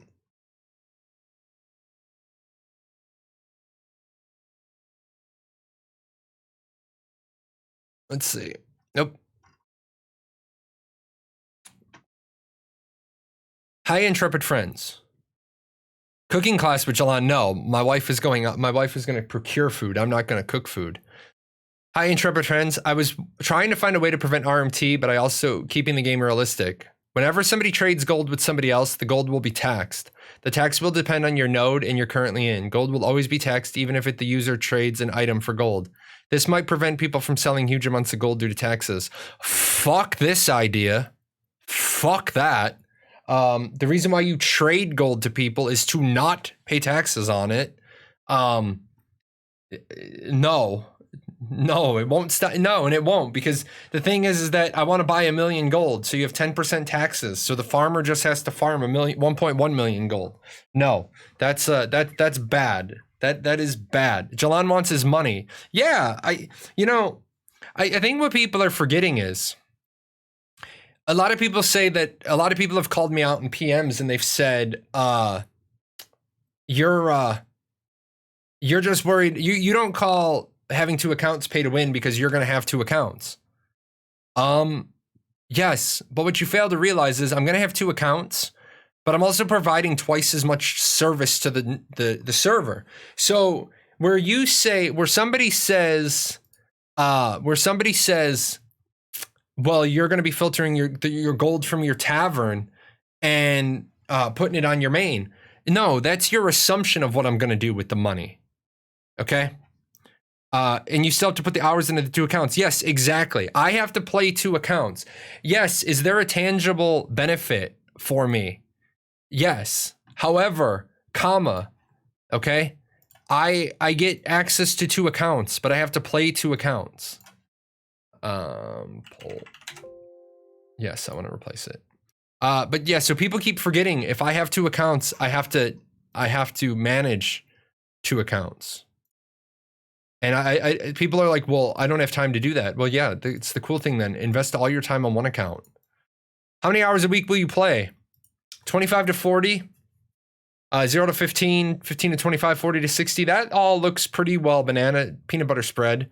60 plus is not too far behind. So yeah.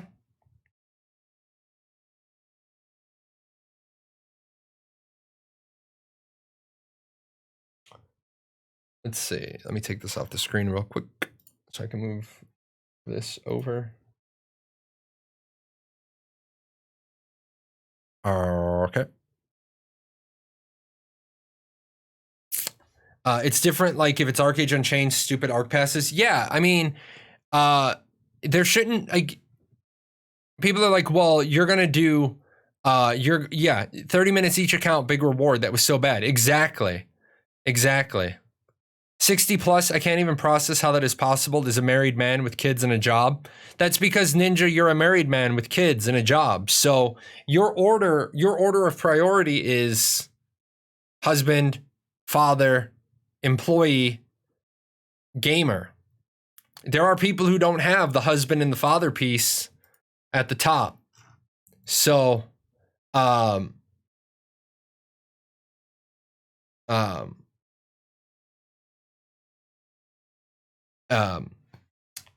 father over husband or husband over father. Either one, husband, father, husband, depends on you.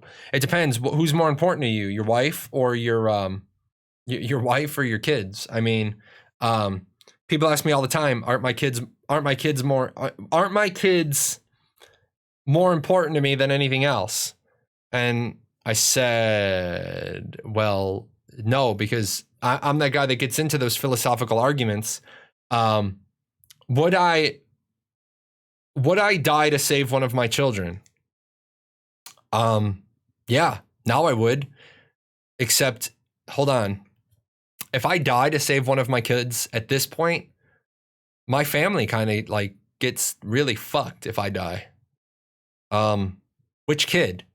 Does it matter? Well, yeah. Well, that's not right. You're putting your kids above each other. Yeah, because if I die to save you, can you provide the same life to your little sisters that I can provide to your little sisters? I'm not trying to be mean or anything, but I got some kids that, maybe not necessarily need to hang around more than their little sisters. You got 5 kids. Like Carlos Mencia said, they're not all winners. Harsh reality of survival of the fittest. You're using the bed. Guys, we got to take a photo. Hold on. You're using the dog bed. I'm so proud of you. Thank you.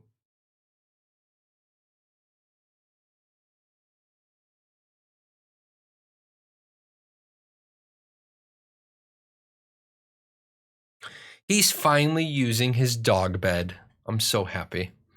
But yeah, I mean, it's a harsh survival of the fittest. I'm also going to say this. I'm also going to say this. You need to have this conversation with your spouse. You need to have this conversation with your spouse. That way you don't have to think about it. If you're ever in the situation, if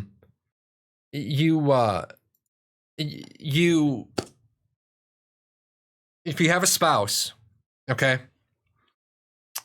and only one of you can live, are you going to be trying to make that determination? Are you going to be trying to make that determination while the crisis is going on? Only one of you can live. I don't care if you get captured by Jigsaw and you're in a puzzle box that one of you has to die, or are you in a situation where you need to figure out, like, very quickly, one of you are going to live? My wife and I have already decided. My wife and I decided a long time ago. If only one of us can live, I get the nod to live. The reason why is I am more better qualified to, yeah, I saw. Thanks. I'll respond after the stream. I am more better qualified to raise my kids through to successful adulthood than my wife is.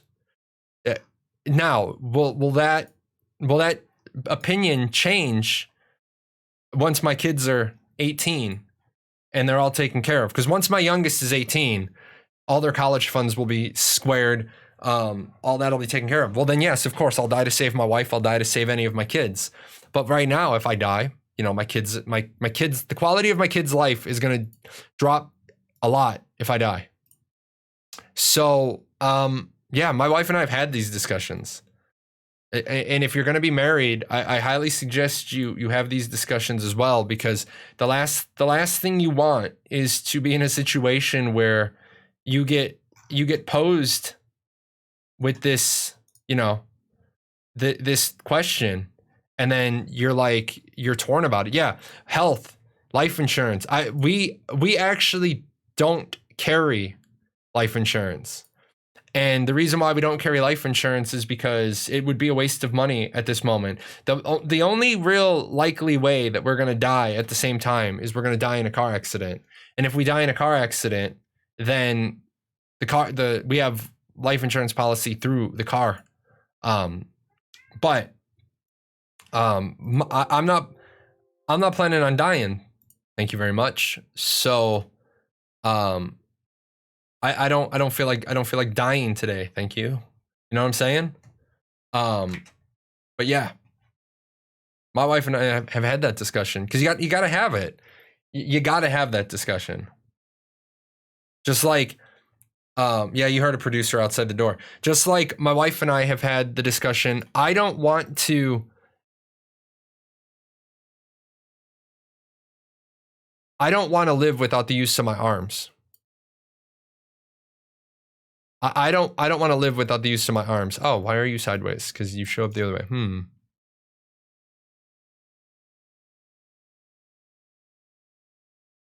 There we go. He found his big doggy bed. I'm so proud of him.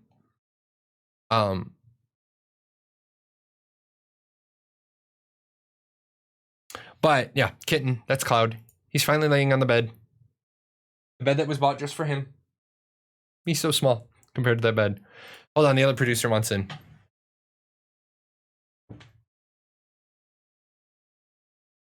Gonna be good? Probably not. No. But yeah, I mean, the other thing is that I'm health-wise better than my wife. Hard to get life insurance after you get a terminal diagnosis, though. I'd throw that counterpoint in. Man, if I get a terminal diagnosis, ain't nobody ever gonna know about it because I have a private doctor. You mean lie to the insurance company? Yeah. What? What? You think I wouldn't lie to the insurance company? Because the insurance company lies the shit out of through their teeth to you. So yeah. You know? Yeah, exactly. You think the insurance company isn't going to lie to you. Exactly. Hey, this is so weird, man. I can't believe people are saying wife before kids, each to their own. I say wife before kids, mainly because long after my kids go and start living their best life, I'm gonna still be married to their mother. So if your order of priority, mine is I'm a husband, I'm a father, I'm a gamer. Because I'm going to be married to my wife long after my kids turn 18. I'm not in a marriage that when my last kid turns 18. I'm not sitting here counting down 11 more years till my youngest turns 18 so I can piece the fuck out. And I know a lot of people in that situation. I know a lot of people who have teenagers. They've been married since they were 18. They're now in their 40s. They now have a teenager, and they are literally like, man, my 14-year-old, 4 years, and I'm divorcing my wife. Dude, just fucking divorce your wife now, okay? Just divorce your wife now. 11 years, he did that math real quick. I mean, 18 minus 7 isn't really that hard. You hear him? Oh, he's happy. He's happy. I want a wife who prioritizes our kids more than me, as I would. Yeah, the problem is that you also run into the problem about it's real simple. Like I just said, would I die for my kids? Depends which kid, because depends on which kid. I mean, you got to realize you're gonna have a lot of things going on in life. So okay, you gonna be good? Don't disturb your brother. He's in the bed. Go on. Oh, you want to sit? You can sit. Just make more kids? Yeah, that's not funny, but you know. For me personally, wife over kids, because I plan on to spend the majority of my life with my wife. I would struggle with even motivation to continue without my wife. If my kids continue to see my wife and I in a healthy relationship, there's a higher chance they will also have a healthy relationship in the future. Yes, I agree with all of that. I have a post or a picture, and what it says is, love your wife the way you want your daughter to be loved. I love my wife the way I want my daughter to be loved. Now, some of my kids have made stupid decisions. They're 18. They're allowed to make stupid decisions. That's how that works. Let's see. Someone in the community proposed a decent solution for solving the issue of people with cash shop cosmetics looking too good visually. So my question is, does Intrepid consider making some cosmetics equipable only in higher levels, like 20 to 30, so that there's more apparent visual progression even for cash shop cosmetics? No, because they sold them as equipable at level 1. If they change the deal, they have to offer refunds or they'll get sued. And since they're in San Diego, then there's already a ruling in San Mateo County that says you can't change the deal. Once you've sold it, you're stuck to it. Hey. I still don't think there's an issue with badass cosmetics. I don't either. I don't know why people think that suddenly, like, why do you care? Like, why do you care if I can equip my badass cosmetics at level 1 versus level 15? Like, well, I want visual progression to mean something. Guess what then? Don't equip your shit until level 15. But I want to equip my shit at level 1. Why? Because I bought it. And I was told I'd be able to equip it at level 1. That's what the fuck I bought it for. Well, what do you care? You already know it's a cash shop cosmetic. Why does my appearance affect your gameplay? Like, stop it. It's a stupid hill to die on. Considering the game is all about risk versus reward, what risk do bounty hunters have when bounty hunting? It seems that they could empty out their inventories and therefore have a chance at gaining high-tier equipment for no risk. What are your plans to counter this? Number 1, the game is about risk versus reward. Bounty hunters, I'm gonna kill you. Bounty hunters have to flag for an hour. That's their risk. That's their risk. They can't unflag for an hour, okay? That's the only risk they need to incur. People who only have cosmetic skill and no battle skill need all the victims they can get. I'm sure the creators will make badass outfits for the free stuff and the cash. Huh? I'm sure the creators will make badass outfits for the free stuff and the cash. I don't get to make. I don't know what you're saying there. The producers are about to feel the wrath. Yes, the gray producer is about to feel the wrath. Is the jury still out on gambling? I know there's some legal hoops to jump through. What games will we have and what can we bet our money on? Yeah, that is the big thing. They're trying to make sure that the things are illegal. Now, I will definitely say this. I think that you could definitely set up a secondary currency that's bound, that only allows you to buy bound things. And the things you can buy with the bound currency can only be obtained in game. So we're gonna call them jacks. Okay, we're gonna call them jacks because Jack is on this coin. So I'm the developer. I'm the guy designing the in-game gambling system. So what you do is you take up to 5,000 gold, right? One time, up to 5,000 gold allows you to buy 5,000 jacks. Now, you've given up 5,000 gold. You have 5,000 jacks. The jacks are not tradable. You can never, ever get your 5,000 gold back. You can't decide, oh shit, I only wanted to do 500. I bought 5,000. Fuck my life. Nope, too bad. Your life is fucked. You wanted to buy 500 jacks. You bought 5,000. So now as long as you have even one jack in your possession, as long as your balance is one jack, you can't buy any more jacks. You're in possession of jacks. You're done. Now you can go and gamble with these, okay? But you can't trade them, okay? You can spend them on cosmetics and only cosmetics. Maybe furniture, but no decor buff items. Only furniture. You want to buy a chair, you want to buy a table, blah, blah, blah. So you gamble in the taverns. The tavern owner obviously is going to get a cut of all the jacks gambled in his establishment. So in this sense, I think you can get around the gambling laws in Europe. In Jersey, I think, has enacted online video game gambling and shit. But you can get around the law because there's no real world ability they're bound items. It's how Final Fantasy gets around it. I think that would deal with that. If you think players give a shit about USA gambling law and won't death roll for shit, I think I got a bridge to say. Yeah, the problem with that is that it's not the players who have to give a shit about it. It's all it takes is a state's attorney general to sue Intrepid over it, and it causes them legal ass pain.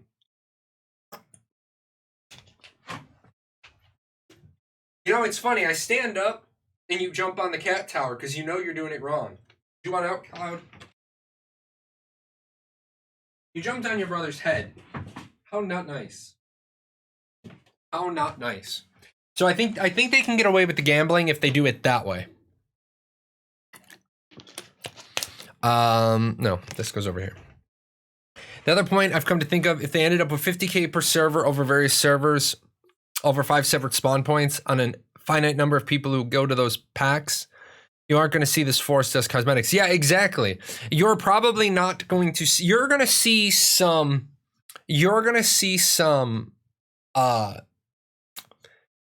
cosmetics the only time you see them in game. Like, is if a Mist is still here, which I doubt she is. She's probably off doing a Mist things, but she has a Stufferton.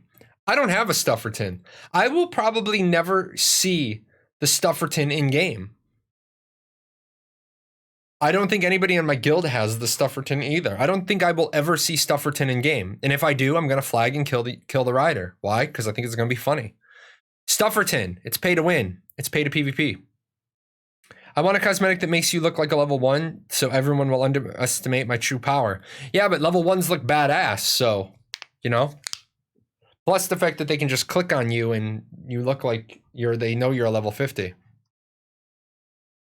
As someone who has never been into an MMO game before, mostly due to getting into the game late and being left behind in terms of leveling gear, how do you think Ashes of Creation will differ in this regard? It won't. If I've played for 12 months and you're starting, I have a 12-month advantage on you. Period. As I should. What kind of anti-cheat steps will you take or software will you implement?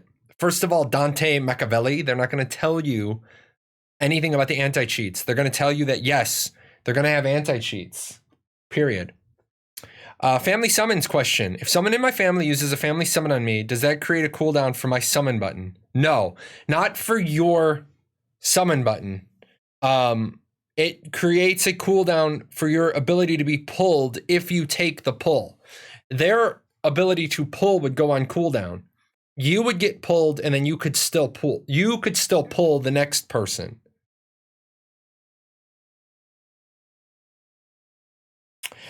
I mean, like the cosmetics will not be, you can only look badass if you use the cash shop. No, they're gonna, Steven has already said that they're gonna be an equal number. In fact, what the hell, guys? Let me drop this to you. I don't need to explain everything they did this week about what they did with the cosmetics. My Real Talk podcast with a twist, we talked cosmetics this week. So if you guys didn't see this, there is the cosmetics video from me and the Real Talk guys. If you haven't checked that, I highly recommend you check it. How's everybody doing today? You know what I want to do real quick? Giant Deer with yet another video about Ashes of Creation. And in this video today, we will be talking about cosmetics. Are they too good?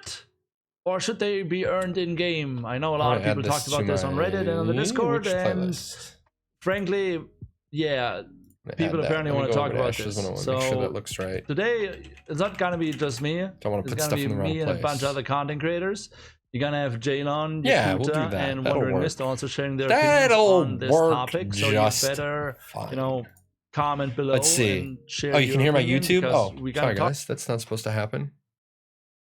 Apologies. Oh, it's because when I turn the game, I normally have all my sound muted, but I played Crusader Kings today to do the review. And what's coming soon? Nothing cool. He said my name. I'm famous. Jahlon. Yeah, it's funny. I give Steven a bunch of shit. I give Steven a bunch of shit for this. He mispronounced my name. And so did Margaret, and so did a lot of people. I say my name at the beginning of every one of my videos, and that's where Jay came from. Because everyone was always calling, is it Jahlon? Is it Jahlon? I was like, fuck it, just Jay. Just call me Jay. Call me Jay.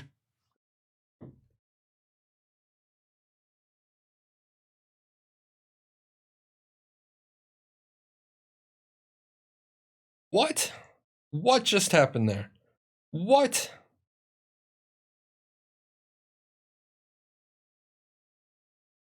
Call me Jay. Mr. J. Oh, hell. What?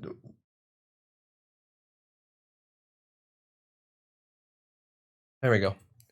Call me Jay. Mr. J. If you guys haven't read it, I know I tell you guys about a lot of books. If you're a Batman fan and you're a psychology fan, in the professional development books down below, and it's kind of weird that I put it in the professional development books, but in the professional development books down below, there's actually a book called A Dark and Stormy Night. It's Batman and psychology. I would definitely recommend the book. You can get it used for usually like $3 to $7. Batman and Psychology is a great book if you want to like learn a lot about other people. So I recommend that one as well, because I know some of the books I know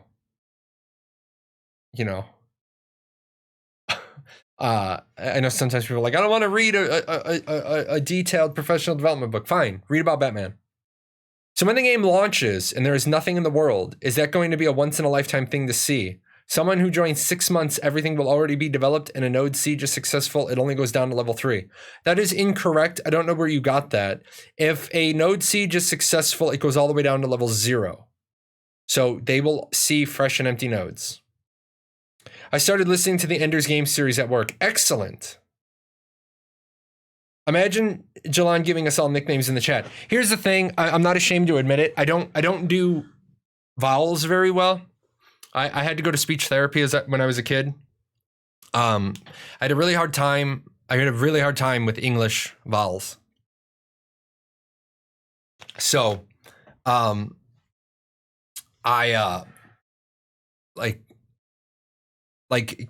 Qlen. I want to call that Qualen, even though there's no A, just because I want to throw an A there to make it easier to pronounce. I want to go from the Q to an A sound. I started listening to Speak of the Dead after Ender's Game, and it kind of seems out of place. Which order would you recommend I listen to them to? Speaker of the Dead is the right order. The problem is that if you can listen to first meetings,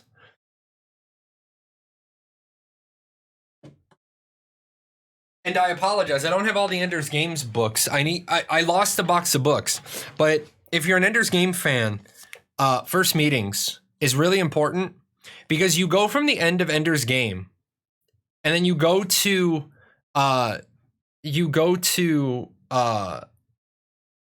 Speaker for the Dead, and all of a sudden he has Jane, and you're like, what the hell has happened? If you read first meetings, it's going to clear up a lot of that. Is there another book after Ender in Exile? No. But if you haven't read it, there is another series called Earth Unaware. So I need to get all these books added. I need to actually go, like, I'm going to sit down and I'm going to figure out, I'm going to finish cleaning my house, make sure I don't have a box shoved in a closet somewhere. And make sure I'm not missing books. No, that covers the first and Bugger's second invasions. Yeah, there are 2 more. Yeah. Earth Unaware is that series. I hated the Bean Quintet. Yeah, I mean, there's a lot. There's a lot. Want to watch a video to make you feel better about your English. Irish farmers lose their sheep, man. Yeah. Let's see. I'm reading 1984. Good book. What am I expecting out of the stream next week? I'm expecting an Alpha 1 start date. Between the stream and the creative director's letter, I'm expecting a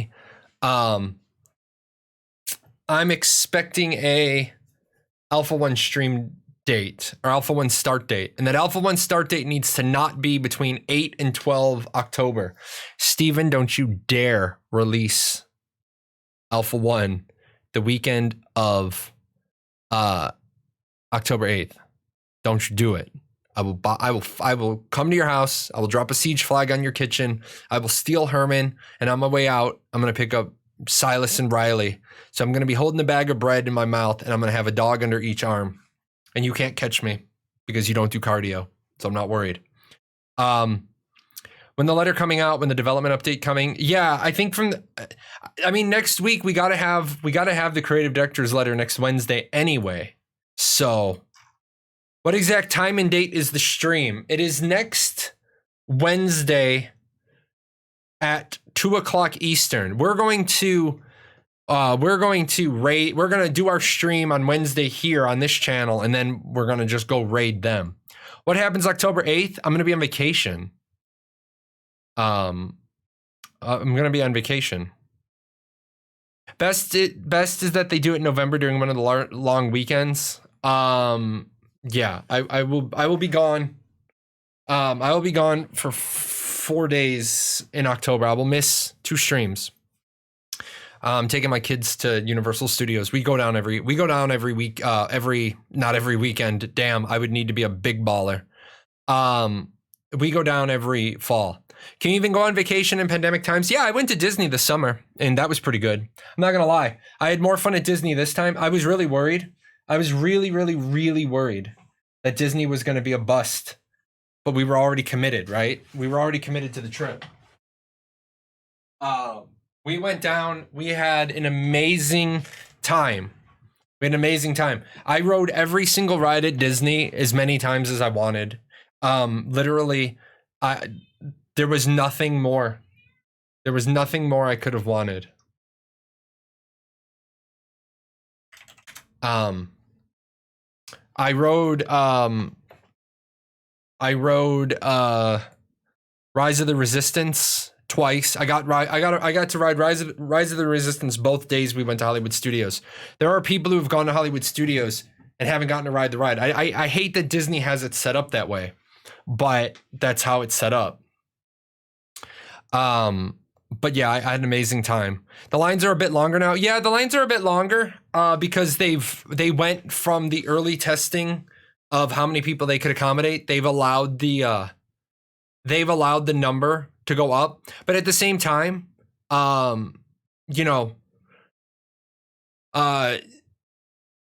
Disney, from everybody that I know that has gone to Disney in August and September, they've said it's been a lot shorter than this usual time of the off season. I mean, there's a lot of people that are going down because they'd already paid a lot of money on their trip and they just shuffled it.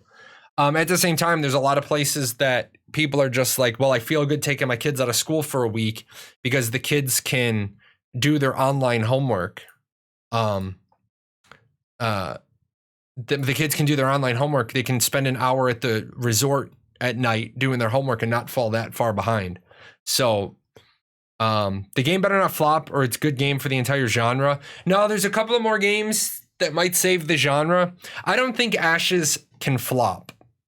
I think the only thing that would happen is that Ashes runs out of money. Okay, Ashes runs out of money. But I think that they're going to do fine, especially since Steven's now in a much more marketable place. He could get more loans. So, you can't go on rides. The Apple Worm for Kids makes me puke mode. Oh, rough. If Ashes goes pay to win, it'll flop. I don't think Ashes will go pay to win because Ashes is going to do amazing amount of business by not being pay to win. Ashes is going to do a ton of business. Like, I mean, let's be honest. Ashes makes money every month that, oh, you got me, damn it. I just put my foot on the floor. Ashes makes money every single time somebody tries the game for a month. Ashes will make $15 minus taxes. They make about $9. They only need 2.1 million people to play the game. What I mean by 2.1 million people is they only need 2.1 million people of subscriber time. So that means if they have 1 million people at launch, in 2 months, just over 2 months, they break even. Assuming they don't have other loans that I don't know about. They're going to cover that.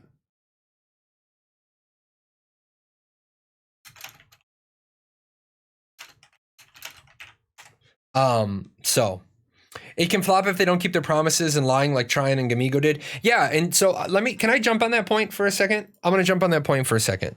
I know some of you approach me privately.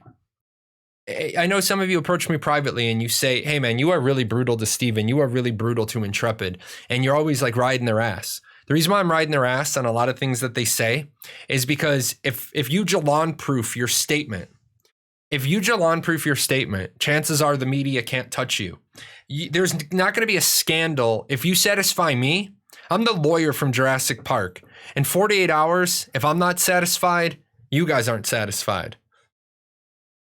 If you can Jahlon proof your statement, you're probably both feet in the clear. Let's take the Alpha 1. We're not going to sell Alpha 1 anymore. Okay? That's not what was said. I researched and I came up with a couple of contradictory statements. it appears as if in one live stream they said, we're suspending the sales of the Intrepid packs in Alpha 1. And another place it says it's your absolutely, it's your last chance. It's your last chance to get into Alpha 1. But then in another place it clearly says we're suspending the sales. And so it says we're suspending sales and this is the last month to get an Intrepid pack. They don't have to do verbal gymnastics. If I can look at all the instances of where they said that, and I say it's pretty clear the intention is to reopen Alpha 1. So I don't think, a lot of people are like, they're just doing verbal gymnastics. I don't think so. I think if I look at all like 10 or 12 places, all 10 or 12 places where they talk about it, and I look at all 10 or 12 statements, I think the overall sentiment was that they were going to reopen Alpha 1 after they knew it worked. Now, does that mean that they need to get a whole lot better about how they say things? Yes. Their public relations definitely is Little League. They may have major league, all-star, MVP, artists, engineers, and all that, but their marketing and advertising team as a whole, as a total grade, they're like the Little League team that plays on the 4th of July. They need to tighten that shit up a lot. But Steven has admitted his public relations skills aren't his strong point. So all of that is fair. I'd give their marketing a D+. I give their marketing a flat fucking F. I give their marketing a flat fucking F because there's so much low-hanging fruit. It's like there's so much low-hanging fruit in the orchard of marketing and public relations that the shit is falling off the trees and rotting, and each time it happens, it's a missed opportunity. They could be doing so much more, and if anybody says, well, you don't know what you're talking about, I remind you all that when I was in my teens, in my early 20s, I retired as a marketing agent. I made that much money. I understand. I understand. Okay. I understand marketing. I understand the philosophy. I learned from some of the greats in marketing. I went to tons of seminars from the greats. You don't have to go to college to learn marketing. Marketing isn't a thing you need to go to college for. You just need to learn how to do marketing from marketers. Okay. I say D+ instead of F because an effort was made with some streamer interviews, but it's not even remotely a drop in the bucket. Okay. So with that, I think I give them an A+ on that assignment of capitalizing on the hype train, but then they let it fizzle and die. So let's see. We know that the content, we know that unlock of content is linked to no development. What if a raid is open northwest of the map and you are in settled southeast? Do you have to travel 3 to 4 hours there, or will there be multiple copies of the same raid? No, there will not be multiple copies of the same raid. If you want to go do that raid, you go do that raid. There will be content all around, but you want to go do specific content, you go do specific content. You want to do the Arctic Jahlon boss, you go to the Arctic realm. If you want to do the desert Jahlon boss, you go to the desert area. Yeah, you got to run to Juno, man. You got to run. You got to go. I think a lot of people aren't used to this. They're not used to this concept. You got to go to the content. They don't teleport you to the content. So yeah, you got to beat feet, man. Get a multi-person mount and have a drinking game or whatever. I hope they have 8-person mounts. I hope they have 8-person mounts so that all of you get like one day. Hey, it's your turn, man. Fuck, it's my turn. Hey, Tamir, bring me up dinner because it's my fucking turn. Your turn for what? I got taxi duty. We did that in Revelation Online. I'm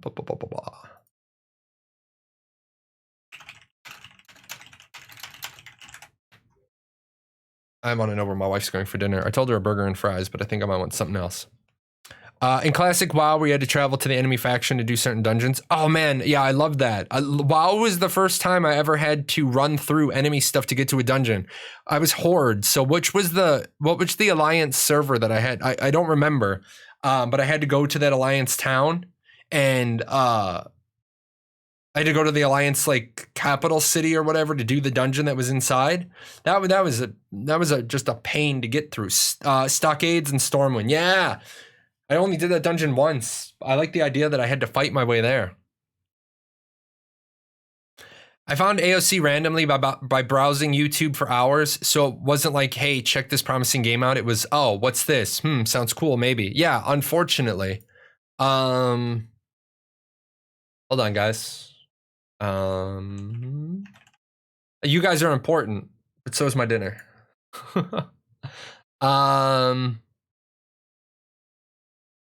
So is my dinner.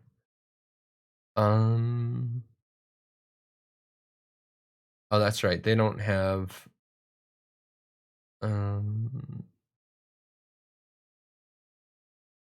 Let's see.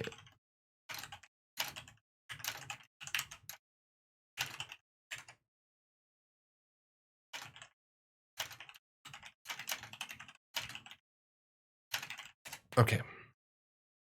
Sorry, when I hang out with you guys, on Fridays, I only get a protein shake for lunch because my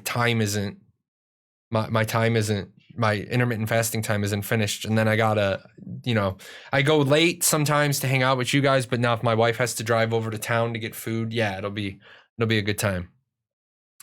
You covered it, but did you like my question for the dev blog? Will naval combat be included in the siege aspects of seaside nodes? No, naval combat isn't going to be included with the sieges. More than likely not.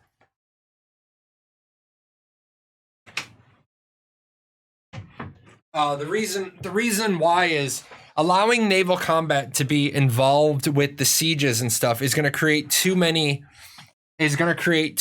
variables. I mean, they might add it in later on in life, but I don't think it's going to be involved at launch if boats can be involved in the sieges. That's just too much added on to it. Plus, I mean, I don't think you're going to have very many nodes that are directly right on the sea. Hey, thank you, Critical Zen Network, for subscribing for 1 month at tier 1. I don't have my thing on, and you got covered up.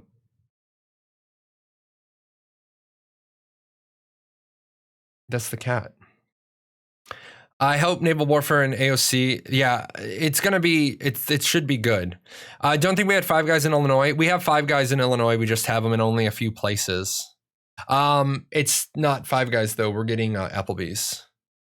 Do you think that boats will make blockades to keep people from moving their banked materials from siege nodes?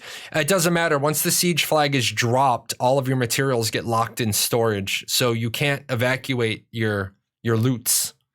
Your loots are stuck. You have Freddy's? Yes, we do have a Freddy's. It opened up like a year ago, but I met Freddy. Do I have the picture? I think I do. 1 second. Let me grab this. I think I put it on my Facebook. Let me see. If not, I do have it somewhere. Would be going back. It was me and my daughter. That's before I retired. That's Illinois. That's Ohio. Let's see. That's me when I got back to Illinois. Oh, that's when my daughter was born. When I went to Disney. Oh, I don't have it easily accessible, but yeah, I met Freddie. I have a picture of Freddie and me and 3 of my guys were out to lunch, and we were in Wichita, Kansas. We were in Derby, Kansas, and Freddie was there, and we met Freddie. We took a picture with him. I gotta find that picture. That guy was awesome. He paid for our lunch. That was cool. They're putting so much work in the design of the dungeons, and the world is so dynamic and huge that it feels a shame that it might be difficult to experience all content. If you consider that there are 100 nodes and many dungeons there will be per region throughout the leveling. So keep in mind, a lot of nodes share the same dungeon. A lot of nodes share the exact same dungeon. So you're not gonna be you're not gonna be like, there's not 100 dungeons. There's far less. There are far less. Where the hell did I install Crusader Kings? Where is it? Somebody asked me how big it is. What are you doing? Oh, I gotta do a game review on that too.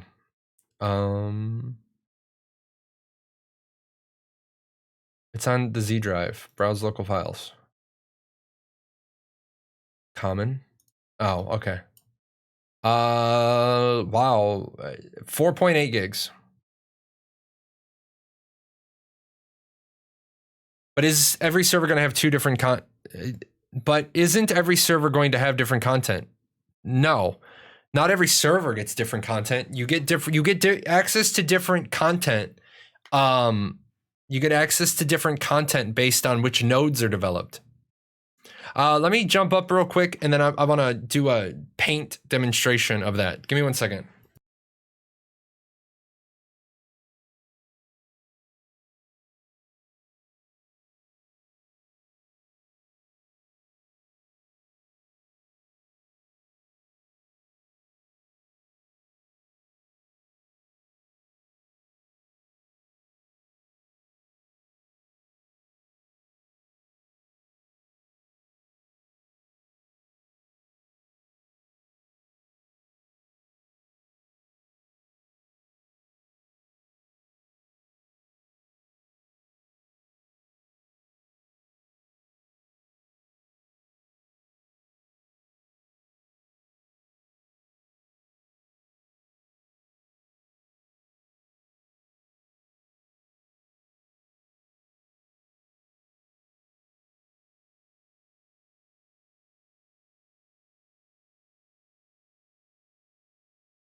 Okay, yeah, if some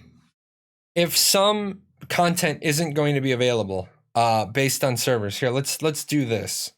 Because I think people are confused what is meant by different content. So there's a couple of different ways that content unlocks, right? So I want to make sure that we cover this, okay, in lots of detail, okay. So we're gonna do this, right, so that you guys don't get blinded by all the glaring white, and then we'll do that. Okay, so what you have here, and I will remember to use a much bigger brush size today because you guys always tell me that the brush size isn't big enough. So what you have is, oh, not that. What you have is a dungeon, right? And this dungeon is based on the content of these five nodes. So this same dungeon is going to open for these 5 nodes. Okay? So these 5 nodes, if any of these nodes develop, which the likelihood of them not developing is very small, then this dungeon opens. Now, the thing is that this dungeon opens based on the entrances, right? As you can see, the entrances to these dungeons are based on the location of these nodes. Now, obviously, as you come in here, okay, there's going to be gateways for each of the nodes.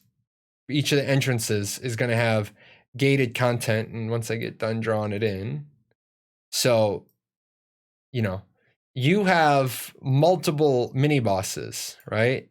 You have multiple little mini bosses that's backwards. Dyslexia. So you have multiple mini bosses that you have to clear through to make your way through the dungeon. Those are all different. Okay, those are all different based on which entrance to the node opens. But now what you have in the middle is you have the golden prize, right? You have the boss, right? You have yourself a boss. Now, say it's this node right here, and this is a divine node, and it's the biggest node in this cluster of nodes, and it's stage 4, right? Then this boss might get a shield. And I'm just making all this shit up, guys. This is just stuff that might happen. So because this divine node is stage 4, that boss has a shield. Okay? So now when this military node grows up and it somehow gets to 5, but this divine node stays a 4, now the boss has a tank buster, right? This boss now gets a tank buster and a shield. But what if this military node didn't grow to 5? What if this divine node went from 4 to 6? Now it gets a shield, but it also gets a regen phase. All right? And now because this node went to 6, this economic node was able to level to 5. So now the boss gets access to a shield, access to a regen phase, and access to ads. Okay? So it all depends on how the nodes that affect that dungeon level. The more nodes change, that boss changes. Now, if this is considered a raid and not just a dungeon, right? So it's a raid. It's a real big raid. Then it's not just going to be based on the nodes touching it. It's going to be based on the metros in the world. So there's only one metro in the world. It only gets these abilities. Okay? It only gets these abilities. What if there's a second divine metro? Well, now you're fucked because now it has 2 regen phases. This guy now regens. He has a regen phase at 80%, and just to be an ass kicker, he has a regen phase at 10%. Maybe this boss becomes unkillable. And I know people don't like the idea of an unkillable boss, but maybe because the world has 2 divine metros, this raid boss is unkillable. What do you got to do? You got to go and you got to siege down that divine metro. Because the only way you can get rid of that extra regen phase is if you get rid of a metro. This is when they talk about different servers are going to have different content. The dungeons may be the same, but the bosses inside of them are going to be different. You can't have 2 divine metropolis. Yes, you can. You can have 2 divine metropolis. You can have all 5 of the metros are the same node type. Not very likely, but you most certainly can. You could have 5 divine metropolis on a server. You could have 5 economic. You could have 5 military. You could have 5 of the same. Keep in mind, there's 5. You're going to have 2 of one. Anime Sword Art Online I'm going to ask a question. I don't have a lot of free time, but I do try to make time to, due to some trauma that I had trauma I had years ago. I do try to make time to sit and veg. Is Sword Art Online something worth watching? I mean, if it's worth watching, I think I have it somewhere. There can be 6 metros and there are 5 types. No, there can only be 5 metros and there are 5 types. When does a node become a vassal? When it is capped from further progression by an adjacent node 1 level up, or a node's not hindered in progress until 1 hits 6. No, man, Battle Bard. I can't. Ashes101.com, nodes, man. They're like, I could spend 2 hours on this topic. I could spend 2 hours. I'll give you a real quick Reader's Digest version.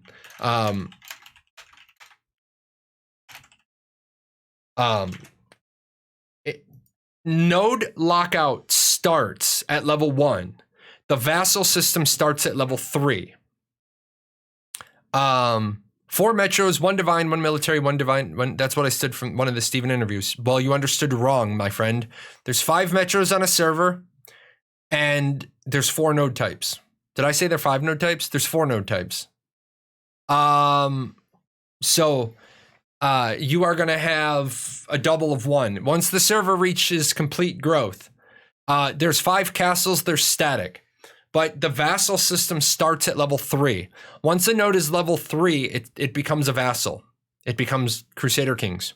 And it starts subjugating the nodes around it. At level 1, it blocks out nodes next to it. If you guys want to really, really, really deep dive into the nodes videos, there are 6 nodes videos.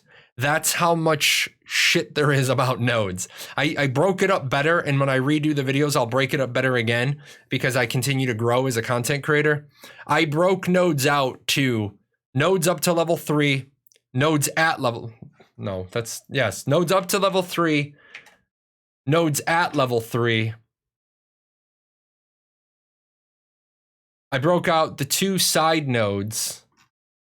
I broke out the vassal system in its own video. I broke out castles in its own video and how castles fit in to the system. So yeah, there is a lot on the node system. Do you think Ashes of Creation will make it where I'm able to play with my friends on another server? No, there's no sharding and there's no going over to other servers. Absolutely not. Absolutely not. It violates the entire premise of the game. Can you explain in detail why nodes 1 through 3 will still be important, useful economy-wise when there are nodes 4 through 6? Yeah, that's easy, and I'll use this chart to... No, not this one. Sorry, my brain is getting tired. That migraine's coming back. That EVE Online video did it for me for a while, though.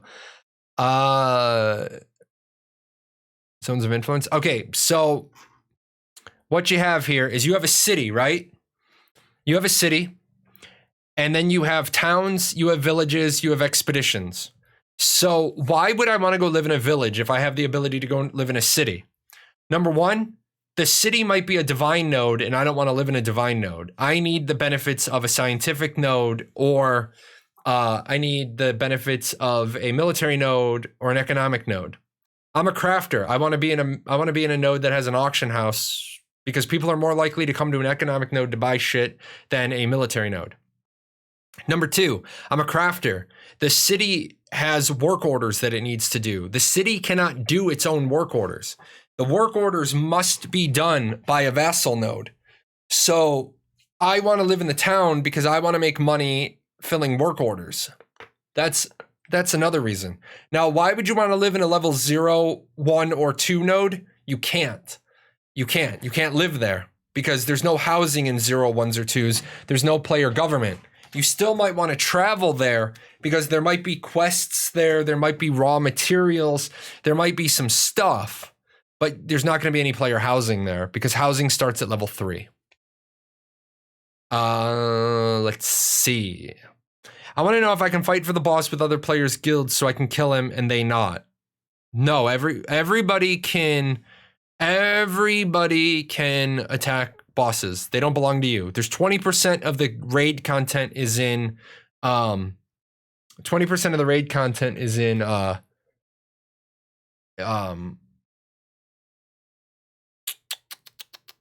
instances. Guys, I turned off that one light. It's starting to bother my eye. So we're gonna be like we're gonna be doing like a two-face thing here for a little bit. Just because I want to keep streaming until my wife gets home with the food.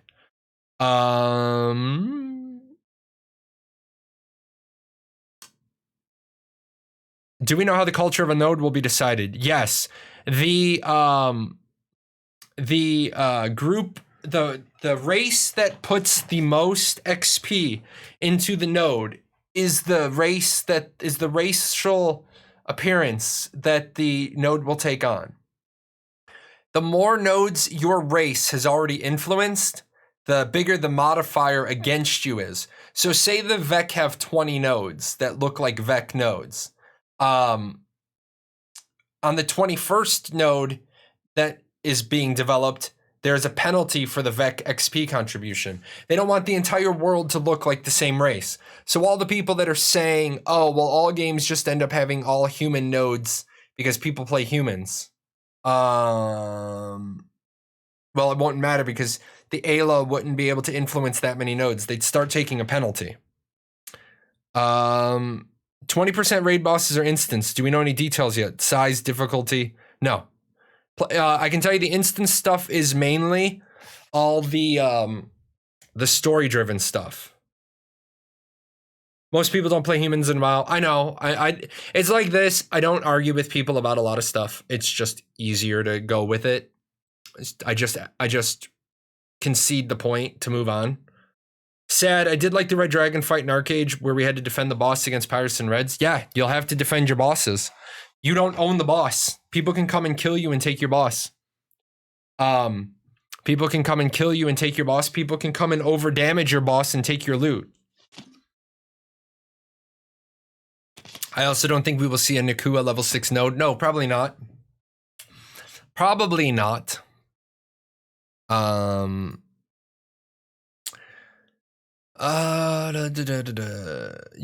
the circumstances, you could possibly get more rich in nodes 1 to 3 than high level nodes. Yes, absolutely. Absolutely. My bad. I meant religion, economic, military, and scientific. How will they be determined? They are preset.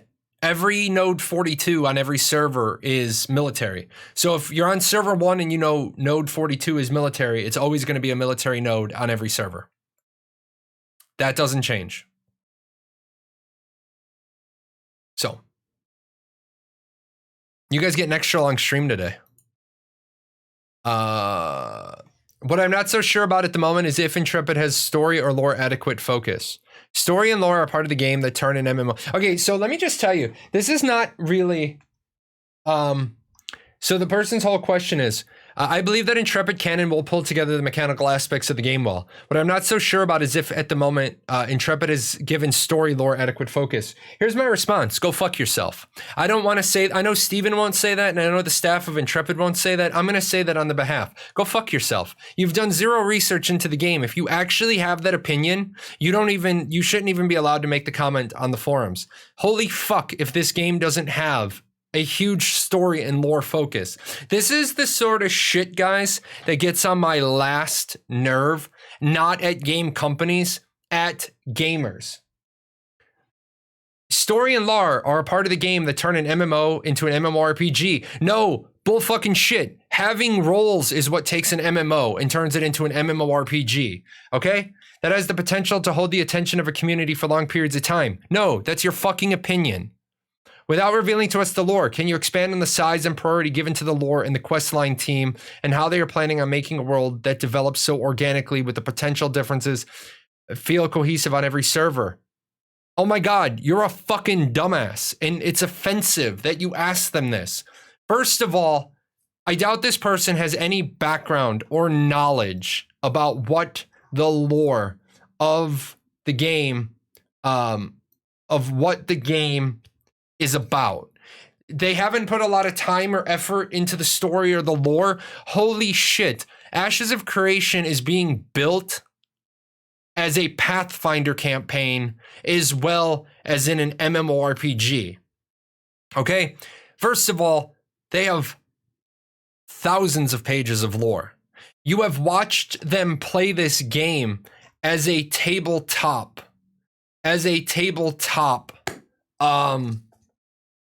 campaign, okay? First of all, there are a lot of people who don't give a shit about the story and the lore. There are tons of people who don't give a shit about the story and the lore. They play the game for the mechanics. How many people here who played Arcade can tell me the importance of the cosmetic that I wear? How many people who played Arcade know what the hell this cosmetic even is? First of all, how many of you even know its name? How many of you who know its name know what it's for? And if you do know it, how many of you learned it from somebody other than me who read the Arcade novels? I'm going to bet nobody in here knows what this is unless they learned it from me. Never seen it, have over 2K hours in Arcade. the whole point is ArcAge has lore to it that most people don't know. Okay, so most people don't give a shit about the story and the lore. Story and lore is for Crusader Kings. It's for single player games. Okay, it's for single player games. The fact that Steven ran this as a tabletop campaign, it's insulting to say. What I'm not so sure about is if Intrepid is given story and lore adequate focus. Here's my response. I'm not so sure that you have given any time, dedication, and effort into researching this question. That's the Black Robes of the Iron Fist. This is actually called the Inquisitor's Robes. And what it is, it's a Nuian armor piece that the Inquisitor cased wears because the Nuians didn't have technology. They didn't have the steampunk technology. The Haranians broke away from the Nuians, went over to Harania, which is bad lore because we don't know what the Haranian are called before they go to Harania, but they become Haranian because they take over the land that the Farrens lived on. But these guys, their body and their hand is magically imbued so that they can detect blasphemers in the religion of Nui. So there's a lore behind this cosmetic. Most people don't know it. People don't you can't say they say, I don't think that they put enough into the lore. Holy shit, we know the lore is divine gates. We know there's 10 gods. 3 have been banished. We're not the first. We're the second creation of the gods because the first were too perfect and started questioning. Underrealm is not just shenanigans. The gods couldn't fight the corruption. The calamity happened. Corruption spread around Vera. The gods panicked because they had to save their creations. They created the divine gates. The divine gates sent us to Sanctus, sanctuary, where we lived for thousands of years while the corruption on Vera worked itself out. Holy shit. Not enough on the lore. Not enough on the lore. Get the fuck out of here.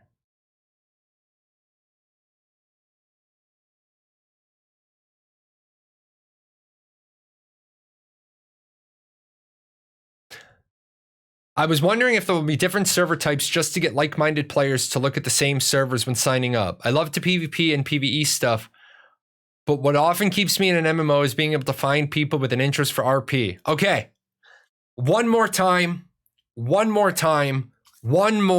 fucking time.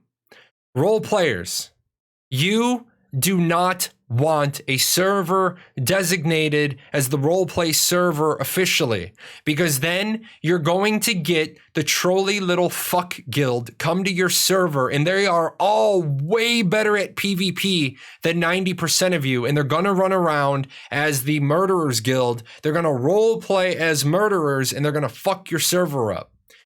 The role players, you can find roleplay on every server. Unfortunately, you can find roleplay on every server. Role players, you have to police your own community and keep all of the dirty pervert ERPers, and you need to beat them down too. Okay? You need to beat them down too. And I've said this many times, I'll give you a slash nod, I'll give you a slash wave, I'll give you a slash bow. But if you get on my way in a bridge and you start your little, Robin Hood men in tights, this is my bridge and I need my toll, because if I don't get no tolls, then I don't get no rolls, then you're going to get slash knife to slash I as I kill you. Okay? Can we have the Fortnite dance? We do have dances. Remember, we have emotes. We have emotes.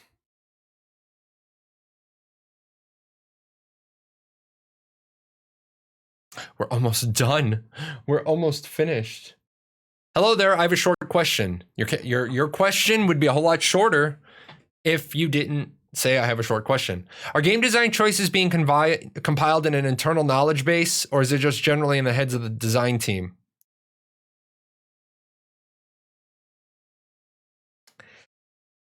Number one, why the fuck does it matter? Okay. Number two, Yes, they have a 4,000-page game design document. Since you plan on increasing the level cap with expansions, can you please go into a little bit more into the details of how you plan on keeping previous content from becoming obsolete? A big issue in many MMORPGs is that the expansions effectively remove content by only making the most recent content additions be relevant. Why are we worried about level increases before we have the core game? Why? Let's not worry about expansion packs. It looks like people can't do stuff for themselves anymore and all set for them. They can't make their own stories anymore. If you have fun with it, it's not a waste of time for them. Yeah, I mean, role players, like guys, I'm going to say I got no problem against role players. That entire shelf over there, that's all role playing books. That second shelf underneath my snow globes, that is, I think, the entire 3rd edition collection of Vampire the Masquerade. Oh, I'm missing one Mind's Eye journal. Everything on that second shelf are LARP books. There's a couple of novels at the end, but everything on that second shelf is LARP books. I used to be a LARP storyteller for the Camarilla organization. I story told Changeling the Dreaming and Vampire the Masquerade. It's really easy to understand why people enjoy role-playing. The thing is that I play MMOs because I don't want to deal with RPing. With that said, I've got nothing against you. If you're an RPer, I got nothing against you. I think Final Fantasy does it the best. They allow people to have a little tag next to their head that says if they're an RPer or not. If you don't want people to hate RPers, stay the fuck away from the non-RPers with your RP bullshit. I think a lot of RPers ruin it for themselves because they don't police their own community. They don't police their own community, just like the furry community doesn't police its own community. And then they wonder why people hate furries. I don't hate furries. I hate one particular furry. I don't hate furries. I don't go out of my way to hate furries. I don't go out of my way to dislike furries. I don't go out of my way to engage with furries. If you're at a furry convention, I am not likely to show up at your furry convention and protest against you because I don't give a shit about you. You do you. What I do have a problem with is I have a problem with anybody who tries to force their beliefs on anybody else. So, don't force your beliefs on anybody else. Taking away content is a problem in instance PvE games, not in a game like Ashes. Yeah, exactly. But what I understand what the person's concern is. If the dungeon is based for level 50s, and then you increase it to level 60s, why am I ever going to go, and all I get is level 50 gear, why am I ever going to go back there? You basically make the content irrelevant. At the same time, you've already done the content. I use MMOs to RP without the need to use D&D stats. One might call me a casual social RPer. Yeah, exactly. Exactly. I think expansions won't take away much. Intrepid just needs the materials from the level 50 content as secondary crafting ingredients for the level 60. Yeah, you mean like this? This exact concept right here, which they're already doing. Where's my... So in order to make a level 20 recipe, you need level 10 finished product. In order to make a level 20 or level 30, you're going to need level 20. So if every time you stack this, if you still need the level 50 stuff, it doesn't make the new stuff, it doesn't make the old stuff irrelevant because you still need the old stuff. And that's already done. We already know that. They never said they will increase level. You guys trying to live in 2025. They already have said, they've already said that they will eventually increase the level, but like, you're right. Why are we living in 2028? Why are we living in 2028? Let's live in 2020 and let's get the core viable game. Let's get the core viable product. There's nothing wrong with role-playing in a massive multiplayer online role-playing game. It's when you demand other players to engage in your role-playing where it becomes a problem. Yes, exactly. Exactly. Let's see. Have you considered implementing a tradable in-game monthly subscription token to desanitize gold farmers? No, because it doesn't desanitize gold farmers and it doesn't help Intrepid make any money, and it's pay to fucking win. Hey guys, I need 10,000 gold. How much is gold? How much is subscription token selling for? 2,000? All right, buy 5. I need gold in a hurry. I just sell game time. Do you think dungeons will have mobs that make sense for the location? A raptor and a bear in a stone castle just seems weird to me. Why does it seem weird? It doesn't seem weird to me. It's a castle that's been abandoned. Why would raptors not move in? Why would bears not move in?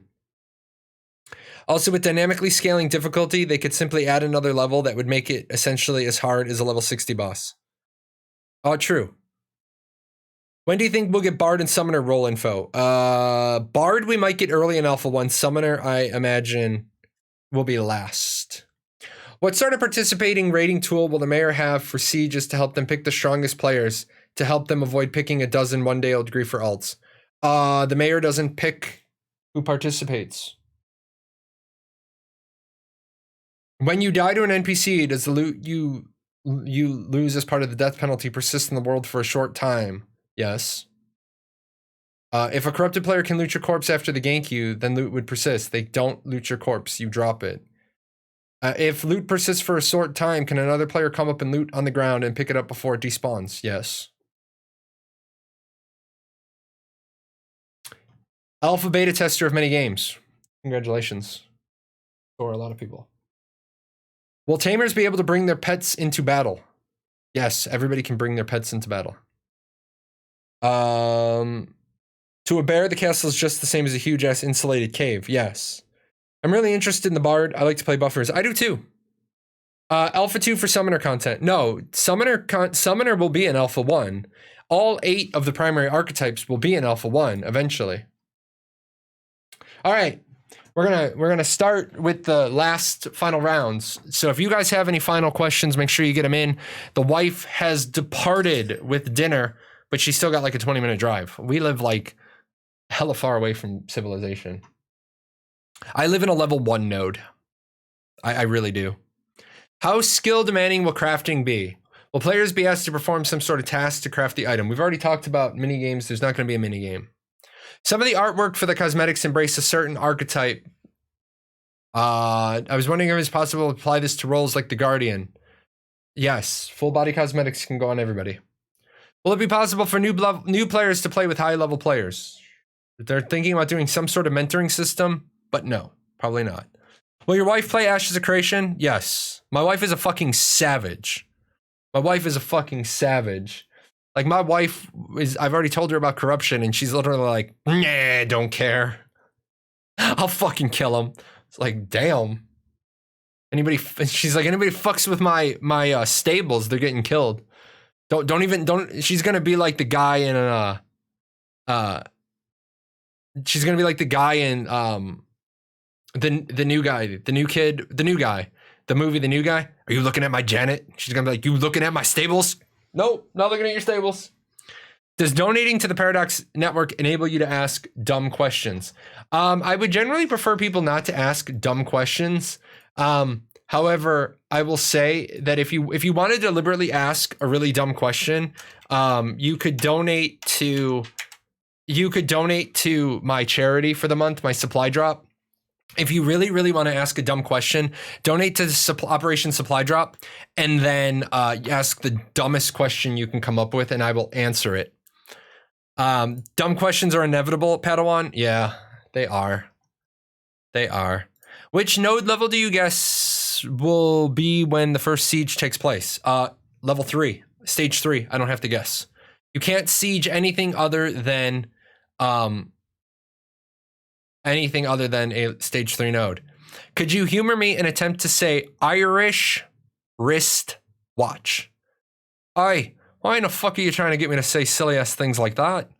You're just gonna fucking trigger this, and then I'm gonna walk around in the neighborhood and I'm gonna have all the women jumping all over me. I don't need that sort of thing in my life, my friend. It's an Irish wish wash.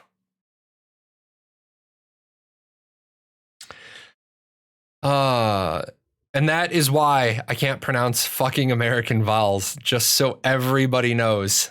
Like, if you know anything about Gaelic, we make vowel sounds out of 3 consonants. We make vowel sounds. We put 3 consonants together in a row in Irish, and it suddenly becomes suddenly becomes a vowel. It's like it defies all laws of physics. People are like, oh, Russian is so hard. Russian is so hard. Chinese is so hard. Really? Fuck you. Come read some Gaelic. Okay? And then even worse, you try to figure out like our words don't even mean the same thing. We said this once. I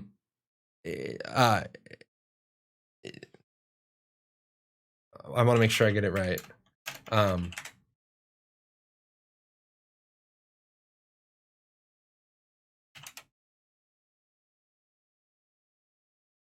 We don't like it's like I said a couple of shows ago. We don't have hello in Irish. People are always asking me, how do you say hello in Irish? I'm like, we don't say hello in Irish. There's no hello because that's not how we greet people. It's may God bless you or God bless you.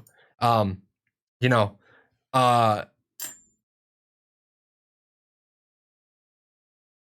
I'm not doing that poll. I'm sorry. Your poll is being rejected. What the hell? Where did your poll go? Frost, are you approving shit? Don't approve shit, Frost.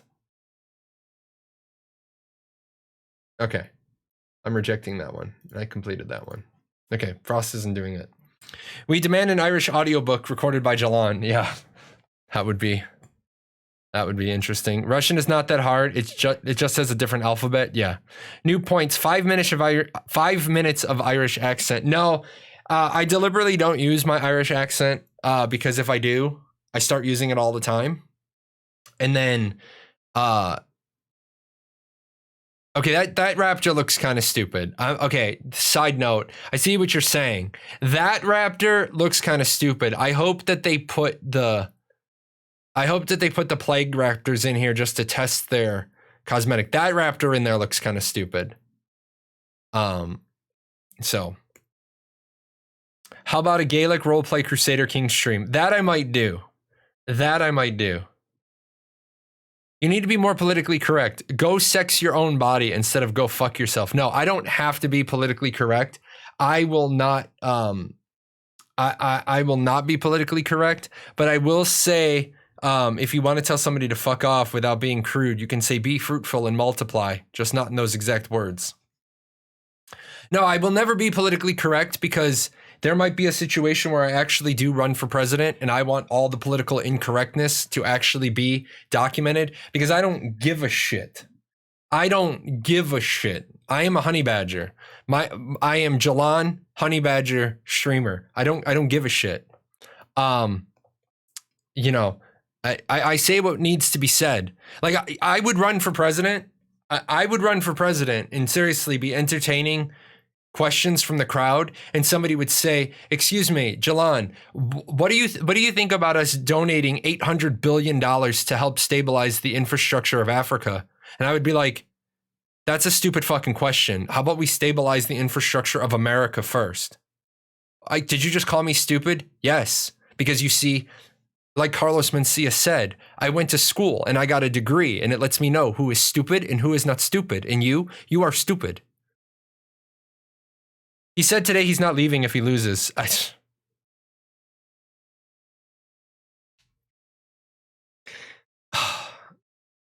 You're leaving if you lose, because here's how this works. Come January 20th, when the Supreme Court justice swears in the new president, you're leaving. And if you're not leaving, guess what? The military shows up and relieves you. Because you're not the lawful commander in chief. Keeping in mind as well, your Secret Service would chuck your ass out, and then you'd be guilty of staging a coup. And treason is punishable by death. Look, man, you were the president. You fucking lost. Peace the fuck out. Okay, you gotta go. You gotta go. I don't want to go into politics. Y'all need to vote. Vote for Jahlon. And if you're Irish, vote 3 times. Because that's how they did it in The Departed. Or not The Departed. Gangs of New York. Let's see. I'm hoping you could elaborate a bit more about the 80-20 combat system and your vision for it. I know when you last mentioned it, there was a lot of work to be done. But you could elaborate more on what you want it to look like by release. How will skills be balanced so that players who aren't using tab target can compete against tab players. They have talked about this ad nauseum. Action skills will be more damaging and have the hard CCs. Gangs of New York, underrated movie. Yes, very underrated. But that required people changing beards and stuff. That's expensive. Yeah. The reason why people think Trump wouldn't leave office if he lost is the reason why I have no hope in the system. It's disgusting. Media are cancer. Yeah, I'm going to jump on that one real quick. Freedom of the press somehow got convoluted in this country. The press doesn't have the right to know. The press just has the right to publish what they find out. I hate all fucking news media. Guys, don't think me crazy. You know where I go to get my American news? I go to fucking Al Jazeera. I go to Al Jazeera and I see what they're saying about the United States, and then I go research those stories. I'm not even kidding you, because Al Jazeera isn't trying to brainwash me to the left or to the right. They hate America. And then, yeah, in BBC, I go to Al Jazeera and I see if they're saying anything prominent about the United States today. I go and I look for the big things. And then I go to BBC, and then I go to Fox, and I go to CNN, and I see where it meets in the middle. Didn't they pull out of the U.S. market? Yeah, but they still show, or they still report on American news. Will dungeons be something you could grind several times in a row, or will they still clear it out? Dungeons, there's going to be a loot lockout. So you could grind on the trash in the dungeon, but the boss loot, you're going to get some sort of loot lockout. We're still waiting to find out what that loot lockout is going to look like. There was a dev discussion on scaling a while back. Has any decision been reached as far as scaling dungeons, tunes, zones, gear, abilities, and so on? Yes. I love when people ask, has there a decision been made? Yes, move on. Can I get the answer? Nope, you only get one question. A couple of people has asked, but I wanted to frame it slightly differently. With just passing the first day of fall a couple of days ago, is Alpha 1 still slated for this fall? If so, do we have a rough date estimate? Yes, fall 2020. They're going to hit fall, guys. They're going to do one Alpha 1 test in fall. It might be December 19th for 4 hours. They will test Alpha 1 sometime this fall. Okay? I think people are forgetting fall goes all the way till December 21st. Will there be an in-game lore explanation for why mobs respawn, or will players be forced to accept that enemies will pop out of nowhere just because? That's funny, dude. Honey Badger, don't care. That's funny. That's funny. I mean, come on. Ready? Yeah, exactly. I don't need a reason for respawn. Okay. I don't need a reason for respawn. Is it in this one?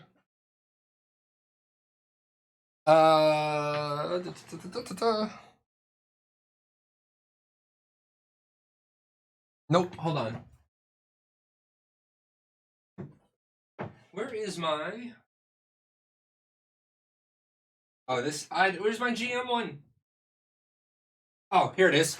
Here's my random encounters for GMs. So here's my reason for respawn. Ready? Because there is actually random organization, and there is actually a motivation. There's a motivation. So